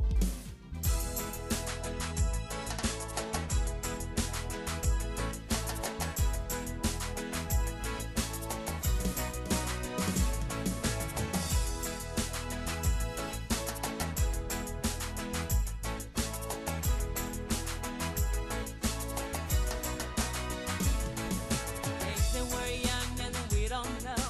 We won't find out until we grow. Well, I don't know, baby, that's you. You got me, baby, I've got you.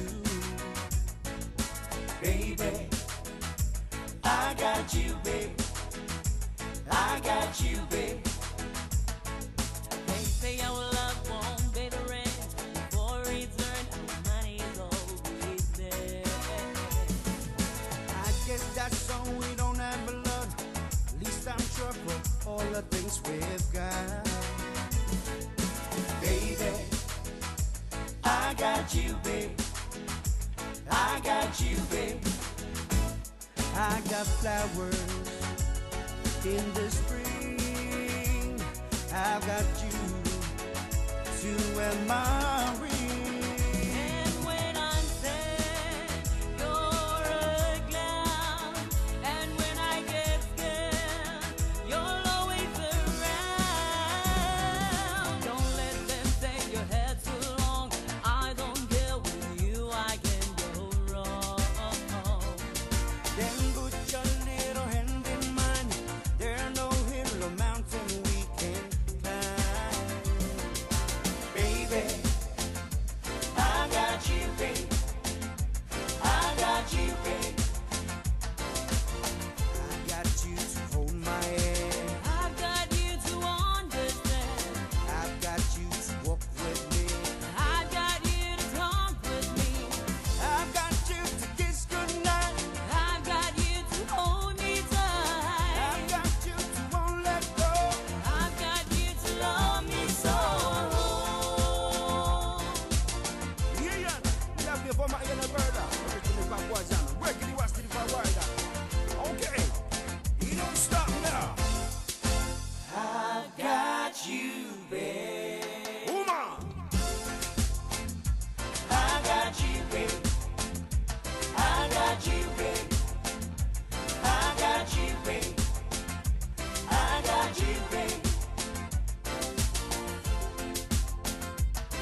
O le tautua le si ufonga o le laumua o lo iai fo i le langolango a le New Zealand On Air.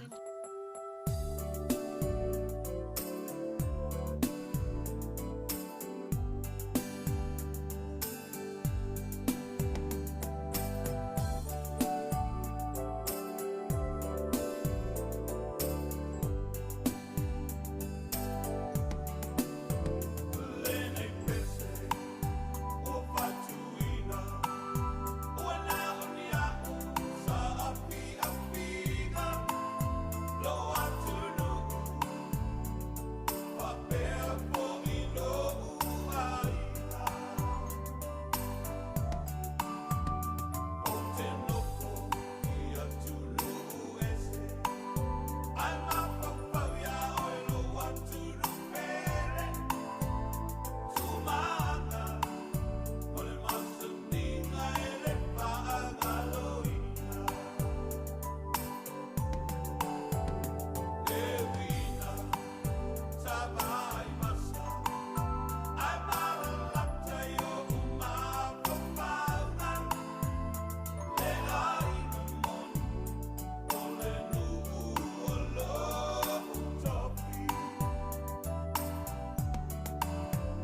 le fa forma tu tu si forma le mo ni te mi le tai au to lu su fitu minuto le tai le su mo le lua ya fa malu lua tu por kala meline la utina mo le fayona fa wo wina ya le la fa wo pe ta to fa fi fianga fi pese ya ma le te mi se pa ya su mo le lua o le va vea le salta alonga le o le peleki ma le au malo si Afrika Saute e lua ta alonga a New Zealand le la fai tono Afrika ile Vaiaso lenei ma le Vaiaso fou, i o le teimi o le tālonga, i o le tolu le vaveao le teimi New Zealand, si aki pēla o Sky TV, le teimi e sau wai, tātou Samoa, tū sa le whā le vaveao, pēa whai aru atu tālonga i le utou televise.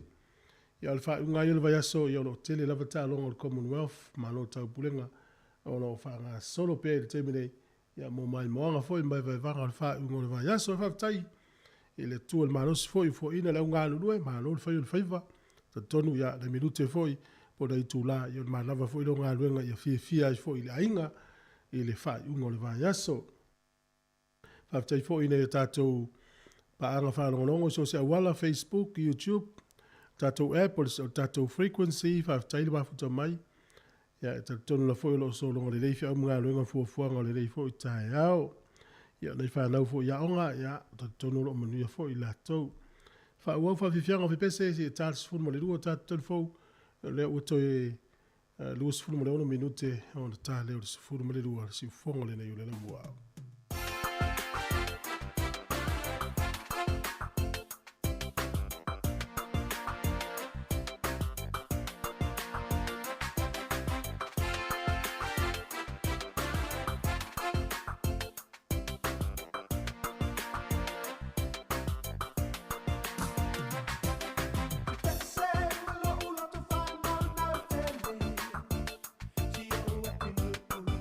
Leo lang a fa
La ulupe ulele le vao Mamanu tafao Le se upu e foi mai moa u hey Sa unofo mava ai Te fo i mai Ho la ulupe o fea hoi ai La wolo mali Nang naulo uloto Hele mawhai o ngalo Malo alo fane Mo oe Oh oh oh Fai mai Zifi mai Fea o e Fea e ai Ule mawhai Le mawhai Fia ai Fai mai Zifi mai Fea o e Fea e ai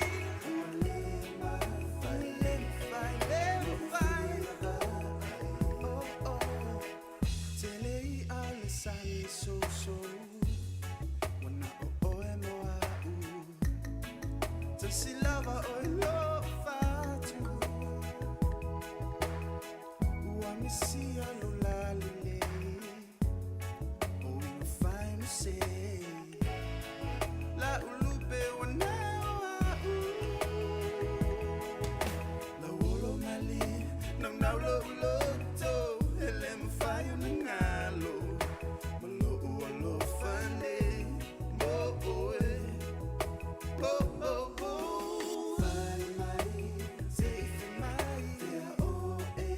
To the heights of Mount Vaya, my love will take you there. To the village of Solo, Solo, my life for you I'll share. Me and you together forever. I fine. Safe in my,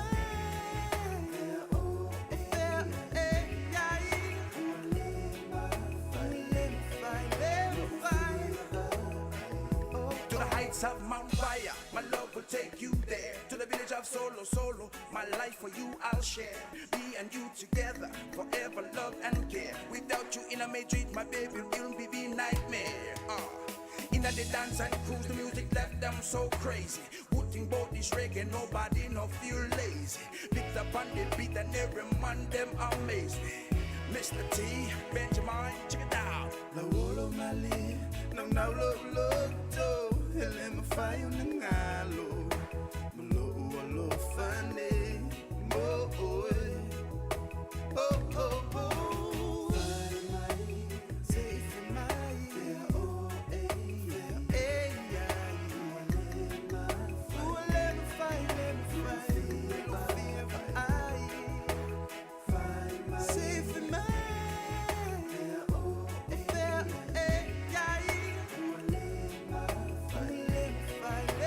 Fine.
loud era.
Ata se I whai o la utala I winga o lenei o langa I le li lenei o wha manaia E mali e fo I ana whainga Wa le longa sautanga a whai Wai lo atu la malo wha aja whai Te lule usa mali wha atino au So leo mea na pei o le au Whaalata o le fuia I le si Wa whaapena So le nai au whengi Wa ele se I tau tala sao Betali ai lo mana o Wa tele me no fa manava Ua le ma whaina tau tala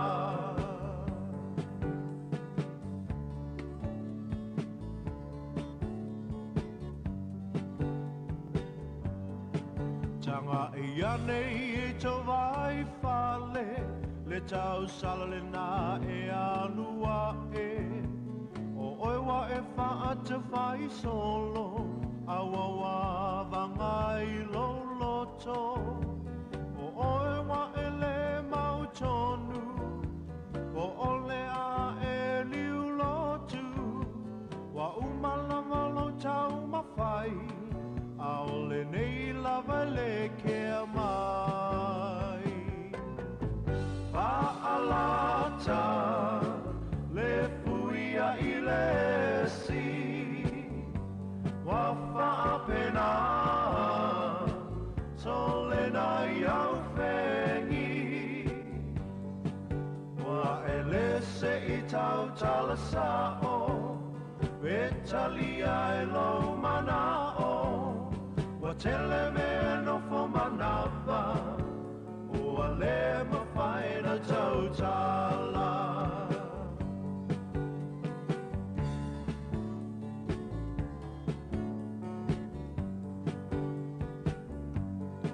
Sina whautuanga lenei ali'i, tunu pau se moa ma se ta isi. Aluia i to te to anai, be whai aingai ai i le afi afi. Ta usa o iei le me oi lo loto, ne a whaina.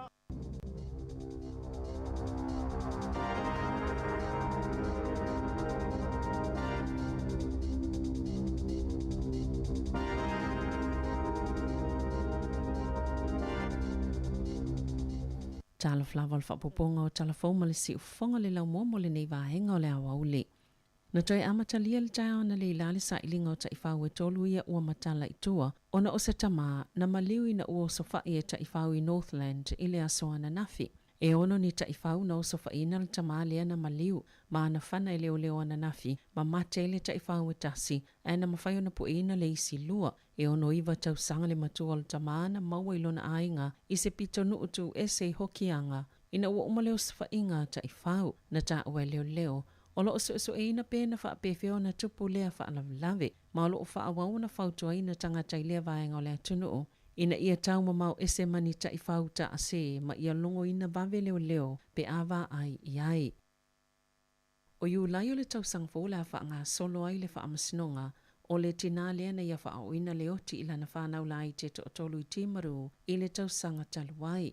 Sa mawhaiona talia le tālu sanga Lauren Dickerson e le tō lai e le whaamasinonga mawalunga i kalai estete le so na tā ue whaamasino Cameron Manda o le asos fulfito i ulailo a whelua tolu wa whaatulanga ina le whaamasinonga o Dickerson o le Vaiaso taluaina sifi e le whaamasinonga mai timaru le nu usa maali li waita maiti a nga i kalai estete wa mōlia lea tinailo na whaoina o le oti malona loto iai. Ia Leanne o no tau sanga le matua, ma le maasanga ta ilua tau sanga o Maya Makala, ilo la tau whale le aso sfulu ono se te malua whelua tasi. Ele ilewa ona malanga mai Dickerson, malona to lua malala whanau mai Afrika i saute, pe ea ma le Vaiaso, a e tupulua lea whaalavilave.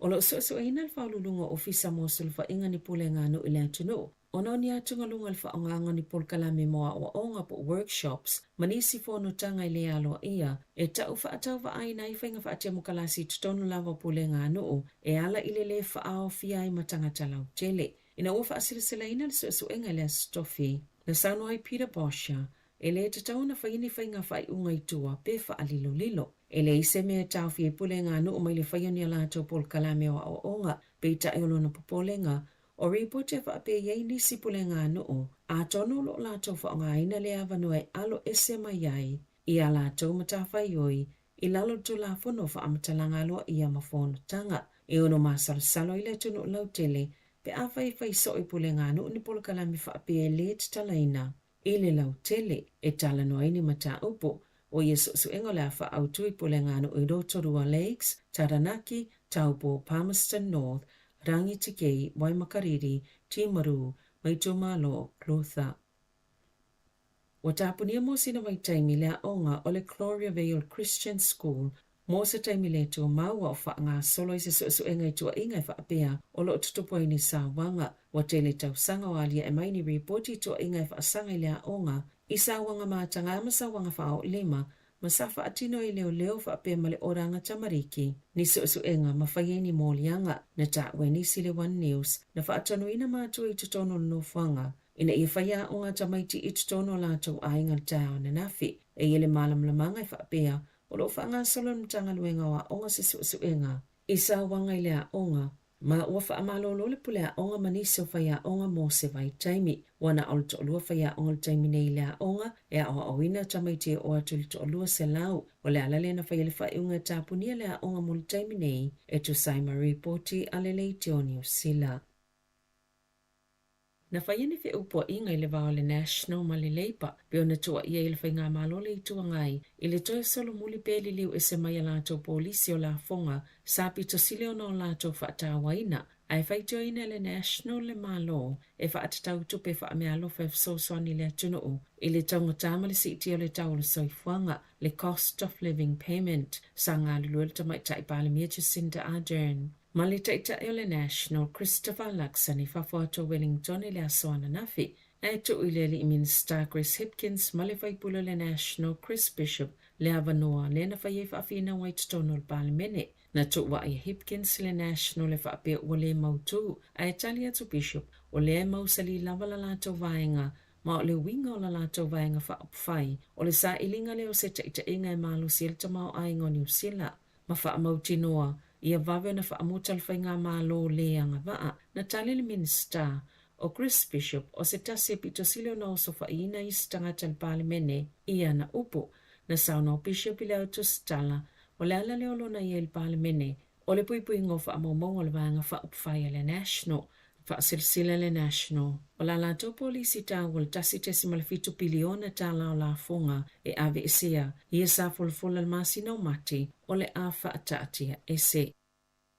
E o maile po ana po, e na o James Shaw lava le sui tau vāmole isi taita il vanga whaapwhai le Green. Talo maile lua Vaiaso na pālota ina ile ave esea o ia maile e tofinga. Na pālota sui le vanga whaapwhai e toi te tala, ni sui whaatutu mo le tofinga, peo na iaila la tau fono whaaltau sanga le asaluas fultolo iu lai. Masama tala ile whaituto o moso o se sui lava le vanga whaapwhai. E fia tau vaa.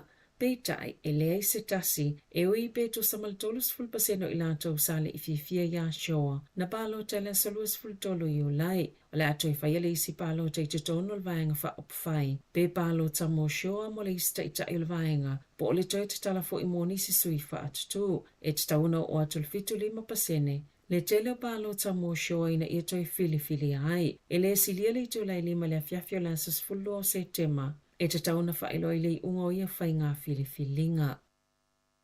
E atangia mai ele mawhaieni usila o na mawani tui pui o le whaama i o le monkey box, mua o le i ono pepesi le whaama i tutono le atunu. E tu saima sa saunoanga Dr. Nick Chamberlain, le whaatono silo le au nanga lau telo le soifua malolo ina le atunu, mua atu na avise tu sil whaalapo tuputonga o le Burnett Foundation, i le pāle mie whaelo atu iai, o lo iei le avanoa vave mwhaina tau mamau ese le atunu o, mai ni tūlanga o ngau ngai o iele soifua malolo ina lau tele. O lo talo sanga i fo ile malo, ina ia whaatu ina se fuafuanga ina ia mawaini tui pui, e abe le whaamomoe le itu pā o itu ainga tutusa, le pito sili ona lamatia mai le whaamai, e to otolu tangata i New Zealand na afia le monkey box, e to olua ua toe manuia, na ta awala mtanga luenga soifua malolo ina, a au se tali e whaapia, e whaase lau 5 afia la tau tui pui, ia ua mai ona whaamautuina, mo le monkey box. I ta'alonga, sa manu malole li ifuso i le pango le super heavyweight o Wila Mau o New Zealand, ia Lerin Regis o Santa Lucia i le tuioti, ona o le malosi o lona 5 matau na tai aila na panga i ta'alonga malo tau pulenga, ua tolus fultau sanga le matua o Mau o, mai whaapena o le 2 minuta maseko ne tolus fulfaa na ia whaato ilalo i naila na panga, o le afuso ma Delicious Ori o Engelani le semi-final, i le tae au le asosa, e le imoa sona vanoi ta'alonga le Olimpeka i Tokyo, pei taina o filifilia mo le aufuso mo Birmingham. Na ia whaali ai o se avano o toi fōtua i mafuata i na ila na fuso, na o ia le tangatani usila na maana malo i fuso anga i le so, e na whaia ina Troy Carton ma Wendell Stanley i a la fuso anga.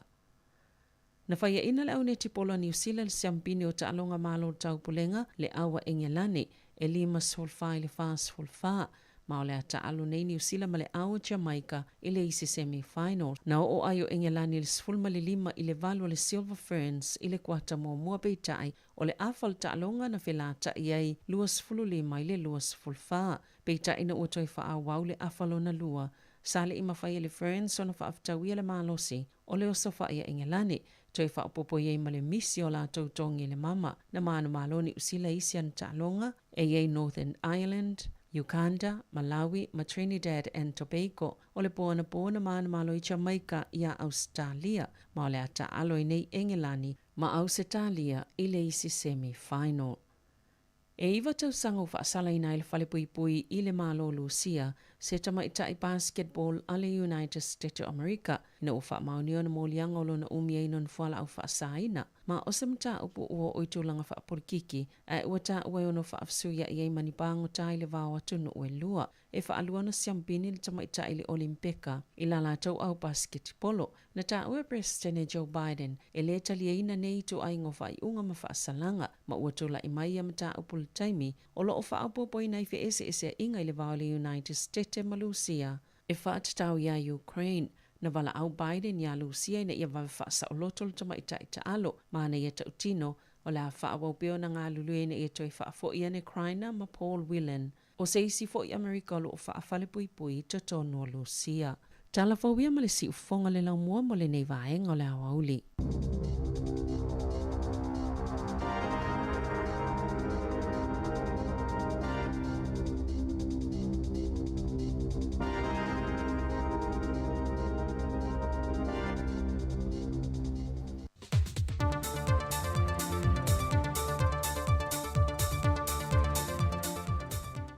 O te toi whātalo whalpa i o lo tātou tunu uri whai ungon nei Vaiaso, o se whaapoponga o tana i meolo te tupu i Samoa, usi mai e whaafonga. O le afoli ture valu le tai au nei e to aitu nuuen mlewa lele whaavao maa loa Samoa i whaleolo. Le tamaita i sui whailau tu se le malo Amerika i a Wendy Sherman, whaantasei malan au malanga, e a sia mawheilo i antu i le tamaita i pālemi o le malo Samoa. O le malanga ta ambilo le nei le sui whailau tu se le malo Amerika il Pasifika, e sanga whaamautuina i pēa la tō whainga paanga, o mai o na whaamautuina masainia, le u whaamautuai ma la tō ampasa il Pasifika e au fiei ma Samoa. O le urua i sui leo Amerika wa sia Samoa, e na ua urua i te tala tua oi whaavao maloi le antinu, mai vavao o le COVID-19 wiva. E le pepo whaamtalanga a mai a le whailo inga ma le tamaita i pāne mio le atinu, o na wha wau leo le whainga malanga ta amilo i le malo Tonga, Solomona, Australia ma New Zealand. O le whailo inga le ma le tamaita i pāne mio le atinu, o le a whātara noi nei fo i manisio ma ta aupu, e le whainga pa anga a malo e lua. O le wha amoe moe ato le whailo inga, e whātau te ia lava le portofono, e le malaiwa lele whaavao malo Samoa i whaleolo. E le tala o le ngā luenga le te tala alo i e nai o le ofisa fau le nupi whai sa longa i Savai. Na whai loa le tamaita i pālemia le tau anto o le ngā luenga, e le 5 miliona valu se lau maleonu afe, ono se lau iwa se ful male valu tala.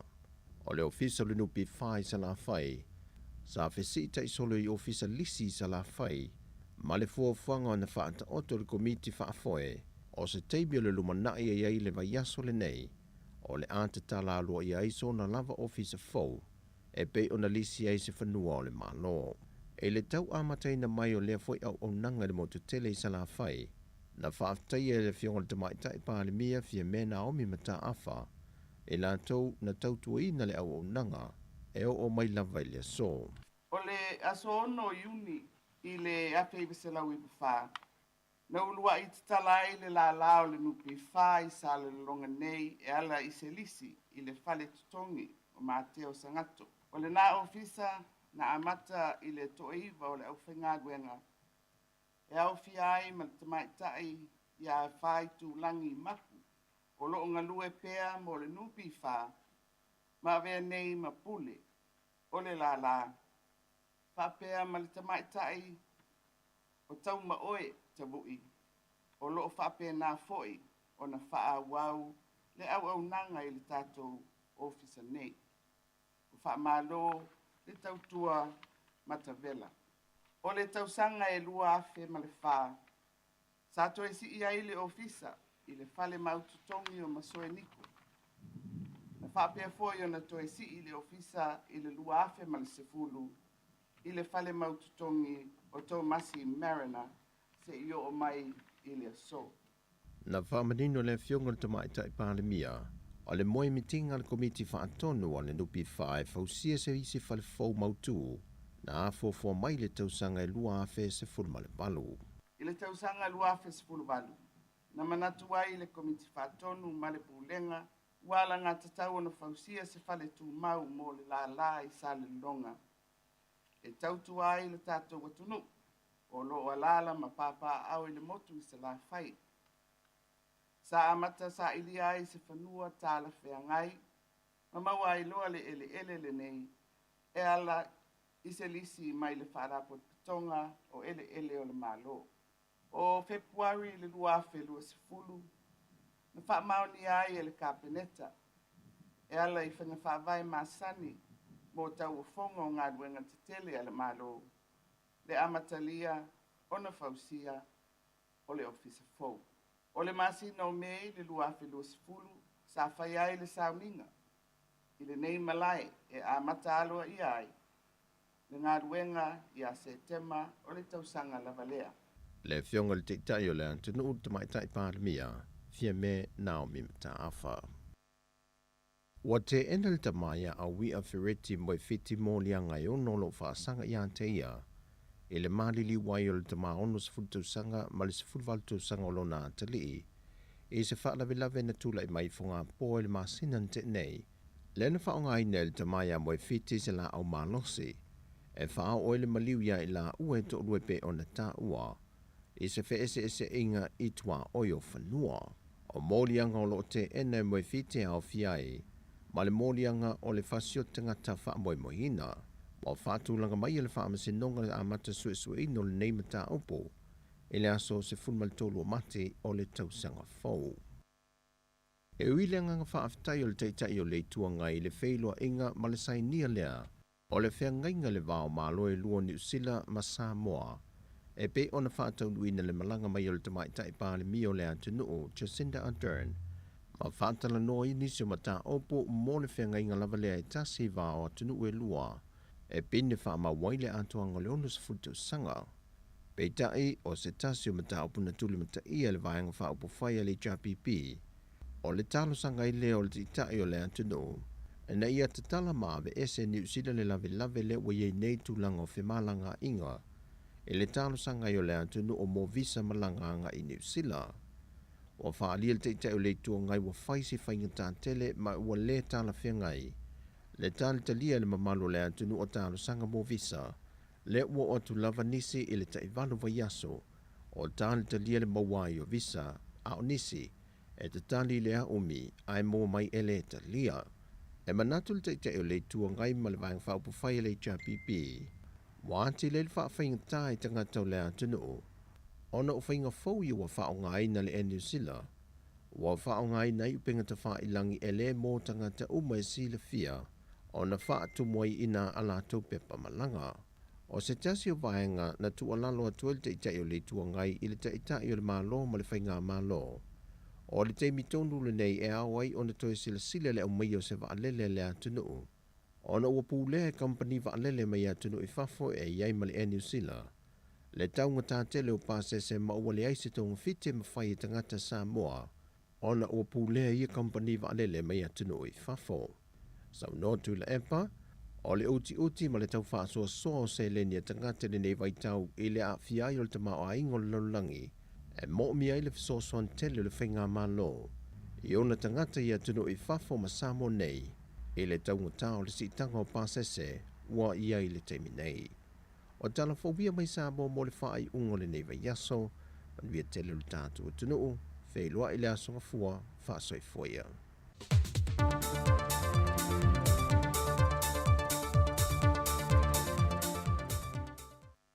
Tai le whaafonga mai le tunuu, ia nā fōi ua whaafonga, ia mai fōi le papaponga muli o tātu telefou le nei aso, Ia pe ona tapene na Sabrina Casiano ma tala mai Samoa ia i le tautua sunga ta se Salam Sam. Was a fully minuto te enele tu las fun mai lua.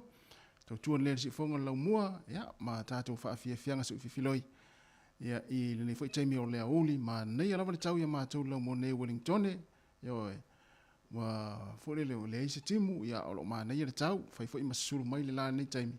Ia ele o malulu te fo ia manatu ia o lo fa pena fo ia se si va en o le nei tunu ia po le langi fo ia o lo mafuta mai ia le tatu tunu i le tatu tua o lo tau fai tutu sa tatu le ma nei o le tau le taimi nei ia toe fa talofa ma toe fa malo atu ia i le tapo inga le tatu tunu suai o fa fengainga ia o fai langu le tara lei tama mana tina ma tutua o matua tausi o lo fa fonga mai tonu ainga ia mai se fo i tono mo tanga se ngase ma mo tanga tama tu le nei taimi ia o halo atu fo o to i taringa sua ma tau maftanga o le uli ia fa talo fo ia ila tau sa nga lulu mai le tau na leila o lo fa o pe ala tu nga luenga ia mo ta tau ia ma lolo mai nei taimi i tono fa fa nga luenga ma mafuta mai ta tu fa fia fianga o le nei uli fa talo fa tu ma lo nga lue ia le o ta tu ia ile aso muri fo yo nga luenga o le nei fo i Vaiaso ia a o mo pe ta tau le malosi ia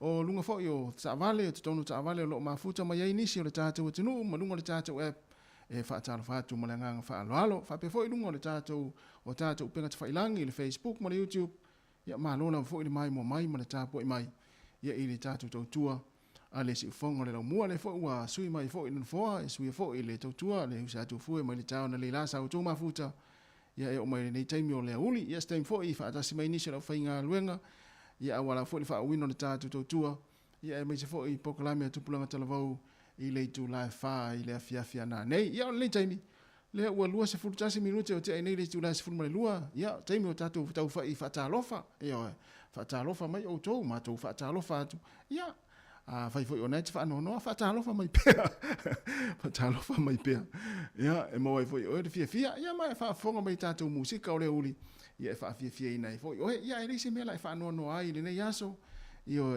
ava pe ona o fa no ona ua le lava foi le fa so le ne se o le fa polina o wa lo fa no na ia e tele ia fianga o i lo so i fu malo lo ina ia le ia i male tala no i le ainga ia no popole le la fa so ai o le mea ia o le hale me o fo i le tu le nei aso ia vi ia fa fta ia le lo fo le tu i lana fo ai o le fa polina ta to pe le la fa so le aso mo le aso ia me se fo le Vaiaso ia ma ta to fia fa tas ia luas fo lo minuto te nei le tu la se ful ma le lua tau tu si fonga le mo le tasi ona te si ma le tasi fa mo i laula au fa longo lunga le tatu ia e mai se fo ila to ma futa mo Facebook mo YouTube le nei taimi ia tatu wolo i tatu musika o le nei oli ma lo lava ia le ono sai mai ia ma le mafuta mai foi ia i le nei taimi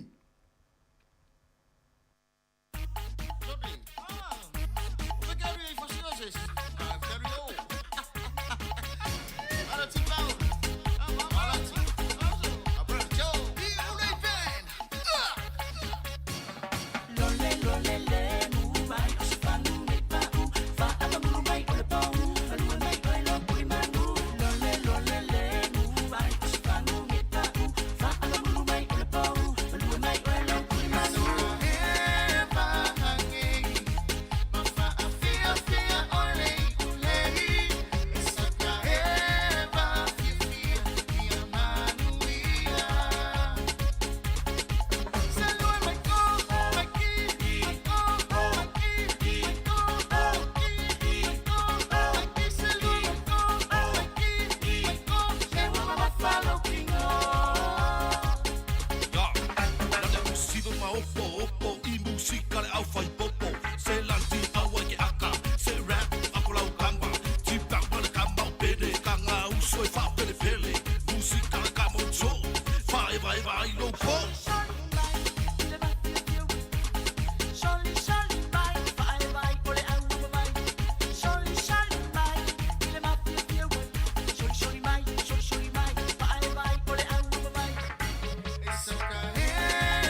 Wo mai le taimi ACC I a inga I Samoa mai si antunu o le Pasifika. E mawalo a veroa I te malanga I me seisi e pele I ante oe. Pea e manumalo I whailonga ale DJ Sal. E lua whailonga I se ina I le whai unga le masina. E te anga wa ai pea wha tausau top up tolu sultala pesi antu e lafo I Samoa. E mawfo I lua a veroa pea e whaonga ina le click specific. E lafo ai sau tupe telefoni DJ Sal I Samoa tonga mawhiti. Wa ai lua a veroa I misi e te malanga I Samoa ai to tongi le DJ Sal lo pasase. E ia inga ole dei wha bitoa. Malo whaftai, ia o nisi o whaasisilanga nei taimi, e le whaasisilanga nei o le siva leo taunu mai, le whai ngona Vaiaso, le aso atai au, siva, le awhai le siva, I le astona I nei, le aso ono au kuso, I le Porirua Community Hall Man Kevin, Avenue I Porirua, lona wingo le hall le tana tula tatu ofisa, le whai le siva tai au, lua se furu ta la le unufale, mau le sapa e 5 ta la, o le awha afiafina oe, e le whaili numera tasi le laumua, le Pacific White Band, whaapea fōi, ia, DJ Tautaua, ia I Porirua, le Greek Boys Entertainment. Ia I le po, ia fio mai, su mai tātou langolangoina le taunu mai, o le malanga, al whaatuatua, I le atua Samoa o tasi, o le a malanga mai tātou te whailoa I le aso sifuru malewalu au kuso, ia e pei ona o le a CI le lau monei, whaamoemoe I la au tau langolango, a wale nei whaamoemoe tāua, whaaftai, o lo sainia ele fast supporters I Wellingtone. Lona winga o le hall community hall I talatu le tata ofisa whaasala lau, le whai siva nā tae au. Lua se fulu 5 minuta o te ai nei le tu lae se fulu male lua, ia, o nei musika fo I manai whaafia fianga, so I fifilo I atu, ia a o fianga I fo I le toa tele, I fiau mga luenga, ia e maisa I la tau mana o mila fo I ni musika, ia e whaanofo file mua I fo I ma whai maalia lau masini le nae te ngalua I pēle nei taimi, ia aua te nau tele e whaamua lau saonga le mu, ma ai le lei I whaamua lau masini le nae te ngalua nei taimi. Ia mai whaanongolongo mai, ia ele tele ai se pito tātou whaafia fianga, ia e tu ina tu nei taimi. Ia awala fo I whaafia ina tātou. Ia pia whaapia e le isa ulanto le auli. Ia mu mafuta mai musika si fonga la mua tātasi o le polkalame o le lalolangi aso nei le fo tāpena mai ai le a fionga ia la wano ati lawa. Si fonga le la mua, tai lava, ia ma lo fo I le whaafonga mai, ma le mai mo mai. Ia mta tari maria le sua. 1, 2, 3, 4. Tama whawawia ana, tari ni na mea.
sika o malo longa ma tau mafutanga o leo au li si fofonga o le laumua.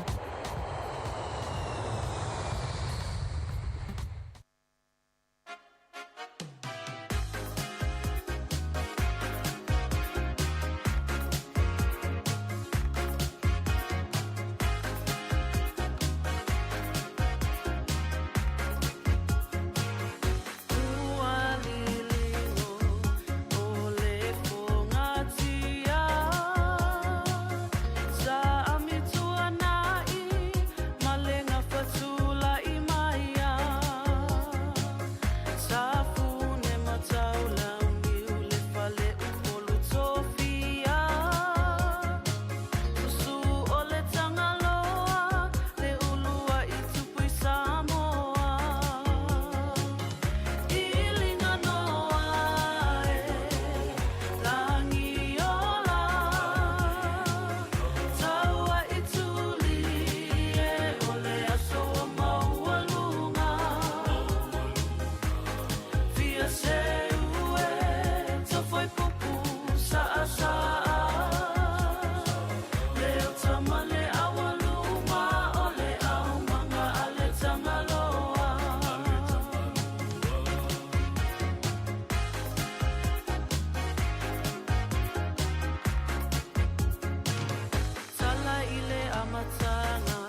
ia se ue to foi pupu sa asa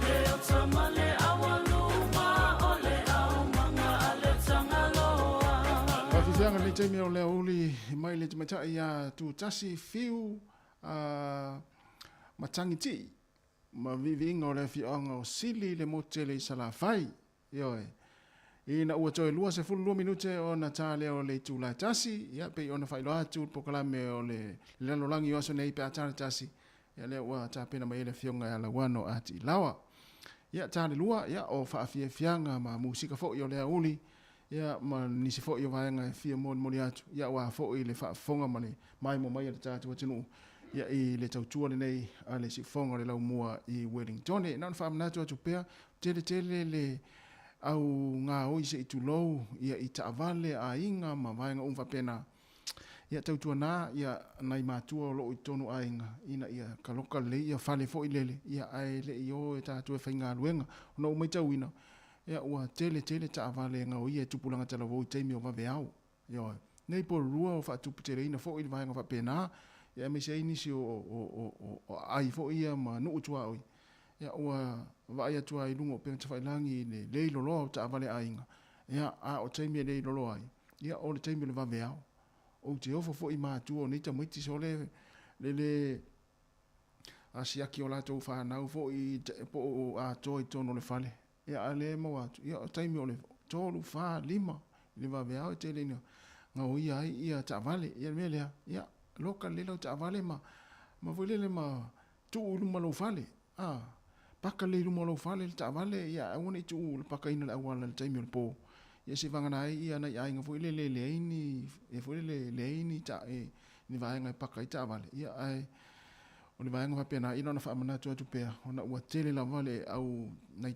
whanau fo ia whanau a whiwa i le awala i taimi o le vaveao ma sue ia meao ngā ma ngā oi ia le tau te mai tau ina tu lau fo ia i lungo ala televise ma wala whaasala lau ia i le pitunu au ki langi o ka sole tele le au oso whai i whale o loa ma pisi nisi ia a lea e mai tau atu ia o tupu langa tala vau se fulu wha se fulu lima se fulu ono ia tau sanga le mātitua sole se ute ofo ia na ona i whaamanatu le nea uri ia awa o le taimi nei o le toa tere o a inga na ona i mātua na iai ia pauli mea ia loka lele ia mau ia le fale ia whaita toa le fale ia pe toe siaki o toe vili le toe ina malolo matua po o mata o pia ana na usawa na matala le whaita toa na leila ia se toe siaki atu po o loka ia nei vanga whapena e whaamanatu atu pia nei taimi se fonga la mua Wellington ia maana whaafianga so i filoi ia awala foi le mafuta mai ma le whaafonga mai ale tātou o tunu.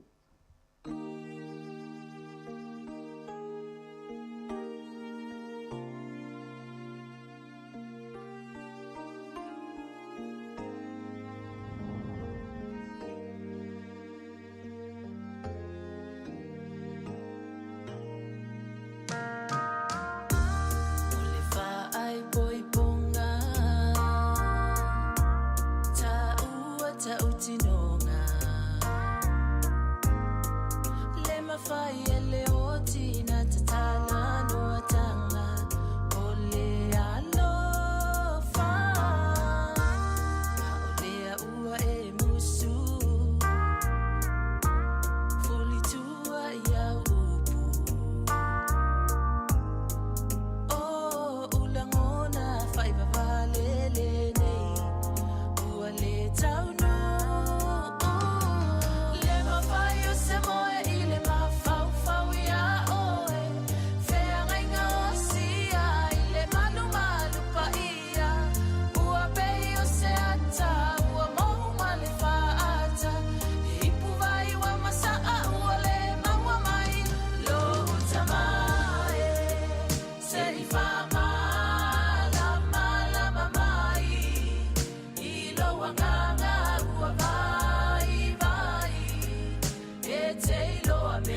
wale fugava.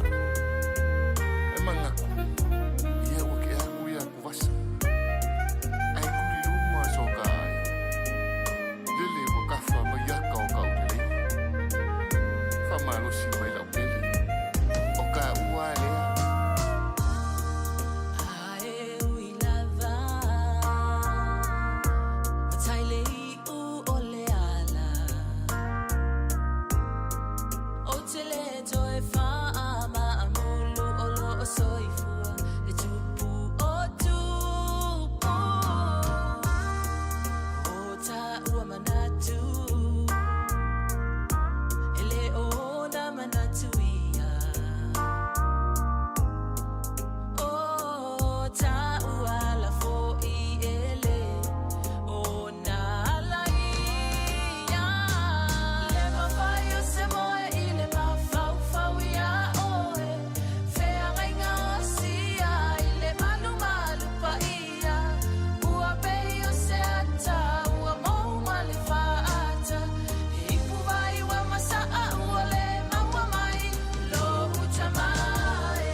O e moa au le si fong mali te mata ia si lia utai ia ma le pese na pese pa i po le pese na ia le ma sani ia wori ia antele aliva ia ma nga va pena i taimi fa i ponga ia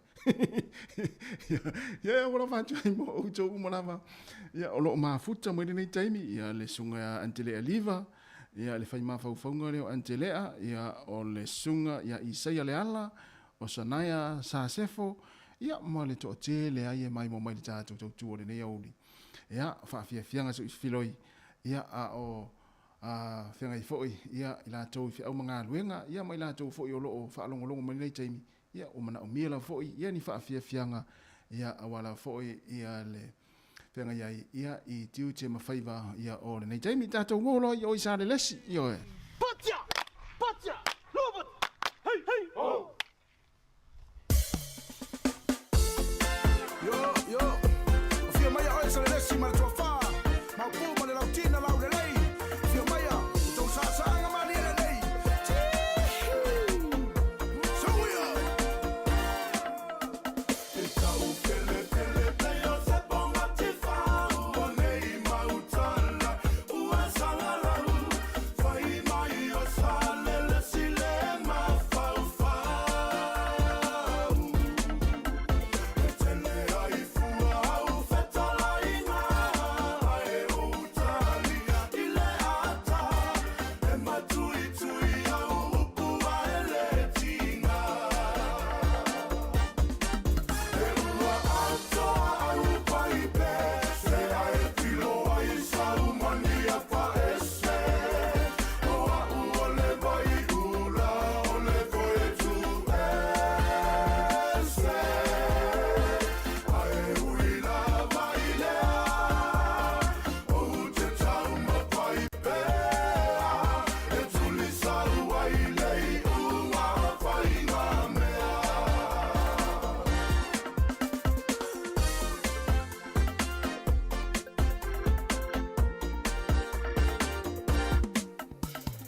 Siva mai lo tātou leo le ato e amata le tasi le tātou pese lea.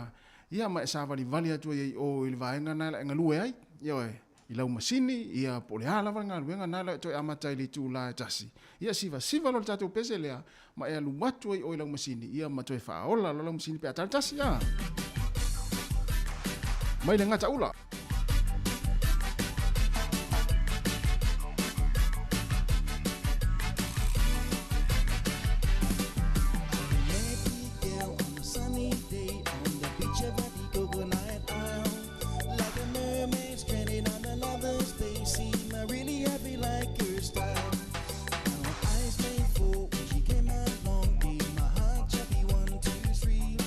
She gave me a reason to sing that song, and I dreamed that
Talofa lava, Roger Solo, au tatou fitu o New Zealand.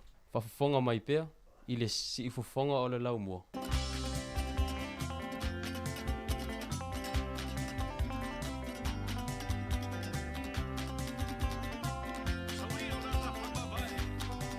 Manuia le toyanga ia to le tatou tunu i whea mga luenga o le nei a uli i na ua toi 5 minute ia o na talo leo le tūlai tasi ia le wha ua ta pena mai le whionga la wano ia awa le tatou polkalame masani ai o le lalolangi oso nei mai alo le tatou pese lea ia o na whaafonga lea ia i le tatou polkalame na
Ia, mua la fo iona au whaatala whātu i lenei tū la.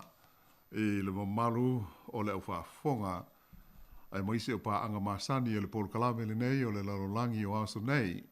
Sa vaenga o le tautua ma le au nanga le si ufonga o le laumua i Wellingtone i aso forei le te itasi. Ea mātou te tālusia o loo manuia ma so longa le lei mea uma i lau tāpua inga i le nei fo i Vaiaso. E uia fo i na tanga SS ma fesui su iai winga o le tau mo tātou i au te ronei i le whea ngai e pēa ma le tau mānunu. Ia, a maise fo i o a fianga māsani o le flu, a maise le whaamai o le COVID-19, ia e tultonu, ia o loo manuia, ia le mamadu al au whaafonga, ma lo ale langi ma le soifua lau le lei. Whapena fo i ona mātou tālofa ma whaafeilo i atu i le malu uma, o loo mawhai o na silasila ma mai mua mai i le tautua le nei le si ufonga le laumua i lungo o wala tele vavave wha te konolosi i so o se vaenga o le langi. Ia ai momo foi fia lava e whaelo atu i le malu o le tātou o tinu i le nei tu la le sunga i a tasi tu i tola waa le o loo ma to lua so ni mai tu inatu le tātou por kalame le nei i le nei vaenga o le aso. Ia mai au te fia whaadala whātu i lau sunga tasi, ma lo lava le soifua mnuia, po a mai i le nei vaenga o laso.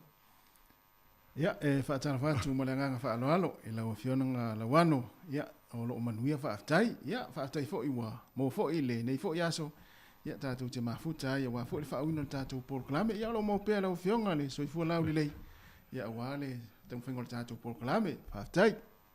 Ma lo lava tulanga na o yai o lo o pe tau toa mai nei tu la le fia fia aftai e pe a foi o ai sin the swing o tulanga fa le tono le tau foi si umi i o tatou fea ngai pe a ui o lea o le porkalame o le nei Vaiaso ia e mu foi sina o tutongo nai me tupu i vai fonua o ao te ronei ona se e tuai foi le inisi mata upu i me tupu isi tulangi o le kilope ia walawa lau whaafonga tāpui. Mai, ia usi mai pēa le whaafonga.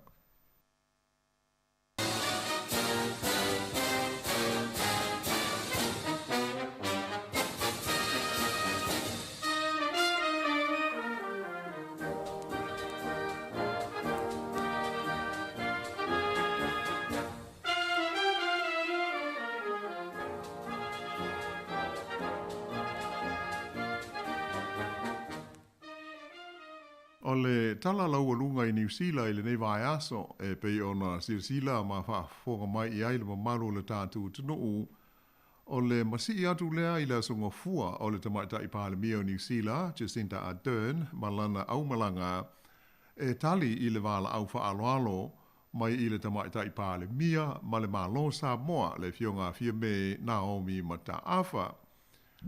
E na o le luasu ma le whai tu la le umi na ia i pia lea whai ngā malanga mo le wha manatuina o le ono se fulu tau sanga o le whea ngai ngā wha wō i le vāo Samoa ma New Zealand. E au mai sāle ngata i le tamaita i pālemia o New Zealand ma Minister o le Kāpeneta e au fiai Carmel Sepuloni ma au Pito William Sio.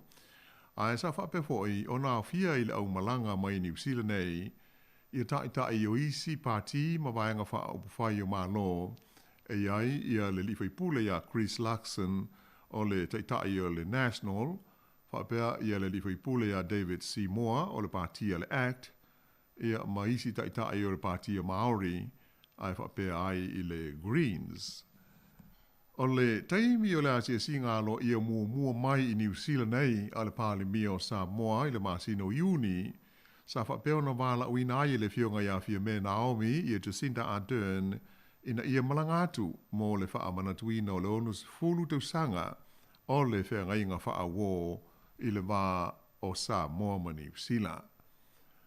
E pei ona sila fo i mai mo ia i ata ma wha asara launga tu sa o mai Samoa i le taimi sa iai le whai ngā malanga le nei sa mātango fie tūlanga uma o le tali malo ai o le malo Samoa ia Jacinda Ardern ma le au malanga mai au te roa. O talanoa ngalo ia i le vāo malo i lua sa whapeao na a wai mata ita o isi pāti o le Parliament o New Zealand, mai na whaelo mai whapea, e tele ni mata upu sa tala noina, e au fia ai suingo le tau, maona a fianga, i a whapea fo i ona tala noina le tulanga o le fono, a ta itai o malo le Pasifika po o le Forum, e a maise o le polo kalame fo i le nei o ngā luenga whaavai teimi, e pei ona au to wa ama malanga mo yai ia le to tele fo i o alo ma tama whanau o le tātou tunu ia mo ngā luenga ia i whaatoanga ma ngā luenga whaavai teimi New Zealand nei. Nā whaalia e le tamaitai Parliament o New Zealand, o le tāua o le malanga le nei ia pia, o na ua le ngata i le malo o New Zealand, ai o le fo i sa mawaila vanoa o isi vaenga wha au pwhai o malo i le tonu o le Parliament o New Zealand, e whaafonga ai i mana onga mātunga lunga o minista o le kabineta o le malo o Samoa. O mea sa maita wina i whaasera launga ma li poti e tusa o le whainga malanga. E launga te sia i ale tamaitai Palemia, Jacinda Ardern, ma taitai o isi pāti, ma vaenga wha o whai o malo le Parlemene o New Zealand. I le lango ina lea o fina ngalo whaalia o minsta o le kabineta o le malo Samoa i mata upu sao la tau whetuwha iai ma tala noa iai. E au fia ila ia le polokalame o ngā luenga whaavai taimi po o le RSE e pei o na lau silo fia ai. E ioe ia Jacinda Ardern ma le whainga malanga e de tau o na whaia ni swinga i le polokalame le nei o le RSE ma popolenga o loo iai o le malo Samoa i le awhaina ai o to mai ma ngā maa mo o mia mo ngā luenga whai de tonu o Samoa. O lea ua uma o na whaailoa atu e le Parliament o New Zealand i le malo Samoa i le taimi o talanoanga nei i pia. O le a de tau o na whaia ni swinga i le RSE e pei o na whaatalo sangaina ai o le atu mau pea o na whaawau i le nei polo kalame pei o na iai i le taimi nei. O vaenga te tele o Soaswania New Zealand e pei o na whaamautuina i Samoa i le taimi o le Asia Singa ma le malanga le nei. O le ofo ina atu lea e le Parliament o New Zealand o le vaenga tupe e se fulma le 2 miliona tā la e pei o na talo sanga i aile malo Samoa mo le fausia o se maketi fau i Savalano. E fausia lea maketi i le tulanga sa iai ia le maketi mua lea na whaatama ia e le mu i le tausanga e luma afe se fulu ma le ono. E le ngata i lea, a sa whaamaunia fo ia le Parliament o New Zealand ma le whainga malanga ia se feso soani ia le malo o New Zealand e o i le se fulu ma le 5 miliona tā la mo ngā luenga feso soani ai i le puipuinga o ni mawhatianga e mawhua mai suinga o le tau. E pei ona silofia o le tasi ale nei o mata upu ua ave i ai le whaataua le lalolangi ai moise ai lava o atu nula iti e pei o Samoa ma le tele o atu motu o le Pasifika. Whaafita uli ma afianga o le soifua masani o tangata ona o swinga o le tau i nei o na pō o mave ia le si ia o le maua lunga o le suatai ia ma ua lamatia ai ia lau whanua ma ele maua lalo ia ua waaia le amata o na lilo fia i le sami. Ailenga te ilea ua matua hawha ina ai ia le suawai tau mawha ai maisea ina ai motu la iti e pei o toke lau Kiribati whapea matu walu. Ia ai ua silisila fo ima whapea na tātou mōli mawina i wha maunga i wha asera launga ia isi au ili linga o le nei whainga malanga ia os whainga malanga tāua e pei o na tātou mōli mau iai i le atuanga o le onus fulo tausanga o le whenga inga whaawō a Samoa ma New Zealand.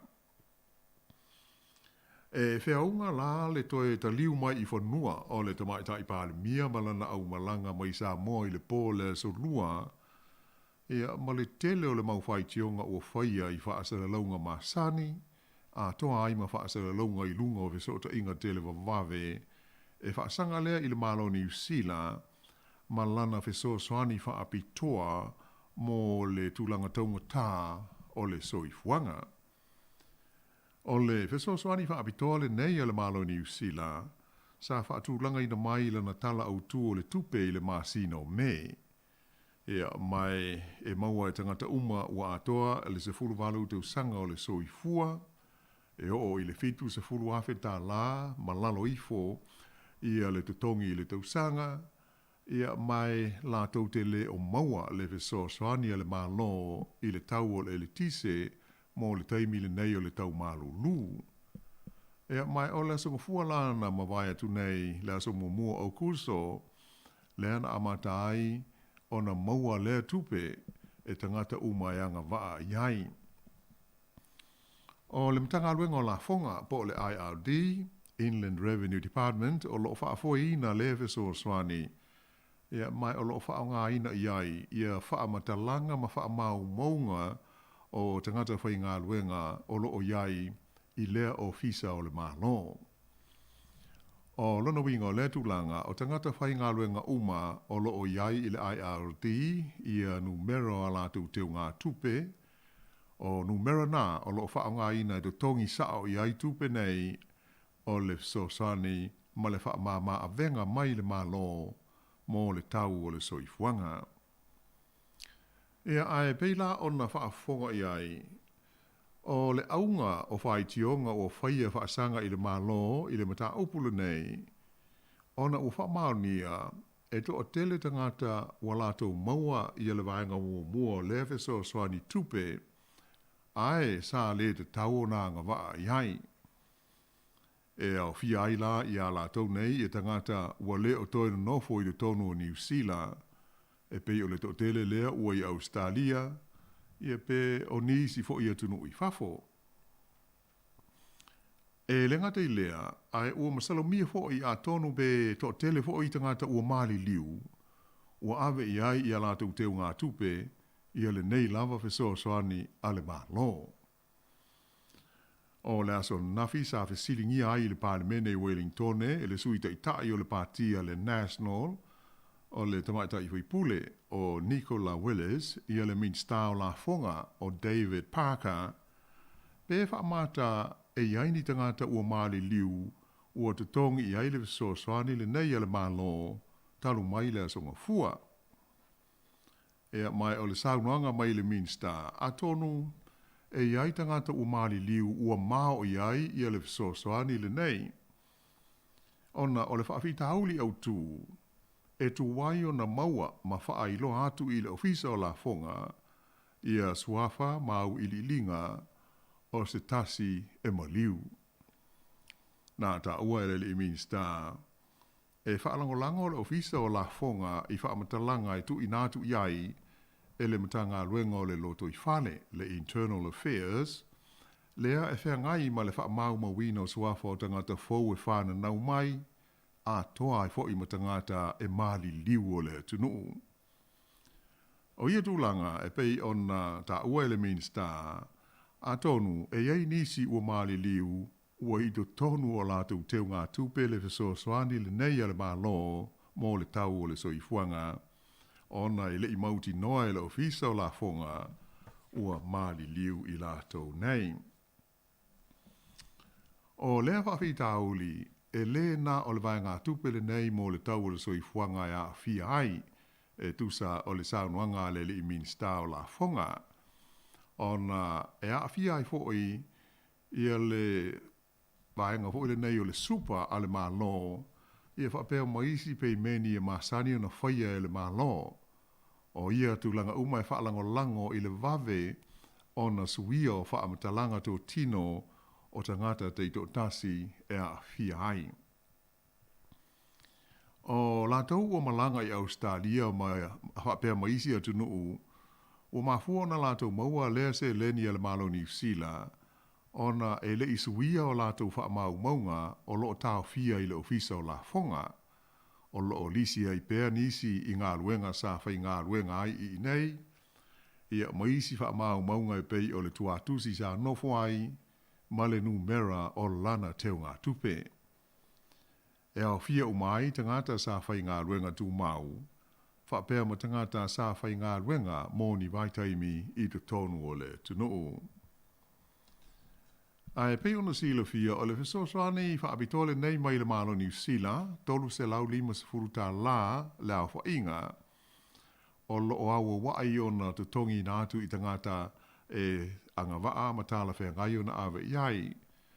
O le vaenga mua, lea na amata maua i le sunga fua, se lau se furu ono tā la ono se furu fitu sene, ia mai o le a maua foi, ia le lava fa inga i lona vaenga i lua i le aso mua o se tema, ma le vaenga tolu i le aso tolu o le masina o ki topa. Tolu vaenga ua vai ina iai, ia pei ona tau wha manino mai. Na whailo mai le aso lulu e whapea e tasi tesi wha ono miliona.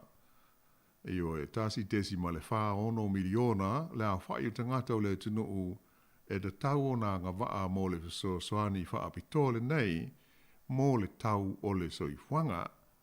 Ia mai o mai la i le aso lulu, o i le tasi tesi ma le tolu o ono.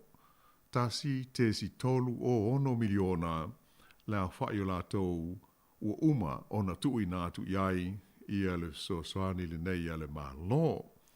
Ia e peitai, e le o iloa e lo fiso la fonga, pe to fia o la tauia o tangata ua le o toe nofo i tu tonu o New Zealand nei. O le tasi o mata upu o loo mamafa iai i e fe lafo inga, ma whaatal noanga wha upu whai o malo i le nei Vaiaso i tonu o New Zealand nei. O le mata upu lea e winga i se folfolanga sa whaia e le pāti po o le vanga wha upu whai e le National, e winga i le wha iti tia o la fonga te tongi, e fua i le tau o le soifuanga. Na maa fua ia tūlanga vevesi o manatu wha alia o pāti ma vaenga wha upu whai o malo. Ona o se li poti le stofi, lea na wha ailo mai ai, e wha pēr ua toe wha taatia ese e le pāti a le National, i a lana whainga wha avae ua uma o na fola mai whalawa i tele e tusa o la fonga, lea e au fiai le ave sea o la fonga e fua i le tūlanga o le tau o le soifuanga, pe a whai e tūla i mai i la tau i le taita inga o le malo ma le atu nuu. O le manatu o le pātia le National i le mata upule nei na la tau tua inai i le pātia le Labour i le awhia i ni taalonga porokiki parapala, ina i taitai se ina ai langona o tangata lautele ma le au pālota mai le lātou pei meni mo le tau o le soifuanga, le asa wha upu ina mai e le National e whapea o se mea wha vale valea. O se wha sa longa tusia sa tu ina mai e le Minister, le li Minister ia Chris Hipkins i lona tūlanga o ia o le whaipule, sa ia ta o mai ai wāri mai nei tūlanga le matua wha le tonu o le tūlanga le o iai le pātia le National e atangi ai se tūlanga le māpopo ma le ese o manatu o sui o le lātou whaafale tui. Ai o se lipoti salo mie le newspaper le New Zealand Herald i le stofi na ta wai o lea ua toe whaataatia ese le whainga whaavae tau la fonga a le National. Na ta wai o le whainga whaavae le nei a le pātia le National sa fuafuaina mo le tala au tu o le tupe o le tausanga le nei lua afe lua fulua. Ai o lea ua toe ngā lue nei le pāti i le fausia o se isi whainga whaavae fau mo le pālote tele o le tausanga a sau. Sa whailo mai e le tasi o taitai o le pātia le National, ta mai tai hui pule ia Nicola Willis, o lo tu mau pēle whaamoe moe o le National e whaaititia la fonga tu tongi a tangata.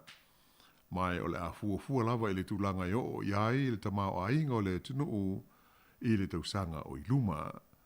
Mai atonu o le a mawhai o na sili atu nisi fuafuanga i mea tau la fonga le la tau pāti nai lo le whainga whaavae lea sa whaai loa mai whalawa i tele mua e le la tau taitai a Christopher Luxon i le amatanga o le tausanga nei. Ia ai o le ase i wawai foia i le nei tu laona to e taliu mai ei lea se atu le tātou polkalame i le talanoina o nisi mata aupu o lo o tupu maali e mai i nisi vaenga o le kilope ai usi mai pea le whaafonga.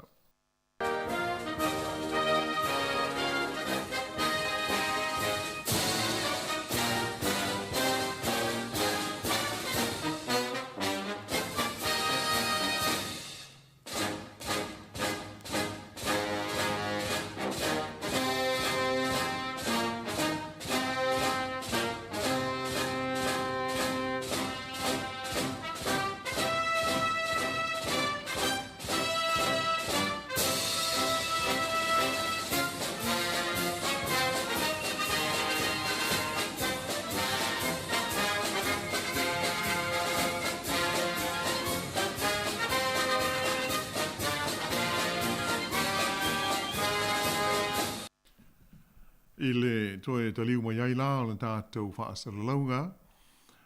O le awhea ai le Vaiaso lenei o Taiwan, e le whonga whetalai o le malo tele o Amerika, le tamaatai o Nancy Pelosi, ua tūlai mai ai o se tasi leo mata upu, ua whaapopole ina ai le to tele, ai maisea o malo sa o loto e nau i le tausia o le file mu. Ona, ua ali mai ai, whaailonga wa aia o le ono mafua mai ai o se taua, ma se vevesi whaalewa o malo i lea vaenga i mātū se sifo o le Vasa Pasifika. E ui ina ua lewa ona toe tu ua Taiwan e Pelosi malana au malanga. Ai o le langalanga ai o langona ma manatu o tangata, a toa mawhainga malo i lea i tu langi o le kelope, e leilo le taimi e toe masuinga ma lie ai. O le motu o Taiwan e pei ona sila fia, wa lewa ona iaia na whainga malo sa o loto. Pei tai, o le manatu o le malo tele o Saina, o Taiwan o se vaenga o Saina, ai le o se atu nuu tū maoti. E la tau te le alo ia inai, ia se whainga malo ma se pulenga, e pei ona iai le whainga malo a Taiwan i le taimi nei. Ua tele fo i tau sanga o whaalia pea le mautau ave le nei a le malo Saina. E whaapea o Taiwan o se vaenga o Saina, mai o loo iai tau mwhainga ina ia toe tu whaatasia vaenga e lua o le nei atunu o Saina, ia ma le motu o Taiwan. E le iai lava se taimi ua whaapea ua pūlea ai e Saina i e Taiwan mai lava i le amatanga. O Taiwan o se motu e o i le 2.3 miliona le whai tau a whai ona tangata ia mai o fōlinga fōi o tangata i tutusa lava ma tangata o Saina. Peitai, e matua i li tata tele le malo Saina i le yono iai leo ni fesota i ngalo ia i le vā o Taiwan ia ma le motu ma le malo tele o le United States o Amerika. Mai o le mafuanga lea o le matua le fia tele o Saina ina ua fea ai le fonga ftalai o le fono o le United States ia Nancy Pelosi ia Taipei i le solua na te nei a o iai o ia i sana asia singa i nisi o atunu o Asia. O le tamata i fonga ftalai a Amerika o se tasi le nei o tangata e matuai longa o na te i a Saina ma na whainga whaavai. A maise o mata upu e a awhiai le sa o le tonga o tangata ma pūlenga pule tutu e pei o na iai whainga malo a le atunu o Saina. O le manatu alo i o Saina i la whea ai e Pelosi o Taipei i le Vaiaso nei, o se whainga tau whaao so o whaapeo na le amana ia inai i a lona tūlanga o se malo tū maoti. Ua wheaunga fo ila se singa Pelosi i Taiwan ma se vai taimi ma ale i tūlanga o buwhai o malo i tonu Saina, taluai o le fono tele lona lua se fulua tai o le pāti komunisia Saina lea o lo mai nai Vaiaso o luma nai nei. Ta o mai e whapea au lefono e whaia leile ai o Beijing o le atau mo whaia ile li Palestine lea o lo iei nei o le tunuu o President Xi ina i toi tau mo whai mo seisia na nofo inga i le tofi Palestine o Saina. O lea ua lua ia terms o le nofo inga le li Palestine o lo iai ia a le folinga mai e toe manao i seisi taimi lona tolu e ave ai pe o ia mataita i o le malo tele o Saina. I se lipoti na maua mai le so na ta uai e whapena telefoni ane i le li Palestine le nei o Saina i le Palestine o Amerika i a Joe Biden mai lapata ina ai i le Palestine Amerika ina ia whae tete le ta alo i le afi i le mata upu e a afi ai le motu o Taiwan. Sa whaamawhaina fo i le Palestine Saina i lea telefoni a ngai i le Palestine o Amerika e matua mausa li lama le te ena le malo Saina o le whaamoe moe mo se malo tuto o tasi o Taiwan a toa ai male a afi ai o ni malo si anga mai fafo. Ea o le manatu o le au whaito whai ma ta upu tau le wāwhea loa i o malo o le ase singale nei i Taiwan a Pelosi a tonu o sanga wha manu o lia ai. Ia le tūlanga wha le tonu o le wāwhea loa i o Saina ma Amerika e pei ona iai le taimi nei. Ia ma wha te tele ai le tūlanga wha le tonu o whesota inga i le vai nuu le wāla leo Taiwan ma Saina. O le manatu o le Palestine o le no fuanga tu tonu su enga i a Saina e whaingoina o le Center for China and Globalization o le li eswafa i a Henry Huia Wang sa i e tauai e le ngai o inga le nei a Pelosi ma lona whea ai o Taiwan i le taimi o lo o wha le tonu ai ma le anga i a le wāwhea ngai o Amerika ma le malo Saina. Ai mai se le nei taimi o whenga iai le lololangi ma le wha mai o le Koviti, ai wha pēr le taua i Ukraine, ma wha awhi tāuli tau le malo sianga, ma le ano isi wha awhi tāuli. E manatu le li le nei o Wang, o le a te le lava se wha le tonu mani a whaina o le a muli mai ai i le mata upu le nei, o le a whea fua o Taiwan e Pelosi. O le tamai tai fonga whtalai a Nancy Pelosi o whaamutalaina whapea o ia o se sui au pito si nia o le whainga mā loa le United States o Amerika o ia whea Taiwan e do tonu o le luas furulima tausanga ua mawaya tunai. O le fia tele o le malo Saina i le malanga Pelosi i Taiwan sa whapea ona whaatonu i nai e le malo i le vainga au ma le fita a Saina ina ia whaia ni a lātou whaata ita inga wha military i o ngā Sami whaata milo i le motu o Taiwan e pei ona a mata mai ai le songo fua. O se li poti alo ia mai Beijing le lau mua Saina na whaania ai e whapea e ono ni sone whaata milo i a Taiwan ua whaatino i nai whaata ita inga ia manuao ma waatau o le malo Saina. O le moto Taiwan e pei ona sila fia e le Sami i saute o Saina e tusa ma le se lau valu se fulu kilomita i e pe se lau se fulu maila le mamao mai le tala whaatai o Saina. O le whaata ita inga la Saina e pei ona whaiai nei o lo whaongai nai waatau ma manuao e se fulu ia ma le se lau o wa le tau o lo lātou whaongaina i o pulu moi e le o ni pulu whaataitai ia ai o pulu whana moi o lo whaongaina i whaataita inga nei ale vai ngā au Saina. O laso mua o ia whaataita inga sa moli maui nai leo o atu o nisi pulu i o ngā Sami o Taiwan. O se teimi mua lea o tupu ai se mea whapea talo mai le tausanga ia whiwa se lau iwa ono. Mai na whailo mai le fita a Taiwan o puru maa losi sa whapapa ina Saina ia na whaataita inga i se fulu tasi la whai o ni mea tau o le tu ainga o whaingoina seina o tang whang. Whailo mai fo i le malo ia pani la tau pe tu sa male lima le a whai ni pulu mai whaateita inga nei a vai ngā au a le malo seina na pa u atu i o ngā sami o le malo ia pani.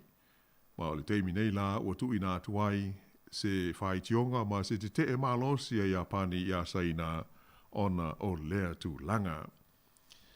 O le teimi nei foi, ua whautua ina mai e le malo Taiwan ia waa la uoloa a toa ai foi ma waa lele e fianga i atu i lea i tūlangi ina ia toe whaatulanga ma toe fua lelei ia la waa ina ia pui ai leo noa whaina i whaateita inga e pei ona whaatino ina saina e whaata amilo ai i Sami o Taiwan. Na tau fia i leo su tofi inisi o malanga sa whaatulanga mo le malai wa lele o Taiwan i le ai o Taipei e whape foi i le kompani wa lele ko le saute whapea le Asiana Airlines o Japani o na tau fia i inisi o la tau malanga sa whaatulanga ina mo Taiwan. O le tulanga pei o na maita wina i le mata opule nei a o le i tu ua Amerika il tamai tai fonga ftalai o le fono a le United States ia Nancy Pelosi ai o leva o na lapata ia mai ele malo seina ina ia aua ne iona ia Fair Taiwan ia mai pe ona whaaria mai e le i whaailo ina whaalaua i tele le ono a Fair Taiwan ia tu nuu sa asia si ai Pelosi pe tai ina o mauti noa o ia i Taipei sa whailo mai ai le United States o Amerika o le whaiunga e a Fair Taiwan el tamaitai fonga whitalai o lana ia lava lea whaiunga ma lana fuafuanga te tau ai le o se whaatununga mai le United States o Amerika. Ai pe ona silofia o le tofi fo fonga whitalai o le United States e lona tolu i le whaasolonga o tangata e iai le malosi wha le tula fono i le taita inga o le malo o Amerika. Wa avea la le a Fair Pelosi o Taiwan, ma mea o tula i mai e nei nisi o popolenga mātunga lunga fau mo le laulangi i le ono ngā pā mai e fo i o seisi taua i lea vaenga o le kilope a o tau mo whai e sa ili se fo o le taua lea o lo whaipea i Europa i le vāo Lucia ma Ukraine, ma le mau whaafita uli ua ali mai ai. O Taiwan, o stasi le nei o taunu unga au tū mō waa o loa, mai mauti noa lava o le foi ua whaina ai le tūlanga o whe whaatau inga, ai mai se o le whela o inga o loa i le vāo mā lo, o na o le ngai o inga o whaie saina, iana whaataita inga wha military le teimi nei. O le fesili o lo whaatula i mai le teimi le nei, pe wha mata e ono oso wha ia e le fita ma le military saina ia le atunu o Taiwan. Ia e ui ina mamafa ma malo losi wha au punga e pei ona moli mawina nei mai le malo saina, ia ai wha pe fo i le malo a Amerika, ai tali tonu le awanta ma mai ma ta upu wha pe nei, e mauti nolava, e le o mana o saina po a Amerika foi, e ali li mai se taua i le la vai Taiwan i le taimi nei. E manatu nisi e whapea o lo tau mwhai saina ina ia la pata ia Amerika whapea ai ma Taiwan mai le whaia o ni ngai o inga wha au popo e te te e tuai i le pule a saina ma ana whainga wha kom nisi. O le malo saina mo le silafia o le atunu ulea e au pito i te le ia lana fita tau mana vaenga au i le lalo langi a toa. Mai o lo whai lava ma wha fau ala te wā upenga wa mea tau e tā pena ai ma sauni moni taua e ono a fia ai. Ai o le upu moni lava ua fiu fo i le lalo langi me nei o taua ma whai vai e inga. Awa e na o ma whatianga lava ma pua ngā e whanau mai ai. Ai sili ai una wha le tonu, pe a whai e ono wha au ngā ina iai, i nei ve singa, ia ni mea tau, ia po se mea tau wha ni ukilia, awa ua mauti noa, le vave ai o na o le lalolangi, ma tātou uma i le aso wha amasino, ia pe a whai adi di mai se mea pea. Ai usi mai pea le wha fonga.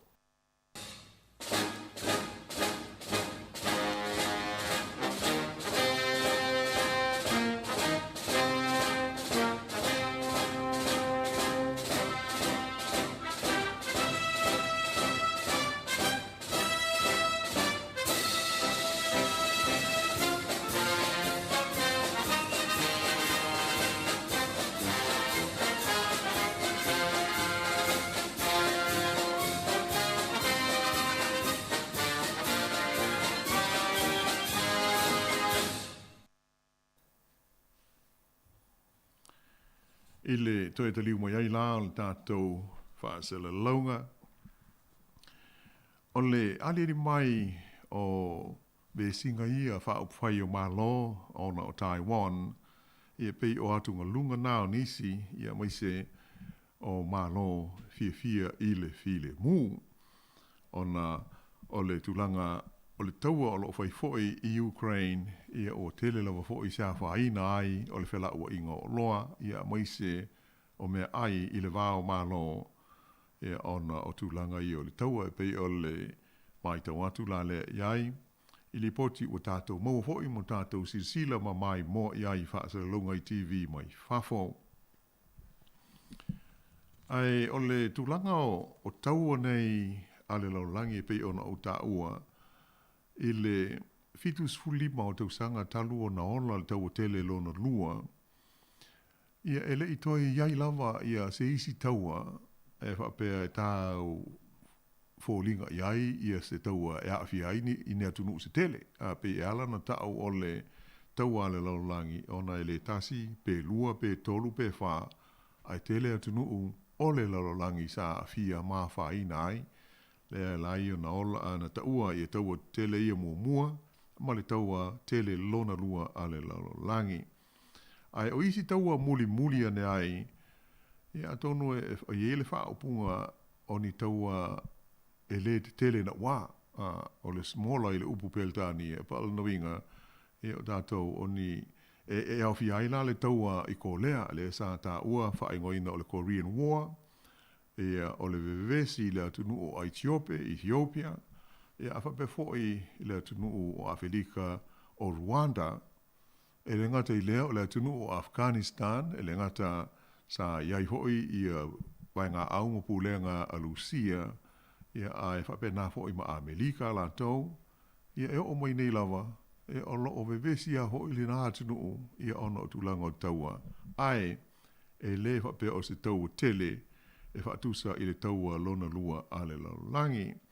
Whaalua hoi nā li mai taua i le tono le atunu o Iraq, ia ai e le whaatusa di lava i e taua ia whaatulanga ina ma whaawaseka ina o taua te tele a le laulangi.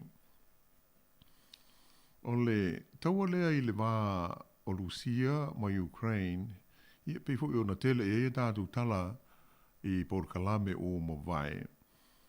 Ia e walewa tele ma umi se taimi o te ena pe Lucia popo lenga o tenu i sifo, ia na whaata ita inga ia sa whai i tua oi o Ukraine.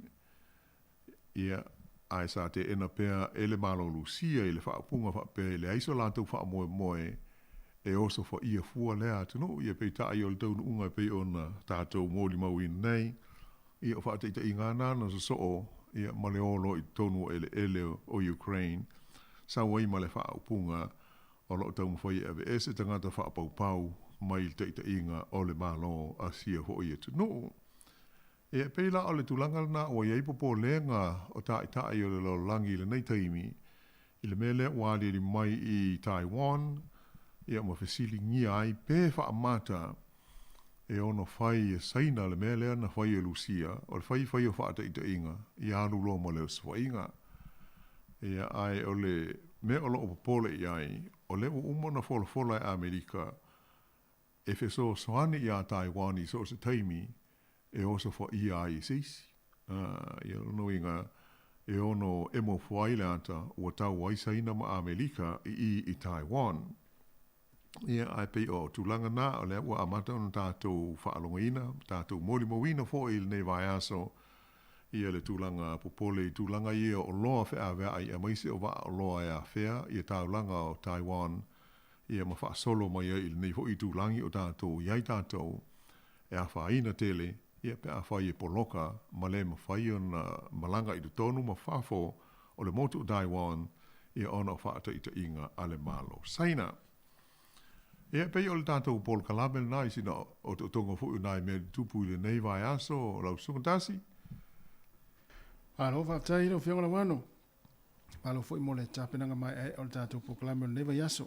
Ia nei vaenga fo le mane fo ia e talza no e ima vat fo ini vaenga fo le wa fo le fa fonga male mai mo mai le tunu. O le mtau pu mo le na e sa no ia fo ile so ni fa pitore le malo ia mesio le ala mai le vaenga le mtanga venga le ola fonga.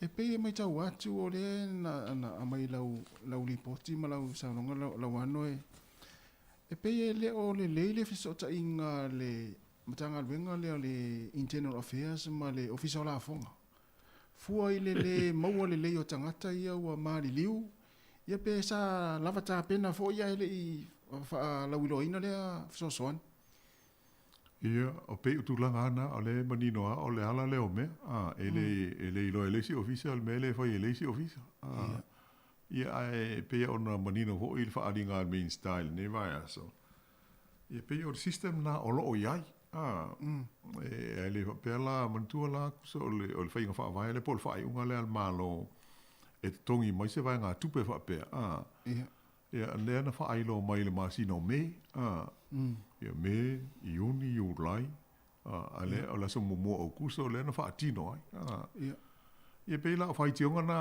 ala o por kiki fo i fa sanga el malo pe o fa va nati tele na fa to tope ai le se i fa le pe fa fe na fa tino ile tatou le mai te watu ai pe la o e pe e a nga ho ale langa mai le si pito e lo ai la tu la le o lo nei e to tele nga ta o malanga i Australia ale ai le ai al dia la to details sai e pe ona o fam talat ele me fa ya la na suieses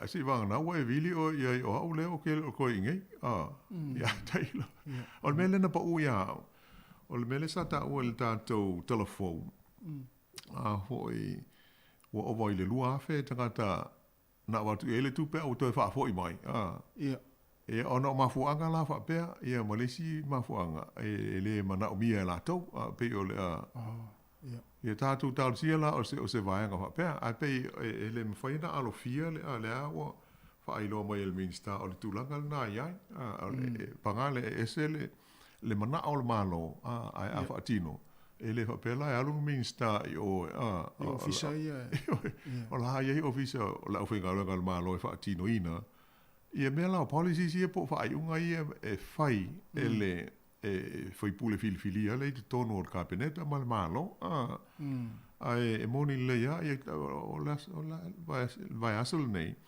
sa o fa longo foi tala le tio ia la upa ai tala no i tangata Australia la na la to mo le payment le au o le to no foi nei o la voi a pe o ma fu angala na o le o fa ma mo ia po o foi o records ia ai alti pela ile amatanga i lao ai pe e fai ngofie na ele fa opunga ave uma ia la tole male ai pangala le ia ele o ilo fo i pe fia ia nai tangata o mali liu o ele pe ma liu se si o tatu ainga pe se vilia tu ala ai alti fo e aves ele se me fa be o so i fuanga la e arua ia ia se asa la suia ia ai pe o tu sala ola ia nai la pe ia e pe o le ta wala awa ana le la nga fo ia le tu ngai la to mo le au le si tu o le porki ia ele lo al malo ta to le fa le tu o le ia nai fa fitauli a pe o le nga au tu wa ia o le ho o le ski mo malo Ia, o se whainga fo ile le lau ilo le leia, o tau tal me o tātou iai, o le cost of living. Ia mo le mele o le inflation le, haru pea i lunga le tau tau mea. Ia, ai, la ititi leo ngā o le tupe, pe o tūlanga nai. Ia o tio fo vai ngale o le vango i Australia tinga vai atu le tupe.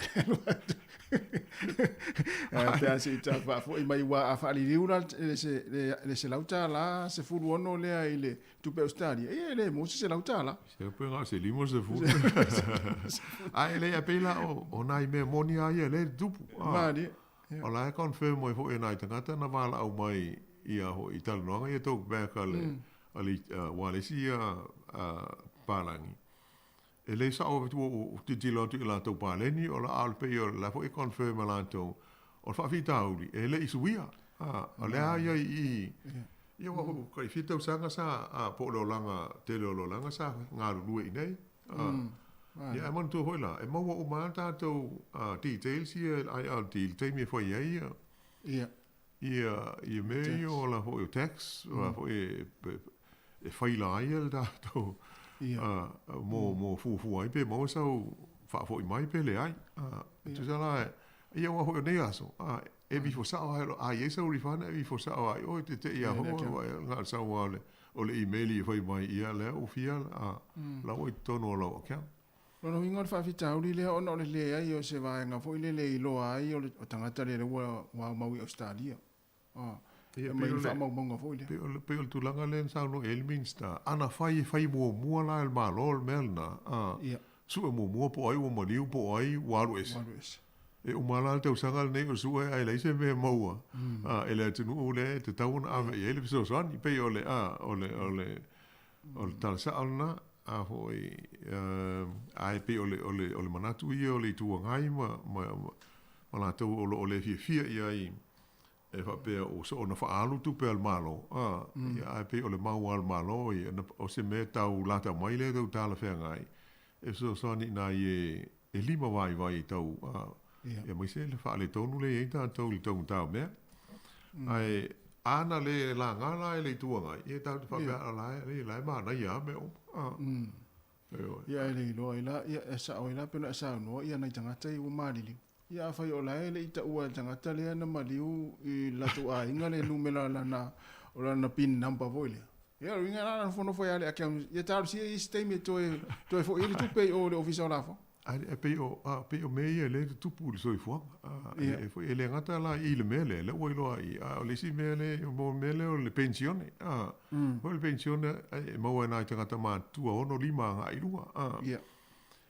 Ai ele loa le ofisa pe amaliu sis si longa vatu le lisi le mai le internal affairs pe ka eta i tolu masina ia fato ai loa ai le ala alu alpe meni ia wa le fa pe ai e lo la maliu pe au le la maliu le maliu ta ya io ele se me fa pe du se longa fa il pe maliu ia ona fa ma ni le i le ofisa le fa ma wai maliu mai whanau le official record ia ona o inala fata fa amuta ai o le tupe ia alu tonu o le account le tangata e alu se iwanga na o maua atu le lisi ia ma lo fa tai ia le isi vanga te via sa no ia ina fua lata fo ina umalta tu taimi ma lo la fo ta pena mo ne Vaiaso ia tau foi fa malo lava tele nai me matango fiel ne Vaiaso pe on tatou mo di mau iai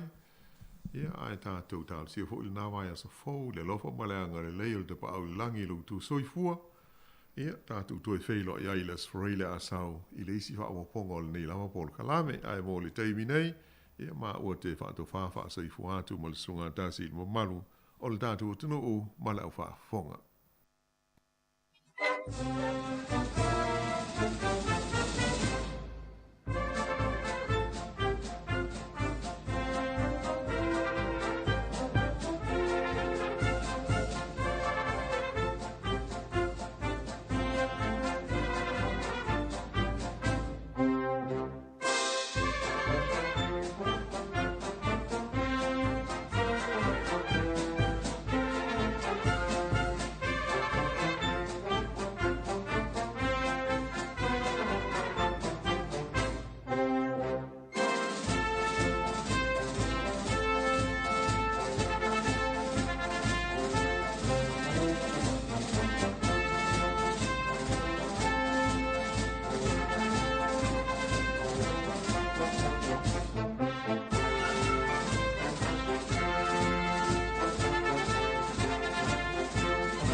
Se malie.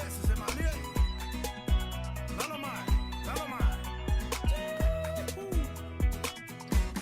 So yeah. Lenei ua fio mai ainga. Wacho matolova amamulianga. Malie ai lo finanga lo wala valima.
Nai pespesenga nei vaenga le ule te to lo pa yema man lo tele ta to tunu pe ona fenga le ta to tunu le tau fa ma ai no fe au nga wenga pe ora ma sani ile nei vaenga le aso ya ma to te follow fa ma fa ta lo fa tu pa yema lungo le ta to tunu e ile nei vaenga o le woli ina o tane ile tula lua tasi minutu tasi le tasi ma le economy o te ile tula lua le vaenga le aso ya ma lo la verso fu manuia ma lo le langi mama ma lo fo le tau ta le malo telo le tatu tunu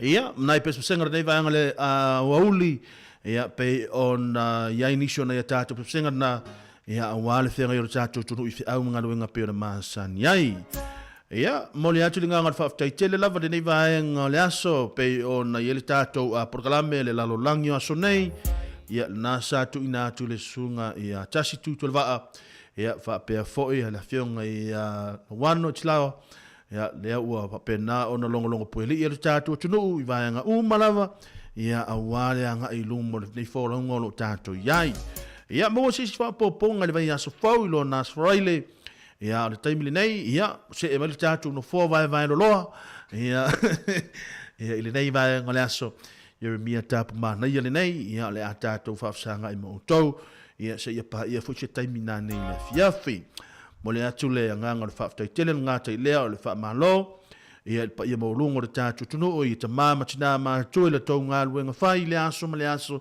ia wale tapo ia o le faiva ia o tam malo fanau o le tatu tunu so se vaenga lava ke lope pe ona maua mai lo da tatou faasalalanga i le tau i le tūlanga o lātou ngā ruenga whai le aso ma le aso ia wale manuia tonu a inga o nuuma e ka le sia wha apea tonu a inga ia ngāti fwoi lea ia mātou te whaatalo whaat fwoi ia tātou whaafenga inga taulangi so se e ka le sia so te tovine o lo whaapea nao no tau ngā rue ma ngā pati ai ma lole whai o le whaiva ma lole ngā rue ma lole tau a ta e le ngā maulunga o lo so longa le leipe por kalame tonu o e ka le sia ta itasi ngāta fwoi lea ia o le anga i luma wa ia tupulanga lalo vau o lo tatu tunu ma tau te o falofa mfatalo fatu ma lo ngā lulue ma lo le onsai ma lo fori tau atai e le pa ufuoro tau wafu ngā ruenga le leo lo tau whaia ia wasi manui o lo tatu tunu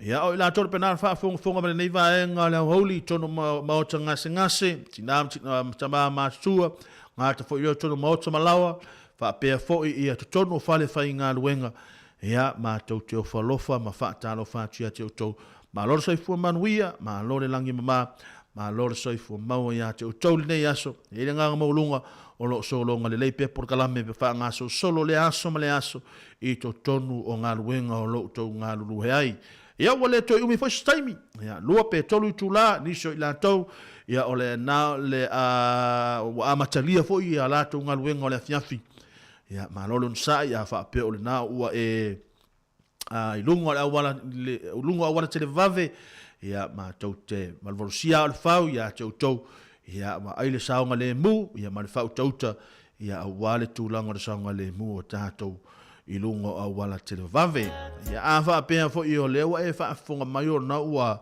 alu ma le atola moe ia tau tuana ma tau na ia tātou wala mu whanau ia wa tau ona e sauni lo le taimili nei ia wale pikina ona ia tātou wala mu whanau na ngata fo i lea o leo le a la taina tu ua le aonga e le ia le tamo e mai o le tamai titi ia o la tu atu le matua i whafo te kāpaka ia mo le whaatali ino i la tau aua nei tuli tami le nei tuli taimi ina le tātou taimi ia awa o le mena e tupu atulanga whaanau ia na ona whapenao na tuina atu se tu lalo ia te tau ia awani e tātou walo mu whanau ina ia whapenao na manu puipuia whaafitai whaamalo i lau tau ngaruenga whaile nei Vaiaso ia o le aso muli nei ia ma lo le ngā lue ma lo le mana tualofa ne tātou whanau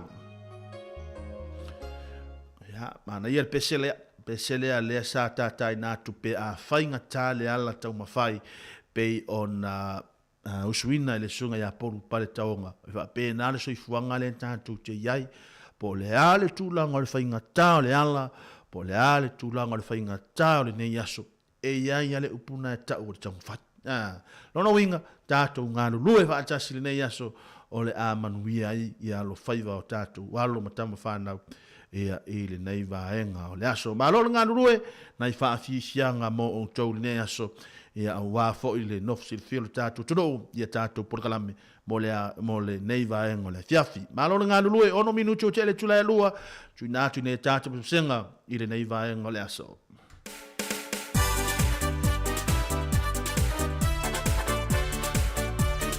Paipa i ngau le nei vaenga o le auli mai i tama o le waau ia mo o tau le nei vaenga le aso. Malo lava ngā lue, malo lun sai.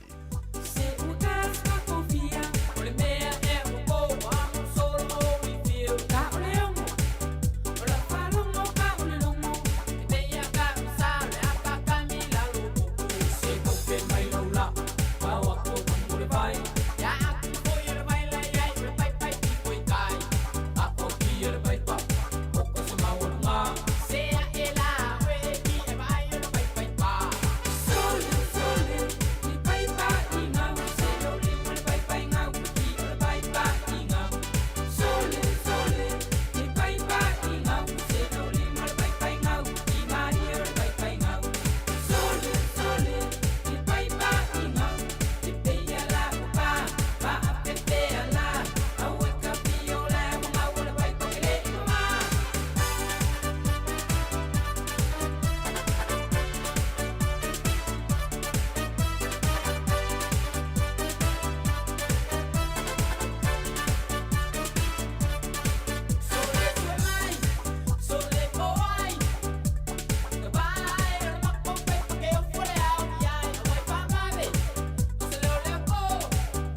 AU lo sei mai le whātunga le nāma le lava pois le vaenga le oli.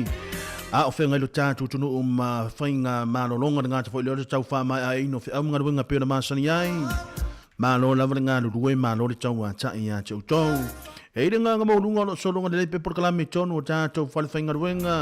Ngāta whailea i o le au ngāru rue i ngāta whailea o i lātou i le lātou ngā ruenga whaatino tonu o mālo tātou whale. Ia awale wa aia male ia whaatonu ina fo i o au mga ruenga peo na masani e tono o whatu ai na tausi malo ia te o tau ngā rue malo le tau ngā tai e le whaingo fia fo i la tau ngā ruenga ia ai a tono o lo iai se au ngā re tatu ngā la leo ia e whapena o na soswani ia te o tau ia mo le tau a matamataina fo i le nei vaenga o le tau whamai aina ia o le afalo na lua o le tatu ngā ruenga pei o na iai le nei vaenga le aso ina ua sepulu ma le valu nei minuti o te ele tula e lua ia nai whaafianga mo o tau an ngāta fo i lea ia o nai vaenga mwhai lolongo pui ali i le tatu o tunu u pei o na whianga i le tatu tunu i whiau mga ruenga o lo maasan iai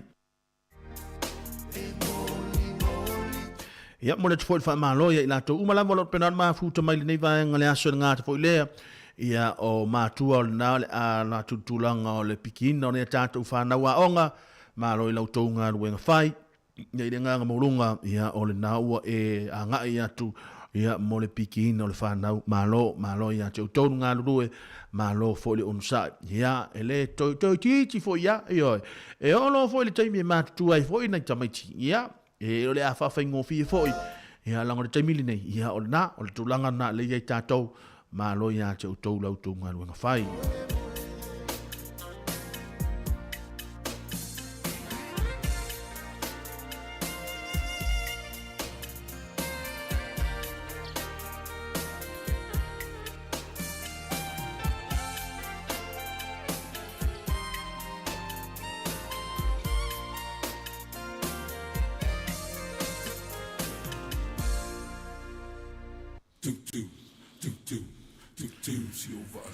Nai pe senga mo tau le nei vaenga le ole mai a vani a toloa tātou e vai mo tau.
unele. Teu si o vale.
Se fa afetai, ni inga ile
Mauto Tansia Swao, le Neva la Ulima le Pespenga pay on the island Toluman Witty, Tato Wever, the Neva la Oli no Afa, Losum Fitu Minuto, le Te Ailelua, il Tautua, Unanga Tato, la Leo de Tasio, no Toshi Matasi, il Neva en Oleaso. Too long on the Taupe on the Yai Welling Tony, the time name, or Lo Manaia, le Sulu Matango Fio le La.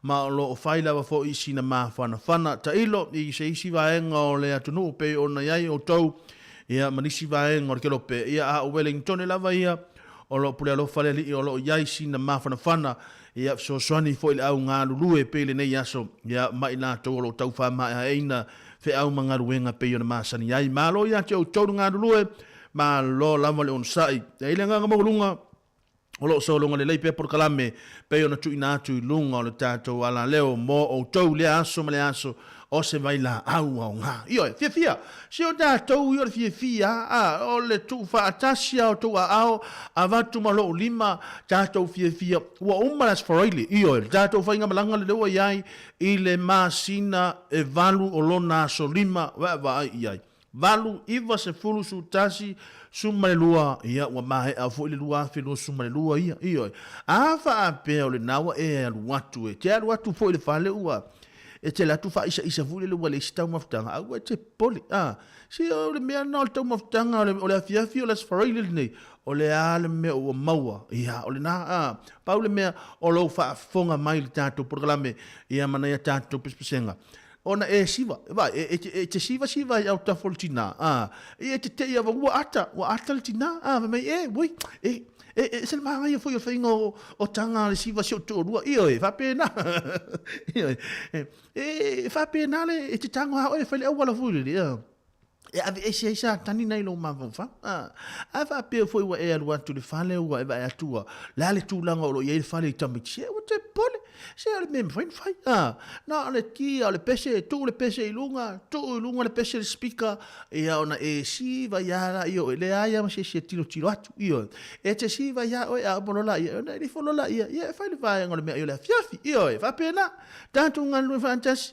ia awase manu io Samoa ma tato umala nai pe senga mo tole nei vai ole awoli mana tua tale tu lai fa ia o ele tato programe o lo va pena una muli mai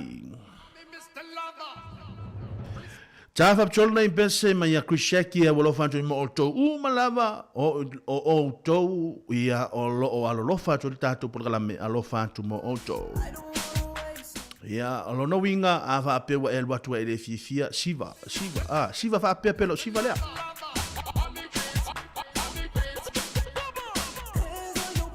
ia e te siva fa pe na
mausali le alofa e lo tava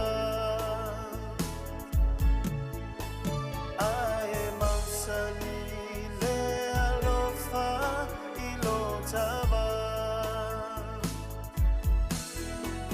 e holanga nei o whaingata o tauivinga ma mea tinga ae ono sa i le alofa pea pea o ati munga ma solouloa ma tangi vale ma sola ae mausali le alofa e lo tava ae mausali le alofa i lo tava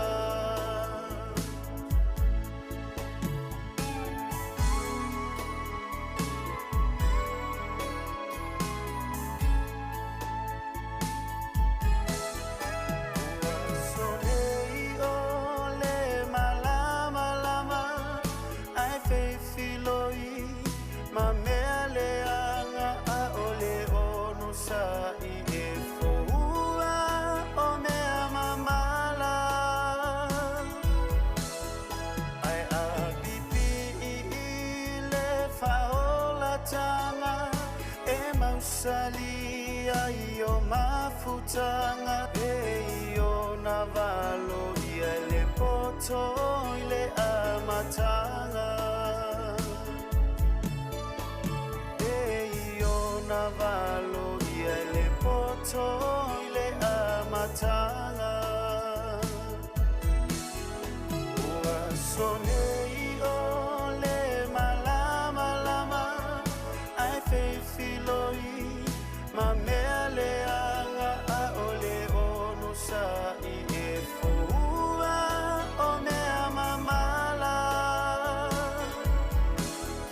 ai a pipi i le faola tanga e mausali ai o mafutanga e o navalo i le poto i le amatanga e o navalo i le poto i le amatanga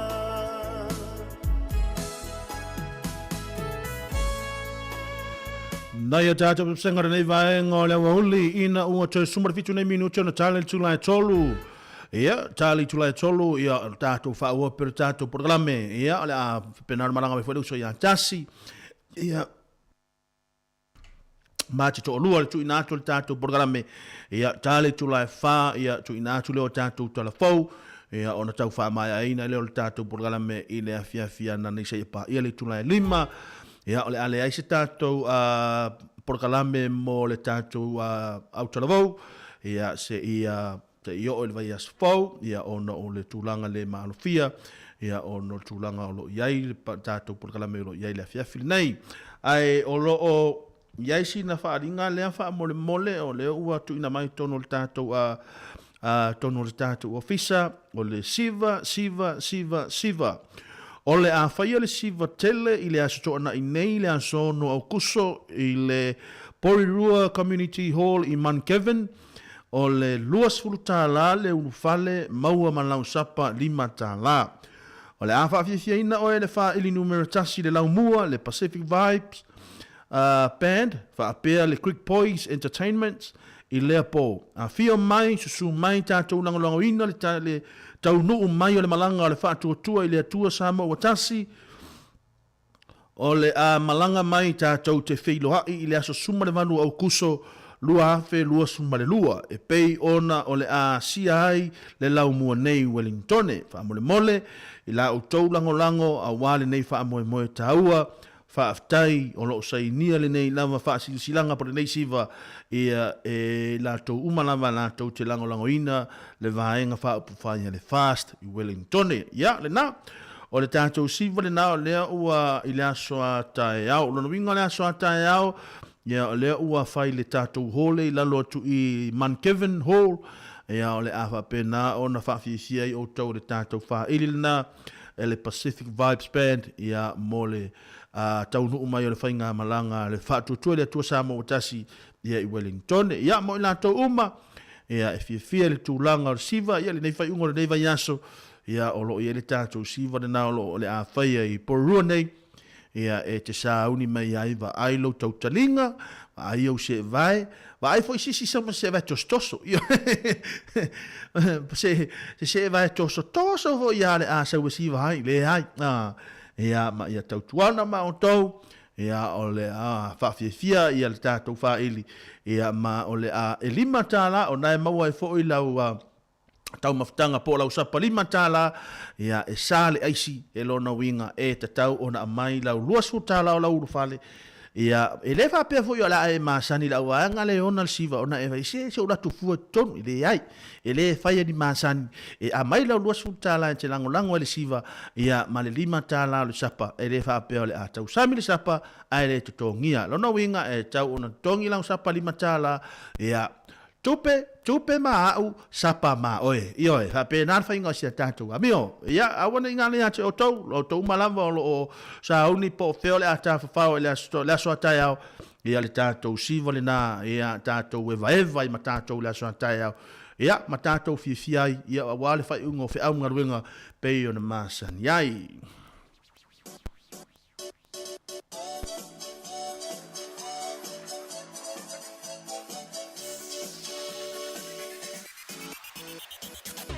Ia e whātutu atu tō o monatu.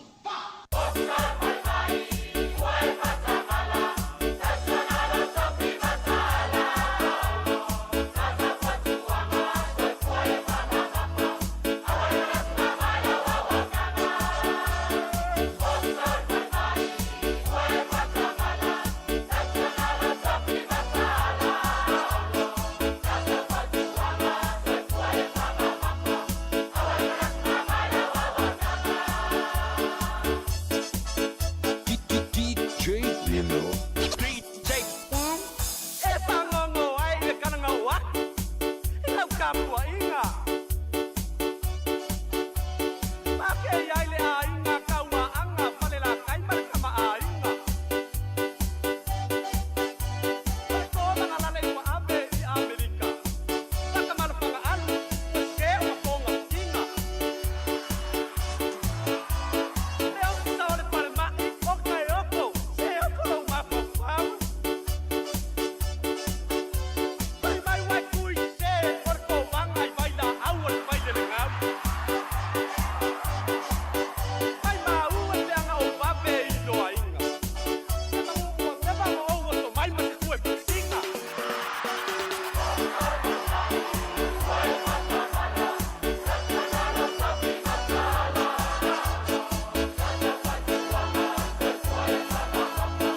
Nai whawhianga mo tolo nei vaenga leo only ta iai ave iai lau mama. Iyo e.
Nai whawhiwhianga rene vaenga o leo a uli mai pesa ili maleota ia manai pespesenga lena. Le tātou siwa le ntai au. Aluma ave lau mama. Aluma ave lau mama. Nya i tei foi wo antu foi tai au. A tango se i sele mama. Ana nale mama i to tono le ta vale. pe tu foi tono le tanga le ofu sole se ia o tolo hanga le o na fa tanga tu foi o to e tinampo fa fine o to e tafau ai avele mama ia lo ai foi e to te toro na tu te lo fo pe ala to io ale va sole I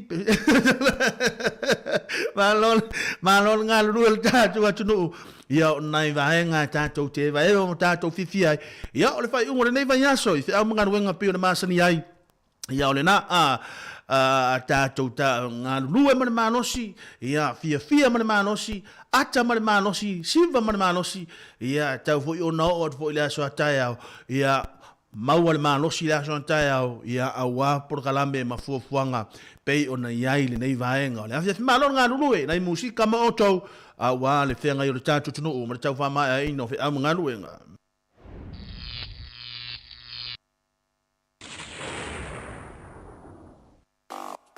Here's on the night, Mac V, Jay hit, let's go.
Nai pes pasanga nei vai ngole au huli e tai tolu pa mo telo tato to no e fa ta lo fa to la to umalama bompa anga tato ngala leo lo pena ma futa mai lungo tato ngala leo ia pe nise ta avili lo pena ma futa mai ala nga ta foi le suria conferenisi lo ma futa mai le nei vai ngole huli finga wia isila ia le mano le tato watu no lo pena ma futa mai ia manisho ila tau na ia lo pena ona si se va vale alu lungo le mea le soli wale maua to yo to suafa ia malo ia ti to tato wale fia ia fia tato le nei aso o ai umale manuia ia ngaluenga pe o masani ai tava pitsona nei pese ia mo o to umalava ia ngat foi lo trofine ia asenati le o te va ia tu nai ma futa mai nai Samoa ia malo ia te faltua ele nga mo lunga lo so longa le lei pe por kala me lu tatu tono ma nai ia te le lava ai tu Samoa le nei Vaiaso ia ele ngato le fainga malanga ia le tatu a palemia ni sila nei ia a le fainga malanga le faila tusi foi le America le tama tai le ana malanga nei le tai au ia ma le o tatala ino no tanga ia sa fa fe ngai ai mono tatu tunu ia la wa palasi o mane tu longo le manuia ia ma tu lango tu pe maua i tono le tatu tunu o se mele le teli ia nga te foi le ia e fa mai se toi foi ni le tinam tu ia ema mai le fio anga sau ema e teru ia na wala wina le ia tau na ia manuia te le lau malanga a lofa tu ia mo oe ia se tina fo isa pena ona ia ini nga ruenga lei ia ma o se leso na taua fo ina ua o tup wa ia pa o fa mo fa matalang ia wala auma ua a miele li ia lofa lo tatu tapa au silo langi fa manuia ma ia tatu au ainga foi na ia maua se on sai male la ono le bala au pa ia leli ile tina ia ema ia si mana tua pe au ngaruenga lei sa faia alofa tu mo oe tava psona pese sili a Samoa ia se sili a Samoa ile tafao Moi la tolo pena no sa uni ala to pa sese o to tongi pa sese o sa uni fo yo i Samoa le na ua leva na fa tali mai Samoa io la to e fa tali mai o le malai va lele ia matulanga mo fa pena alo fa tu mo tato Samoa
Ia e o se manongi sa sala e tū mau pēa i lo wanganga e sili a Samoa i o e se. Pē tātou tino nofo i nei atu nuu e sili a Samoa. Lewa tatala mai a tātou a wala i a tātou. Fe malanga inga i Samoa. Ia ma ai po le ale por kalamia na i ai. Pau wale mea aua ne expire le passport. Aua le passport le naim whaiona e anu wai. Ia le na tūlanga pe ona i Samoa le taimili nei whaamianga whaafitai. Ia i so tātou atu nuu. Ui na tātou no nofo i nei atu nuu. Ai le maano tātou manao na o ma tātou toewi. Manatu mo Samoa. Ia o le anga e whaingata. O ina leo no tātou o mai umai. Alo whātu mo o tau. Telefo o tātou o mo paha anga pe ona whaafofonga mai. Ia, o ina tau alo pe nana whaafonga mai Samoa. Ma tau te walofa, ma ufalofa atu ia te o tau. Ma lole on sai, ma lole ngā rue ili nei taimi ia te o tau. Ia a tonu nau a asale lapo le ase tūranga le suinga le tau. Ai alofa atu le tātou o unanga mo o tau. Ia manuia tele le nei vaenga le fiafi. Whaatalo whanua i fwoi. Ia tātou o mapaanga pe ona mafu tamai le nei vaenga le aso. Ma lo ia te o tau ngā lulue, ngā ta fwoi lea. Ma lo lava fwoi le. Ona sa i fi au mga ruenga pe ona maasani ai. Ia whaatalo whatua ia te o tau. I le nei vaenga le aso.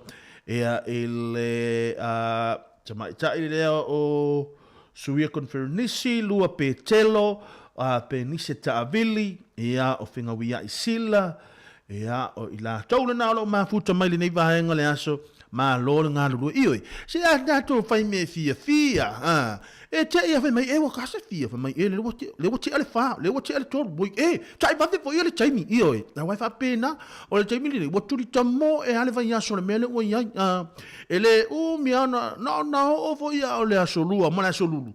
Ia wa uma fo le tūlanga le Vaiaso, ioi, a le tūlanga ia o le whaangaso longa le aso le Vaiaso, mana tua e misi lo nei, e misi lo lo no winga, wa ai ma me tau ona wha tau nuina le aso le nei, ia te tau ona awe le wha mua tūlanga i pili, ioi, o pili ali nei atu nu, ia awe le wha mua, ia ale ai fo, ia, Vaiaso fo, ioi, Vaiaso fo, ia e wha pēnā fo, whai, alo wha tui ma o tō umala mo pēnā o ma futa mai le ngāti fo lea, ia o woma pa anga te tātou ala leo le nei vaenga le aso, ma lo le ona sa ia te o tau, ma lo lawa fo le tau a tai, e le nganga mo lunga lo so longa le lepe por kalame ma o tau le nei vaenga le aso, ia wha fia pēlo tātou le tātou wana leo le tasi ono tesi ma le tasi whāmo ia te o tau le nei vaenga le aso.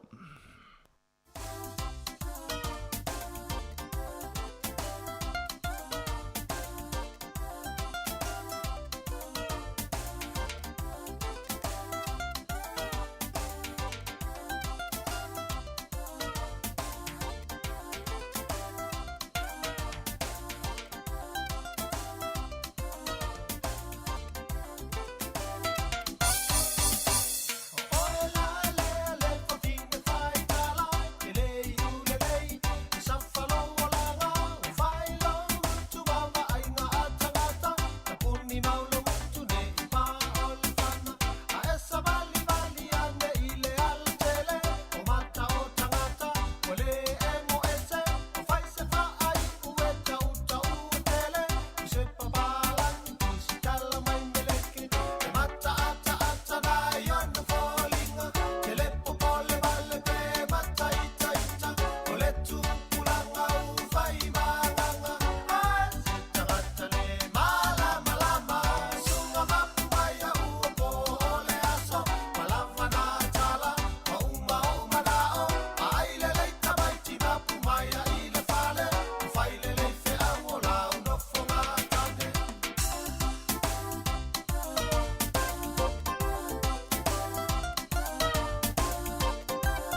1, 2, 3, 4, 1, 2, 3.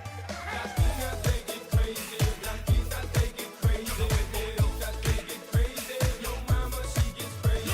Blanquita take it crazy, Blanquita take it crazy, Negrita take it crazy, your mama she gets crazy.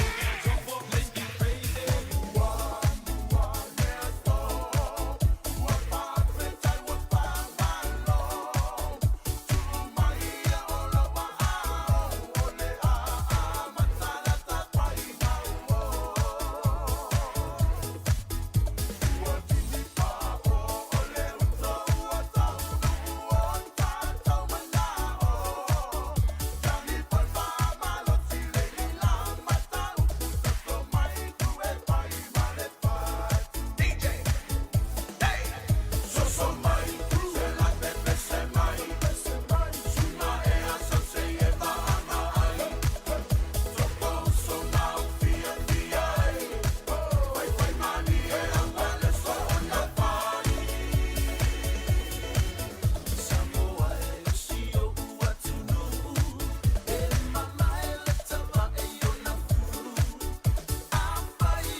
20 minuto o te ele tula tolu le nei vaenga o le wauli tau tuma na ngata tatu wala le tasi ono tesi ma le tasi fa mo le nei vaenga o le afiafi ma lo nga lu ma lo tau ngata ia te utau ma lo tele tatu tunu ma lo la fo ia ina tola pena ona amatalia tulanga fe au mga luenga pe ona masani ai ia alo fa tu tatu por la memo tau nga mo lunga tamo fai pele tatu ala leo fa fia mo o tau ia awale tau fa mai ino fe au mga luenga pe ona masani ai fia lava man le mai ngala fia ma wala no ia ma te fa tasia toi ma la fia ngale le pule ia o company ma lo sia company ma lo sia titi sa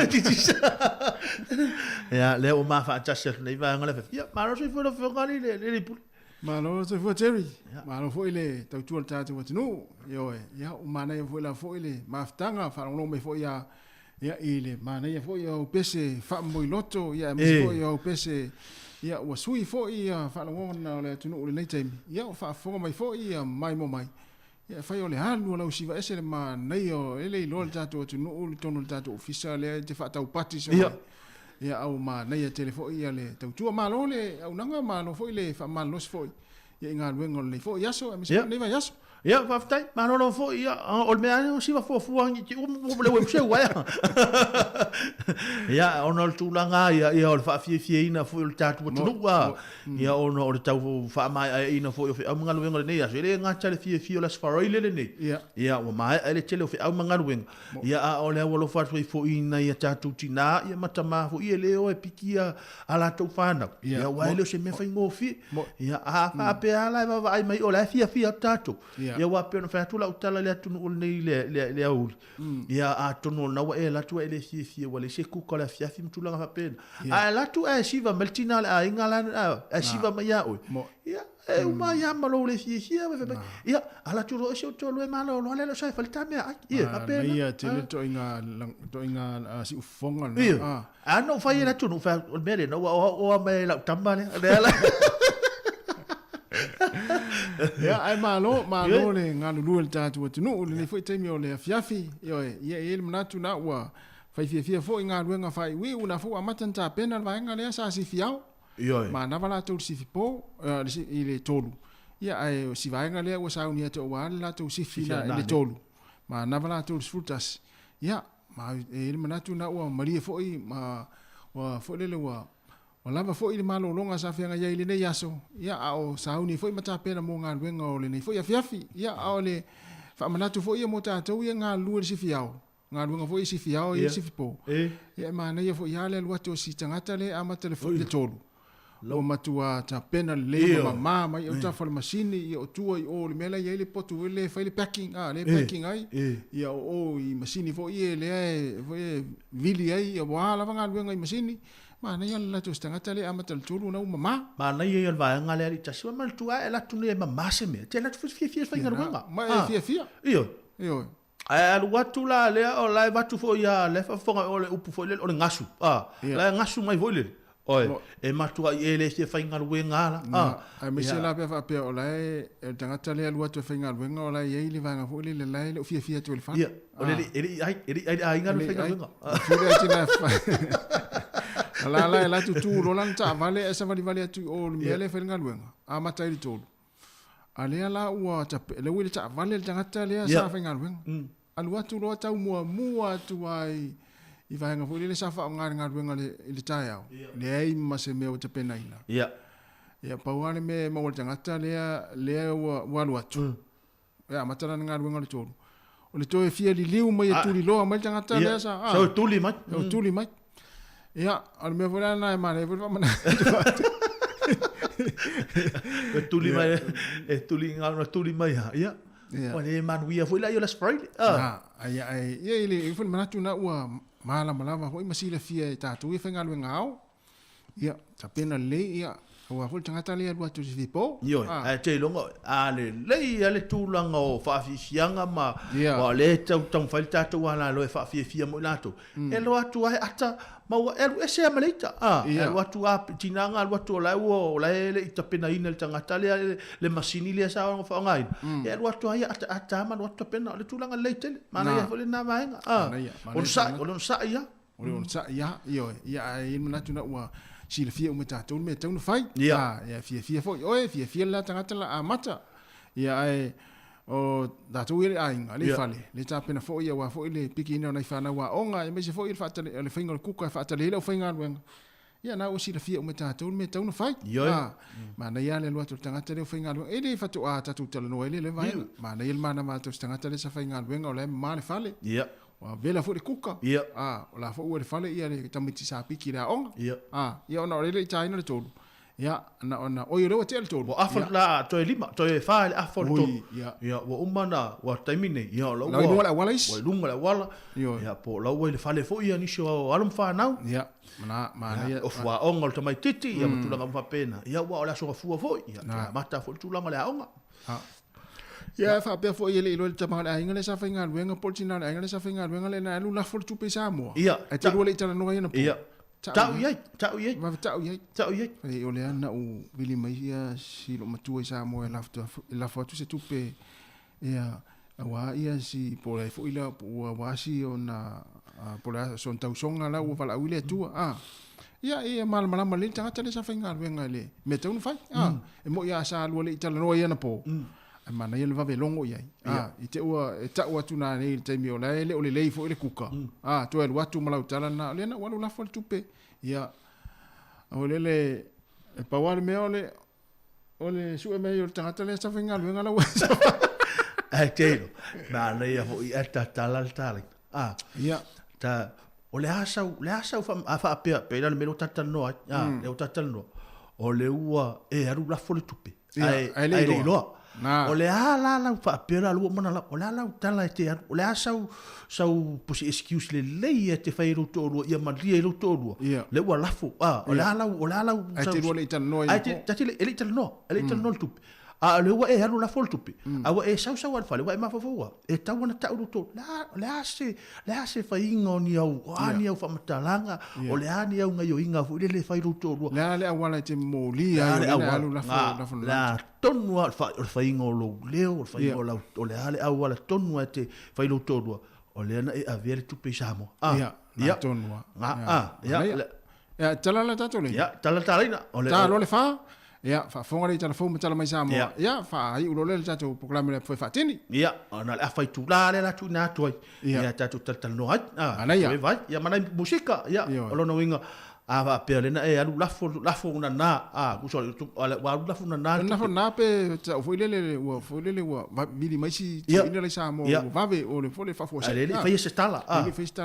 le awana te mo lia ia sa tala e fa ile lo mutu ala inga po o le na e la fo le tu pe Samoa me sa o el tamale le fale ia al tinala fa ngal ale na lu na fo tu pe lo i se solo a inga Samoa le al se tala te fa te mo molia tu el tinala a inga le la va ma ngal va fia io ia wa fo ilani au tape nanga o le wa ilo la le ilo tinala a inga le tu pe la wala ni au tape nanga fale wani au tape nanga po foi se kuka mai sanga tanga va pe la fo tu pe ai la tinala a inga ko ma ngongi ia na tau sami ale tinala a inga ma fia ale ilo ale po mute ale po na tala tato le na tala tala no mercy tolu valu lima lu o fatas ia tatu e val nei vai ngala fiafi yo e wa ta u foi nei vai nga ia foi le mo vai foi le ia mama nga ole si le la fol tupe ia ole ato e fa wa pese le so mai ia fa tali el tatu wala ia mata tatu no le vai ngala fiafi ia tasin na pese te vai al tamale ainga portina ainga vai so mai ia fa la motul pese le tama te so mai sa tar pese ai pe le fa le la usiva vai la usiva pe fa si fa wala ia la pomu muli ma au wana fa mai tu ia alo fa ia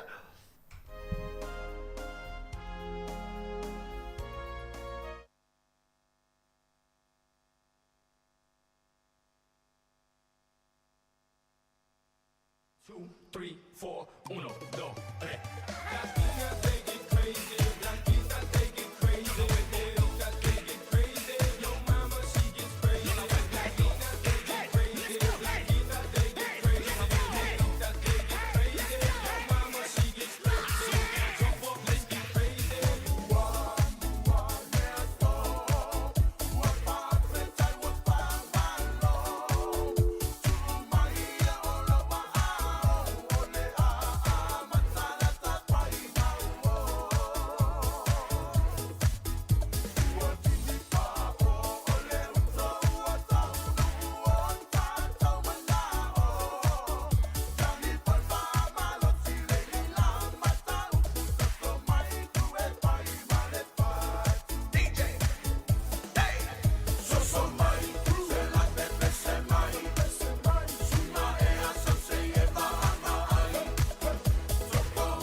Ja, before ngale wel tavala awalitas. Oh. Ja. Ja. Talo fal vala au, malo so ifua. Ava fale. Lua va se lua. Ja, malo so ifua ele. Film. Ja. Ana ele. Ai go fa ele mtau pu fatu mla tu le fiaf. Aftai. Ola fale. Ola fale tato mtau pu ole mo ole ya tu.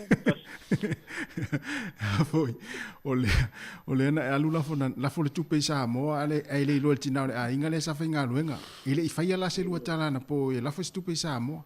Ale o fa fo se ia le vili mai o si o wa si a fa inga le Samoa se tupe. Le la na alu la fo nei.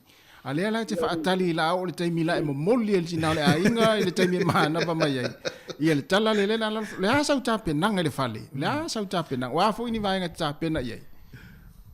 E kol ma ngai o ka ko sidi ni fiaf. Ia. Okay, no sa ku si la fiam kali wai. O we okay. O le fia so wai.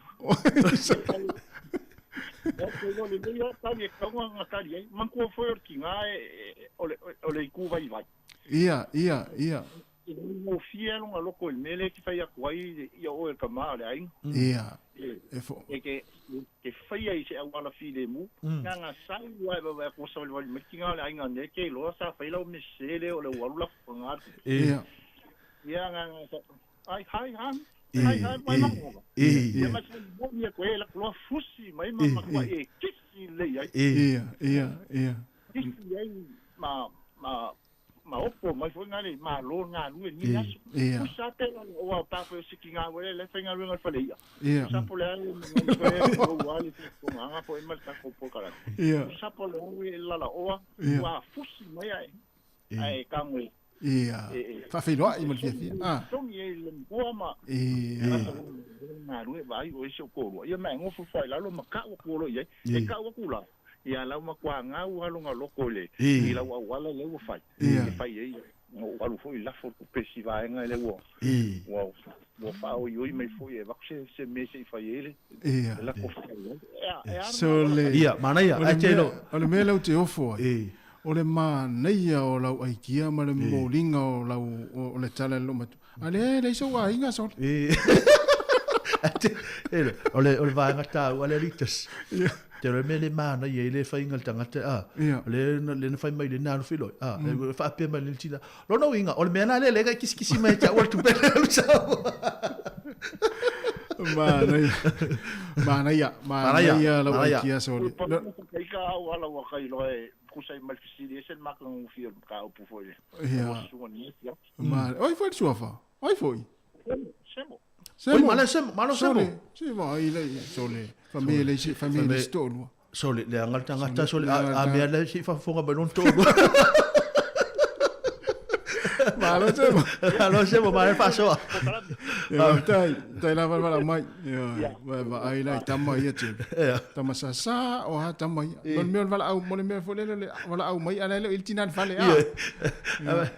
le tu se lo fa bel malo le na lo ki se fa per le tina e ele mafu anga wa fa peltina e tele kisima ya la so mafu so lu stof ale wa pa wa la so no winga le ha fo sia me api no fa le una ta wa fa tu sa peltina fa ngal ngal fale ala so tina la o mo ngal le ana safu ana mo kisila la o ante malo o le yutar fa ala ta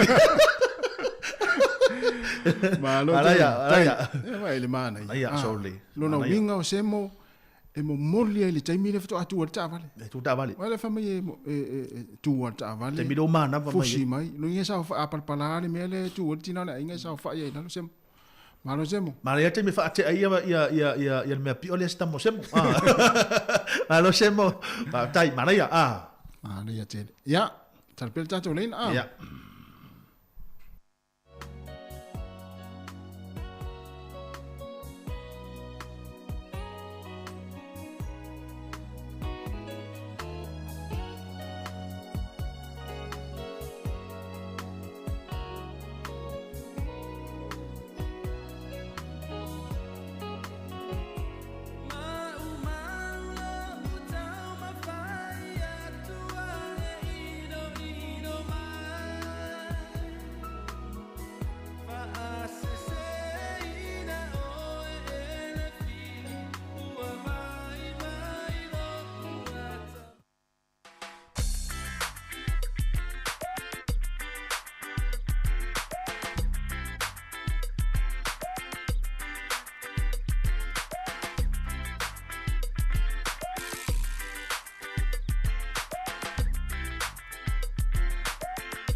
tasi le wei ta vana au le vaenga le fiaf malo sai foi la fio Se foi manuia Jerry, Yeah. suka di pese au ia tas. Oi, tapsoa. Alo sai foi tapsoa Sa ona tamala ia mala le le olanga mana so tamai ko mana Alo. Alo sai foi Jerry. Malo sai foi so Foi eu foldinga lá le. Faftai, mia sil nai man wia foi nai tol ta. Ia tas. Ya, malo lava. Malo ngan lui. Wa, o mana ma tapsoa. Ia le kau tau to be kungai me lai tia vane le. Alo. Malo lo sa. Malo fo ngan lui. Fi tina la inga. Ma nei tere po kala. Ma nei tu foi le nem tau. Ia pe ma nei voi le to onan mo muat. Ia. Dia mai ma nei tau puat te vesti po. Ya ai tu sale ma o ma su ya tem. Ya lang foi o fenga tala wat se la konda lang le foi ele ni tai cholu. Ia. Eu fo ya o to so le to. El to fo yo ya. Ela so na flip so. Ya te lo le fa pena o mal me tu pule si ngari fa fa te fa long tu ele nei le o ki ele o nei o ki la ni le ga le tone o class cake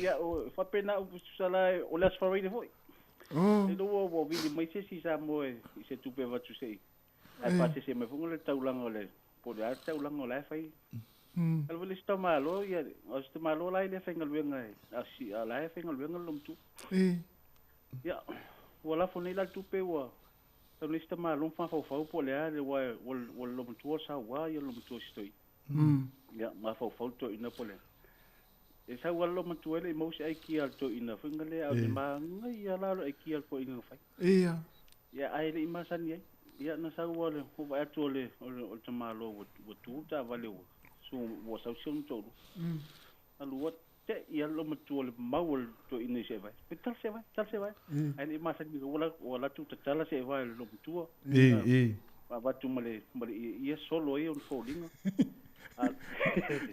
ala la o mga seki le lau ia o mana na seki le lau ma le to ni sa lo manu lo le vela ku ia sa le vela ku sa lo tu oka te ungo las fa ngau le te ungo lau ia isi lo betu fa lo betu sa o las fa na o ai leo bel to le ai wo la ngona fo ia bu to fa tan suita ai ngo te le lo sau ia na ai al me ma ni ma ai te un le ia so te ia na uma na uma ni wala le uma fa to ina pula tala la ia na uma la yes mai da pa fango tem mo foi da pa fan pa ma ia te ia to ino le lo matua wo ka kangi la lo ku va ko pe wo pisa ngata ngale ia e o fo tu sana ke o fo ngale pista mai ma mo la tai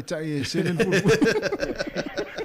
to ina no tu mai ya ma lielo ro ko le na ola tu ta tu pe ai ke mo mai wa me Poi le lo al finge mangongi o me ai pa sang al finge fai tomalo ya vi fonga ya ole ha ngare ya al me ta un fo ye ya ta fo no fo ma yo le fo sa ya o me ha tu ya tel ton ole ya se o te fa pena moi ya la wa pa ole me tal ya fe mala mala mai na ele foi se me fa pela matua te pena se senga matau te pena se la unga vanga po ma dia eu lo kulimo no vidi ma si vai na dia na ma wa ele fa pe vo ye e tau si tasi se ai no se vai fai ai no fine na ton malo ya mo tunga afana ma tu nei ne 5 Mana mo tala no mai ngat wenga le tina na ai. Iyo, sa ore nei ka. Ese mo fa mo tala no mai au ta fo tina na ai. Ele lo ale ta mai tu falai. Falai na po. Malo va te te ya. Manu tele do fo fonga ni aso fa tai foi sunga te u te va vai atu. Ya. Tai. Ya le tu ai to ngo foi ni aso. Te so. Ya lo va foi mo sunga mana inga. Ya. Ya. Again. Fase fo. Ja, nou, waar wij de mannen. Ja, ja, tele foi ngol fa solta. Pa wala mo tele fi fi la wa. Pa la mo te piki ya tap so. Ja. Tu di leo ta uma ya tap so. Alen fai mai fo ele ison to ele fez ele fez todo. Ison to no lang kio. Mana ia hol ai kia tap so. Yo, e mo e tu tari e. Ah, me tu. Le ya e pe on ta tap so. Mana ia le fe mamma. Iyo, ole le sona ta wona le o ta to ta por kala media. Ole asa fale a onga vule le motatu. Ole fe mana ma a wa a mana ma tina le ainga ia mana ma ta mana ta mala ainga. O te le la plamela na fia. Ja na. O te va ia sta malo to fe la uisa fin. Ah, ser ja. Malo. O te la gala o ta por kala media la to fe la. Mana ia, ia, tala pel tato laina. Lai senga mo tau. Ia ava pe ne ute u e alu tu langa fu le por pe ole ngol ta fa so. Ti u e watu na no la tu e fa tina. Tina apa mai. Tu sana apa mai ha ona fai vai. Ia malie o sia wa ia ole no tango avele tu pe samo. Ia na le se la samo ha. Wo se la samo se I fai fa la ia ma afo ia le lo pe ti u Vaiaso ia wa ave se tu pe aingol al to ainga. Ia ma fu la u la fo pe fa pe ti lo fa ngalo. Ia ma fu ele fa pe ole sa wa mel to ainga ole foi men ma to ainga ti fa. Vai le o la cherry le o langa. Ia le la ta pe se. E no to e fa minu. Iva minu tale tu la fa ia na tu na foi lo tatu tala fo.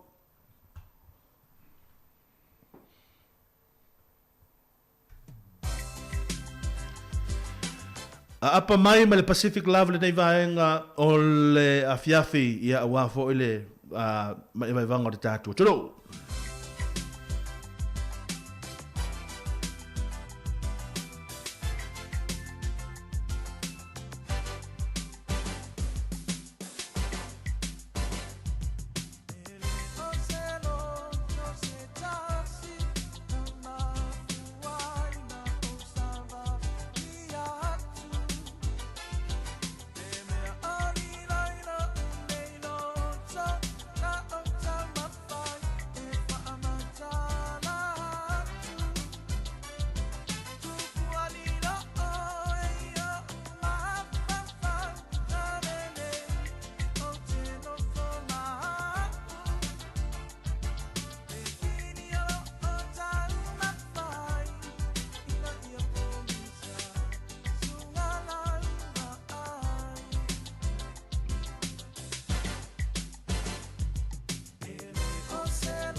Tala flava o le whapoponga o talafou ma le si ufonga le lau mo le nei vahenga o le awa ule.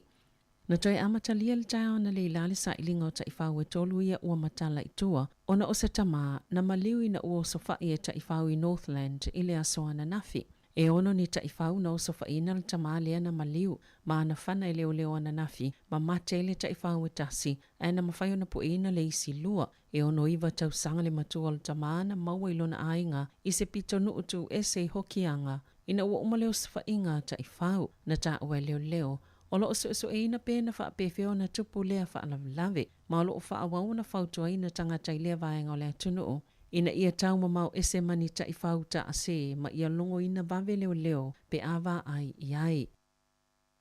O iu lai o le tau sangfo lea wha ngā solo ai le wha amasinonga, o le tina lea na ia wha au ina leoti ila na whanau lai te to tolu i timaru i le tau sanga taluai. Sa mawhaiona talia le tālu sanga Lauren Dickerson e le tō lai e le whaamasinonga mawalunga i kalai estete le so na tā ue whaamasino Cameron Manda o le asos fulfito i ulailo a whelua tolu wa whaatulanga ina le whaamasinonga o Dickerson o le Vaiaso taluaina sifi e le whaamasinonga mai timaru le nu usa mali li waita maiti a nga i kalai estete wa mōlia lea tinailo na whaoina o le oti malona loto iai. Ia Leanne ono tau sanga le matua, ma le maasanga te ilua tau sanga o Maya Makala, ilo la tau whale le aso sfulu ono se te malua whelua tasi. Ele ilewa ona malanga mai Dickerson, malona to lua malala whanau mai Afrika i saute, pe ia ma le Vaiaso, a e tupulua lea whaalavlave. Olo so eina le whaululunga ofisa mo sulfa inga ni pule ngānu i le atunu. Ono ni atunga lunga le whaonganga ni polkalame moa o onga po workshops, manisi fono tanga i le aloa ia, e tau whaatau wa aina i whainga whaatemu kalasi tutonu lava pule ngānu, e ala i le whaao fia i matanga talau tele. Ina ua whaasirisila ina le suenga le stofi. Na sauno ai Peter Bosha, e le te tau na whaini whainga whai unga i tua pe whaalilo lilo. E le ise mea tau fie pule ngānu mai le whaioni ala tau polkalame o onga, pe ta eolo na popolenga, o ripote wha pe yei nisi pule ngānu a tono lo la tau wha ngā ina le avanue alo ese mai ai, i a la tau matawhai oi, i lalo tu la fono wha amatalanga aloa i a mafono tanga, e ono masarsalo i le tunu lau tele, pe a whai so i pule ngānu ni polkalame wha pe e le talaina, i le lau tele, e tala noa ni mata upo, o yesu suengo la wha au tui pule ngānu i Rotorua Lakes, Taranaki, Taupo, Palmerston North, Rangitikei, Waimakariri, Timaru, Maitumalo, Clotha.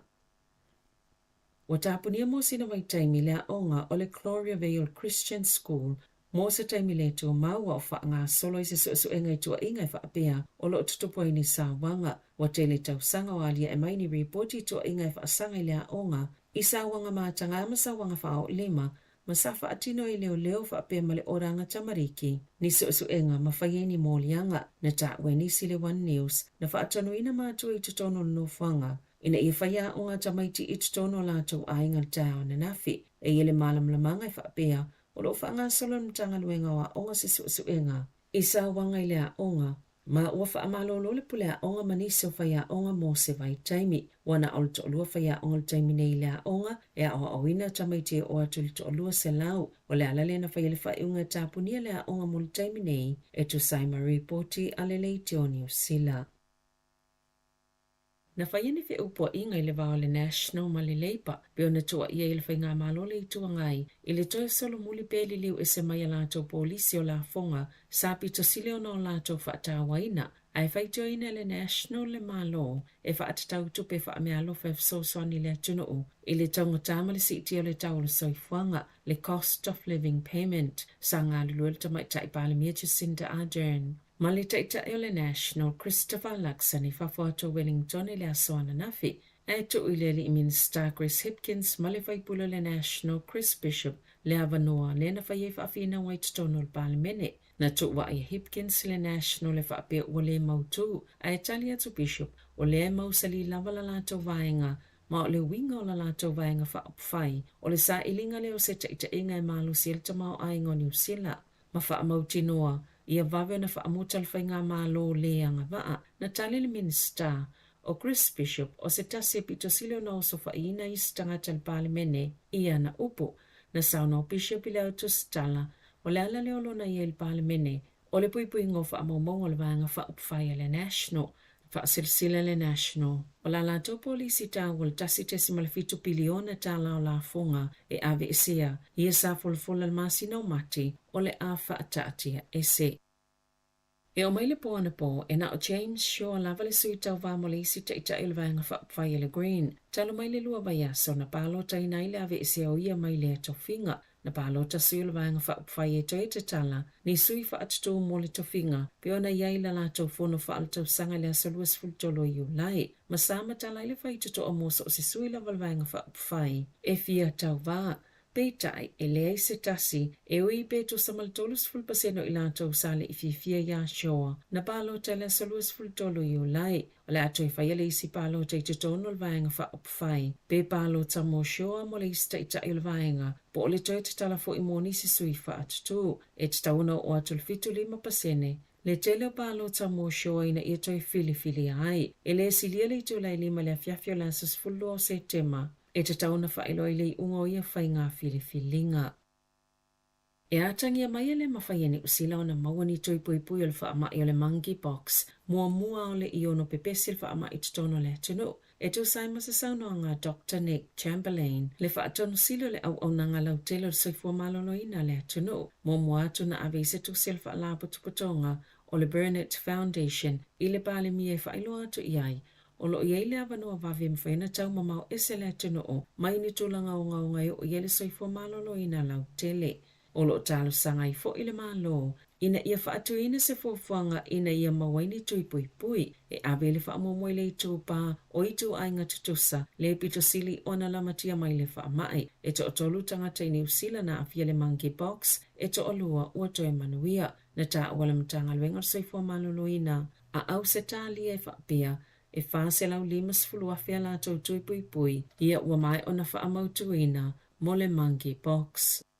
I Ta'alonga, sa manu malole li ifuso i le pango le super heavyweight o wila mau o New Zealand, ia Lerin Regis o Santa Lucia i le tuioti. Ona o le malosi o lona 5 tau matau na tai aila na panga i Ta'alonga malo tau pulenga, ua tolus fultau sanga le matua o mau o, mai whaapena o le 2 minute maseko ne tolus fulfaa na ia whaato ilalo i naila na panga, o le afuso ma Delicious Ori o Engelani le semi-final, i le tae o le asosa, e le imoa so na vanoi Ta'alonga le Olimpeka i Tokyo, pei taina o filifilia mo le aufuso mo Birmingham. Na ia whaali ai o se avano o toi fōtua i mafuata i nai lana fusu, na o ia le tangatani usila na maana malo i fusu anga i le so, e na whaia ina Troy Carton mo Wendell Stanley i a la fusu anga. Na whaia ina le au ne tipolo ni usila le siampini o Ta'alonga malo tau pulenga le awa Engelani, e 5 solfa i le fast fulfa, ma o le Ta'alu nei ni usila ma le awa Jamaica i le isi semi-final. Na o ayo Engelani le 15 i le valo le Silver Ferns i le kuata mua peitai o le afal Ta'alonga na whelata iai 25 i le 2 peitai na utoi whaawau le afalo na lua. Sale i mawhai le Ferns o na whaaftawia le malosi o le oso whaia Engelani. Toi whaapopo iei ma le misi o la tautongi le mama na maana maloni usila isi an Ta'alonga e iei Northern Ireland, Uganda, Malawi, ma Trinidad and Tobago, o le poana maana malo i Jamaica ia Australia, ma o le ata aloi nei Engelani, ma Australia i le isi semi-final.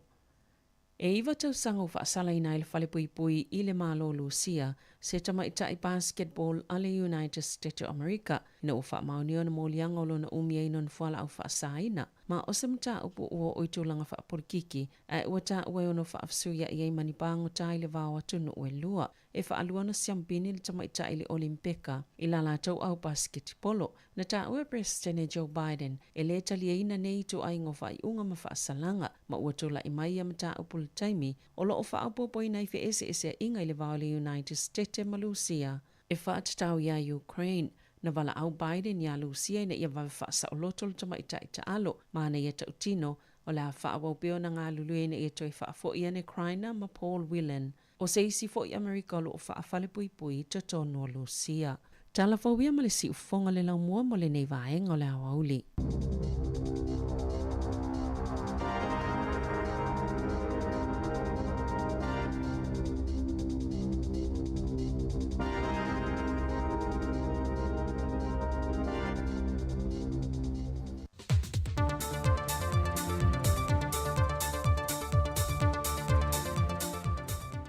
O te toi whātālofa le pa i o lo tātou tunu ule whai ungo nei Vaiaso, o se whapoponga o tana i meolo te tupu i Samoa, usi mai e whaafonga.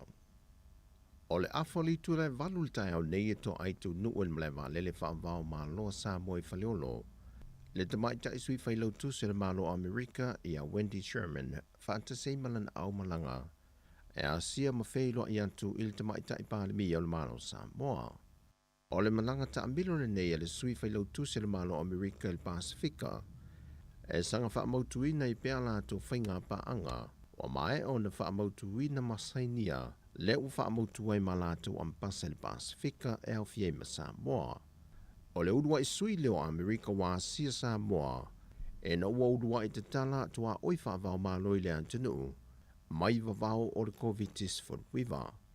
E le pepo whaamtalanga a mai a le whailo inga ma le tamai tai pāne mio le antinu, o na wha wau leo le whainga malanga ta amilo i le malo Tonga, Solomona, Australia ma New Zealand. O le whailo inga le ma le tamai tai pāne mio le antinu, o le a whātara noi nei fo i manisio ma ta aupu, e le whainga paanga a malo e lua. O lea wha amoe moe a tō le whailo inga, e whātau te lava le portofono, e le malai wa lele wha avao malo Samoa i whaleolo. E le tala o le ngā luenga le tala lo i e nai o le ofisa fau le nupi whai sa longa i Savai. La whai loa le tamaitai pālemia le tau a tō o le ngā luenga, e le 5 miliona valu se lau maleonu afe, ono se lau iwa se ful male valu tala. O le ofisa le nupi whai sa la whai, sa whesita i solo i ofisa lisi sa la whai, ma le fuafuanga o na whaata oto le komiti whaafoe, o se teibio le lumanai e iei le Vaiaso lenei, o le ata tala aloa i aiso na lava ofisa fau, e pe o na lisi ai se whanua o le malo. E le tau amataina mai o lea foi au nanga le motu tele i sa la whai, na whaaftai e le fionga le tamaitai pālemia fia mena omi mata afa, e la tau na tautua ina le au nanga, e o mai lava i le so. O le aso ono iuni i le afe i beselau i bawha. Na ulua i tala i le la lao le nupi wha i sa le longa nei e ala i se lisi i le fale tutongi o Mateo Sangato. O le na ofisa na amata i le toeiva o le au whainga guenga. E au fiai ma le tamaitai i a whai tu langi maku. O lo nga lue pea mo le nupi wha, ma vea nei ma pule, o le la. Wha pea ma le tamaitai, o tau ma oe te vui, o lo wha pea nā foi, o na wha wau, le au nanga i le tātou ofisa nei. O wha malo, le tautua matavela. O le tausanga e lua afe ma le wha, sa toi si ia i le ofisa, i le fale maututongi o masoe niko. Na whapea foi o na toe si i le ofisa i le lua afe ma le sefulu, i le fale maututongi o tō masi Marina, se i o mai i le so. Na whamanino le fionga le tamaitai pālemia, o le moe mitinga le komiti whaatonu o le nupi whae fausia se isi fale fau mautu, na afo mai le tausanga e lua afe se fulma le valu. I le tausanga lua afe se fulu valu. Na manatu ai le komiti whaatonu ma le pulenga, wala ngā tatau o na fausia se fale tu mau mo le la i sa le longa. E tautu ai le tātou watunu, o lo alala ma papa au i le motu i se la whai. Sa amata sa ili ai se whanua tāla whea ngai, ma maua ai loa le ele nei, e ala i se lisi mai le wharapo tonga o ele o le malo. O Februari le lua afe lua se fulu, na wha maoni ai e le kapeneta, e ala i whanga whawai masani, mo tau o fonga o ngā ruenga te tele ale malo, le amatalia, o na fausia, o le ofisa fau. O le masina o mei le lua afe lua se fulu, sa whai ai le sauninga, i le nei malai e amata aloa i ai, le ngā ruenga i a Setema o le tausanga lavalea. Le fionga le teitai o le antinu tamaitai pālemia, fia me Naomi Mataafa.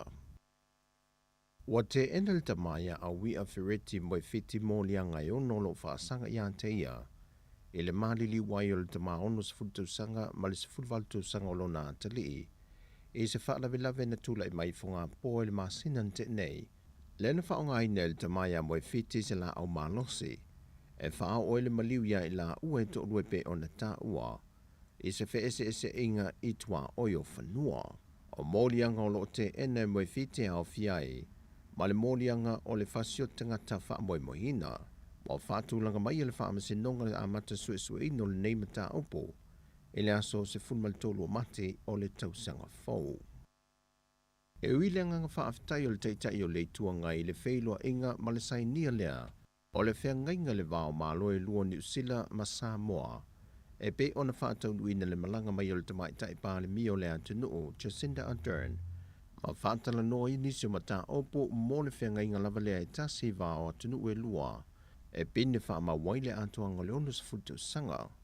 Pe tai o se tasi o mata opo na tuli mata ia le vaenga wha opo whaia le JPP, o le talo sanga i leo le titai o le atunuu, e na ia te tala maawe ese New Zealand le lave le waye nei tūlanga o whemalanga inga, e le talo sanga i o le atunuu o mo visa malanga anga i New Zealand.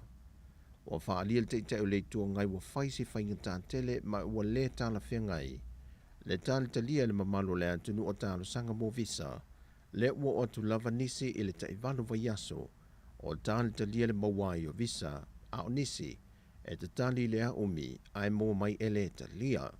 E manatu le teitai o le tua ngai ma le vaenga whaupu whai le JPP. Wāti le wha whainga tai tangata o le atunuu. Ona o whainga fau i ua whao ngai na le New Zealand. Ua whao ngai na upenga ta wha ilangi ele mō tangata uma e si le fia. Ona wha tumwai ina ala tau pepa malanga. O se tasi o vaenga na tua lalo atua le teitai o le tua ngai i le teitai o le malo ma le whainga malo. O le teimi tonu le nei e awai o na toi sila le au mai o se vaalele le atunuu. O na ua pūlea company vaalele mai atunuu i fafo e iai ma le New Zealand. Le taunga tātele o pāsese ma ua le aise tonga fite ma whai tangata Samoa. O na ua pūlea ia company vaalele mai atunuu i fafo. Sau no tu la epa, o le uti ma le tau whaasua soa o se le nia tangata le nei vaitau i le a fiai o le tamao a ingo le laulangi. E mo mi ai le fisosoan tele le whainga malo.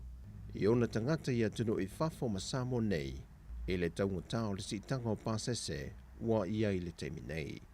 O talafobia mai Samoa mo le whaai ungo le nei Vaiaso, manvia tele le tātu o tunu, whailua i le asonga fua, whaasoi foia.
Ya, o le whawhianga mai le Vaiaso serenade i na ua lua se fulu ma le tasi minute o te enei le tūlai wha. Ya, o le na wha ua whaafonga ma mai mo mai le atinu. Ya, i le toi whaasalawina o tātou telefou o le nei aso, e mai se fwoi o le nei Vaiaso. Ya, toi maua le isi whaapoponga, ya pe auria le ai Vaiaso fau le alofa o le atua. Ya, i le tūlai valu le taima masani o tātou telefou matala mai Samoa. Ya e toi fa malo atu le nei taimi o le ua tātou iai le toi tūla muli o le tātou tautua ma le unanga i le siufonga le laumua mai Wellington e lato i le ona ofisa whaasara lau lima sifuma le tasi man Kevin i Porirua. Ya e toi fa malo atu ai ma toi fa tala fatu le nei taimi ia i le pa ia ma le mamalu le tātou atinu ia i lato fo i sa ngā lulua le nei aso ma nama fo i ngā luenga na ona mātou fa malo atu ia i le nei ma lola fo i le tau ata i whiau mga luenga. Ia e le mwhain fo i ona whaangaroini na le tapua inga nei mātua. Ia o loo pō pēa le whala, ia maula le muli la ma whai le whaiva le tapua i. Ia a o hanga ia te fo i ma alo whaiva ia nei whanau i le ngata i ngā luenga. Ia e meisi fo i a onga o le nei fo i Vaiaso. Ma lo le tapua i, ma lo fo i le tatalo. Ia i le aso ma le aso. Ia ele ngata i nei whanau ainga, ia e whapea fo i le tātou wa tunu ulau tele. Wa lua se furu tolu minute, wa te ai nei le tū lai wha, ia, o tai masani fo i nei o le pokalame o le ape fo i whaatini.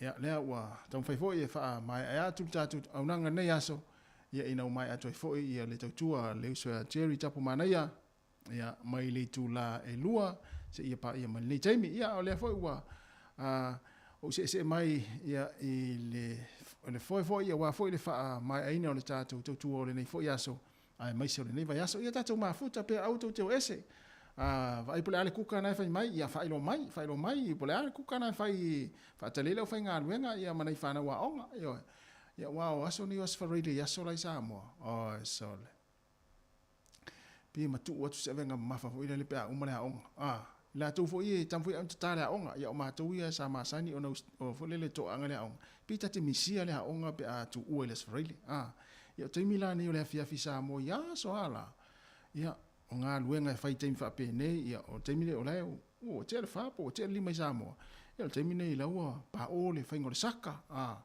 huo fafanga mo se tu lo ya wa sau fo i pu anisi o ainga ya te milani fafanga ia me tu alo yo nisi fo ina o sui povi le fiafi ya ma o mo me fe au le fiafi Samoa ya ona na pe ona fam talatu ya le ngata ile ngase inga o tau maftanga faili saka ya posa tu le umkuka la tou matua afu sisina o fo le tangi mata ile vole le asu tonu umkuka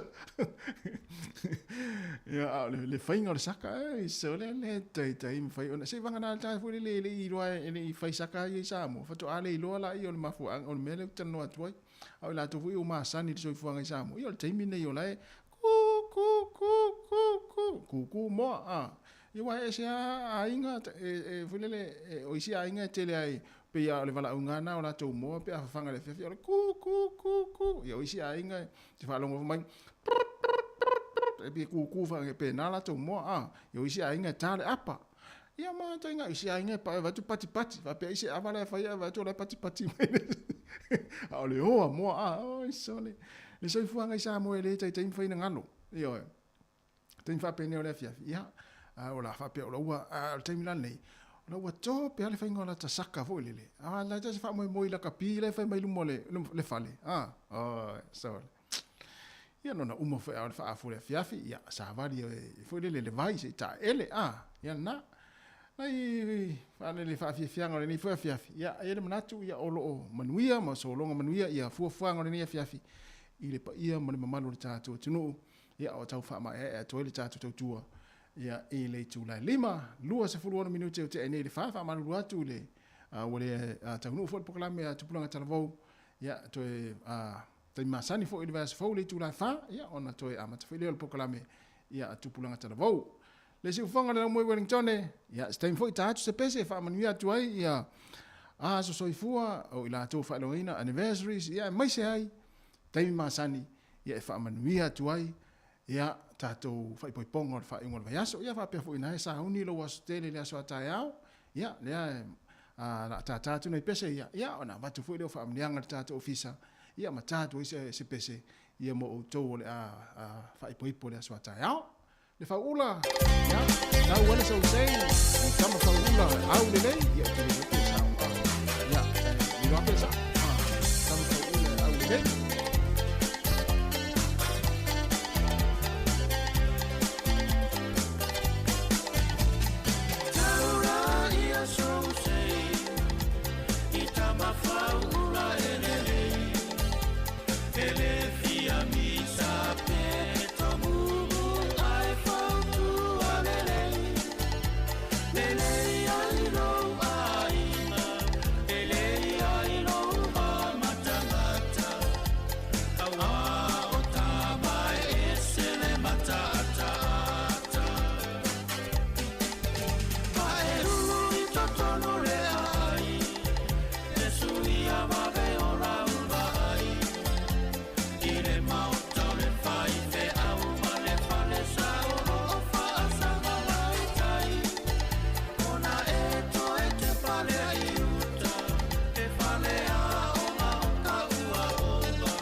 Nei whawhiwhianga au whipesa nei taimi o le awhiawhi ina ua toe 25 minute o na tāloa leo le itu la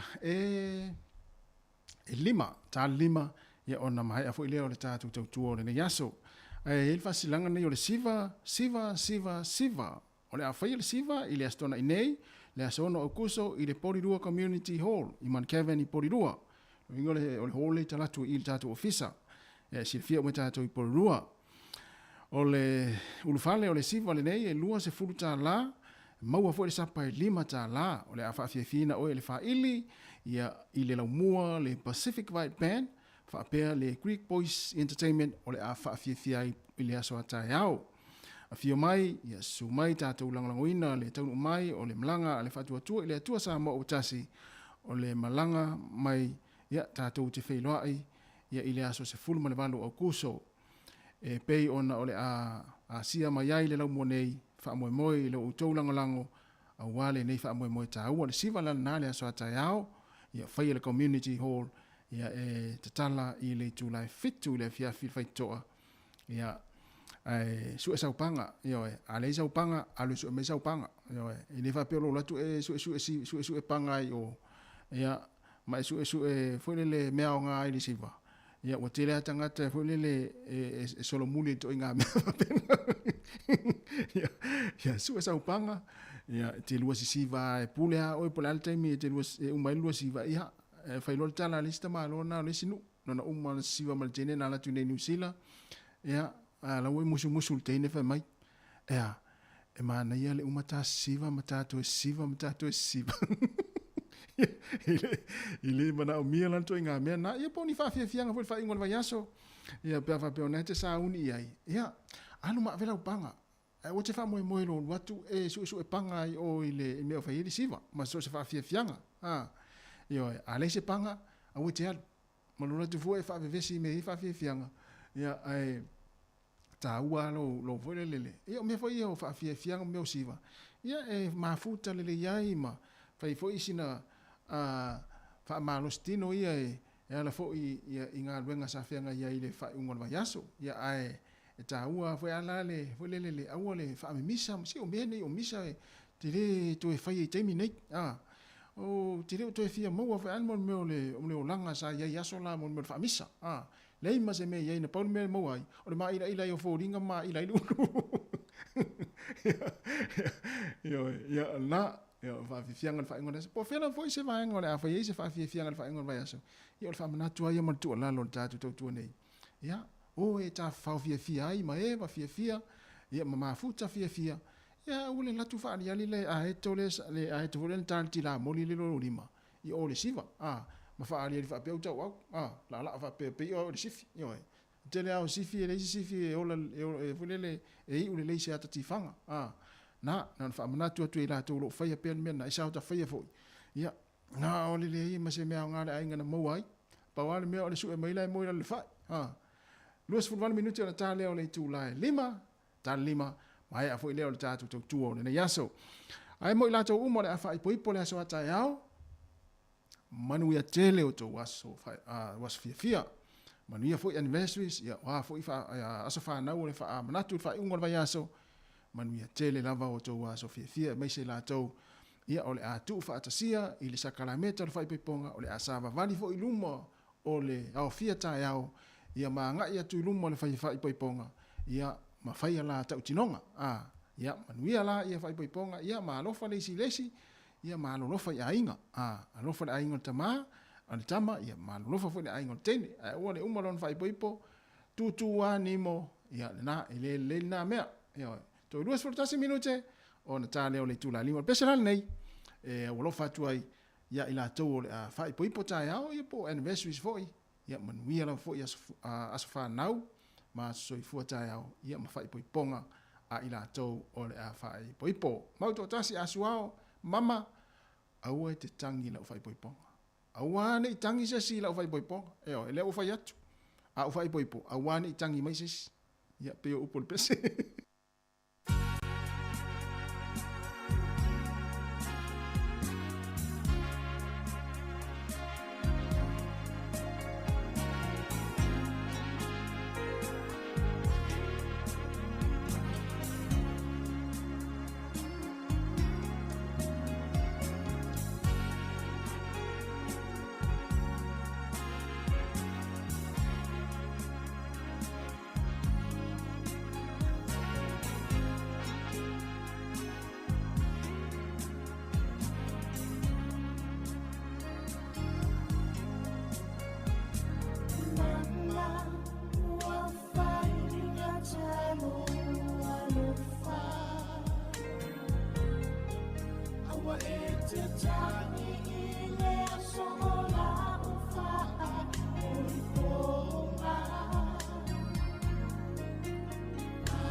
Fa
Ia ona pese la fo ina e fa mana ia tuai tatu wa fiafi ia a o fa savili e fo ina tu na fainga wenga ia matari tari le kuko le fiafi tina le le 5 star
Le sifong malie o le fetu lima i na ua toe ono minuti ona tale o le tula lima ia Samoa le tunu pele taluai ona ua o mai le taimi e wha mai aina ai le tautua le sifong o le laumua mo le nei yaso ia e meise fo i o le nei Vaiaso O mele mole atu le nganga whaafetaiteri le pa ia maurunga le tātou atunuu maise lau whaafonga le ngata le tātou ala leo le tasi o na tesi ma le tasi whaamo whapea fo i lunga le Facebook ma lunga le tātou YouTube po le nei fo i Vaiaso. Whaafetai lau lango ma lau tāpuai maise fo i tāra sanga maulia ia maise fo i o le whaasoa mai i mata upu ia maise fo i o proklame sa tu ina atu le nei Vaiaso i le pa i o le tātou atunuu ia o lau lango fo le nā le tātou tautua nei. Ia aele asala fo i se whaiva ma se mau sa mole atunu pele ia mātou te matua atu ia i le pa ia mawalungo le tātou atunu ia e tu sai o sa mātou whaale tonu o le nei fo i aso ma le nei Vaiaso i la mātou au nanga. Ile asala se whaiva ma se mau mātou te whamalulu atu ia ua sala uta tonu tai ia sala fo i ia sala ia wala. Ia manuia lava le anga iatu le whaiunga le Vaiaso i le fuafuanga ma le anga iatu ia i sapati le aso sa umua ia e mai le taimi ia mai le fionga le pule ia ma le whainga luenga le sifonga le laumua mai Wellington le ofisa whaasala lau i 5 mantasi man Kevin i pori lua mātou te whaatua whaaso i fua le mamalu le tātou atunuu.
Isa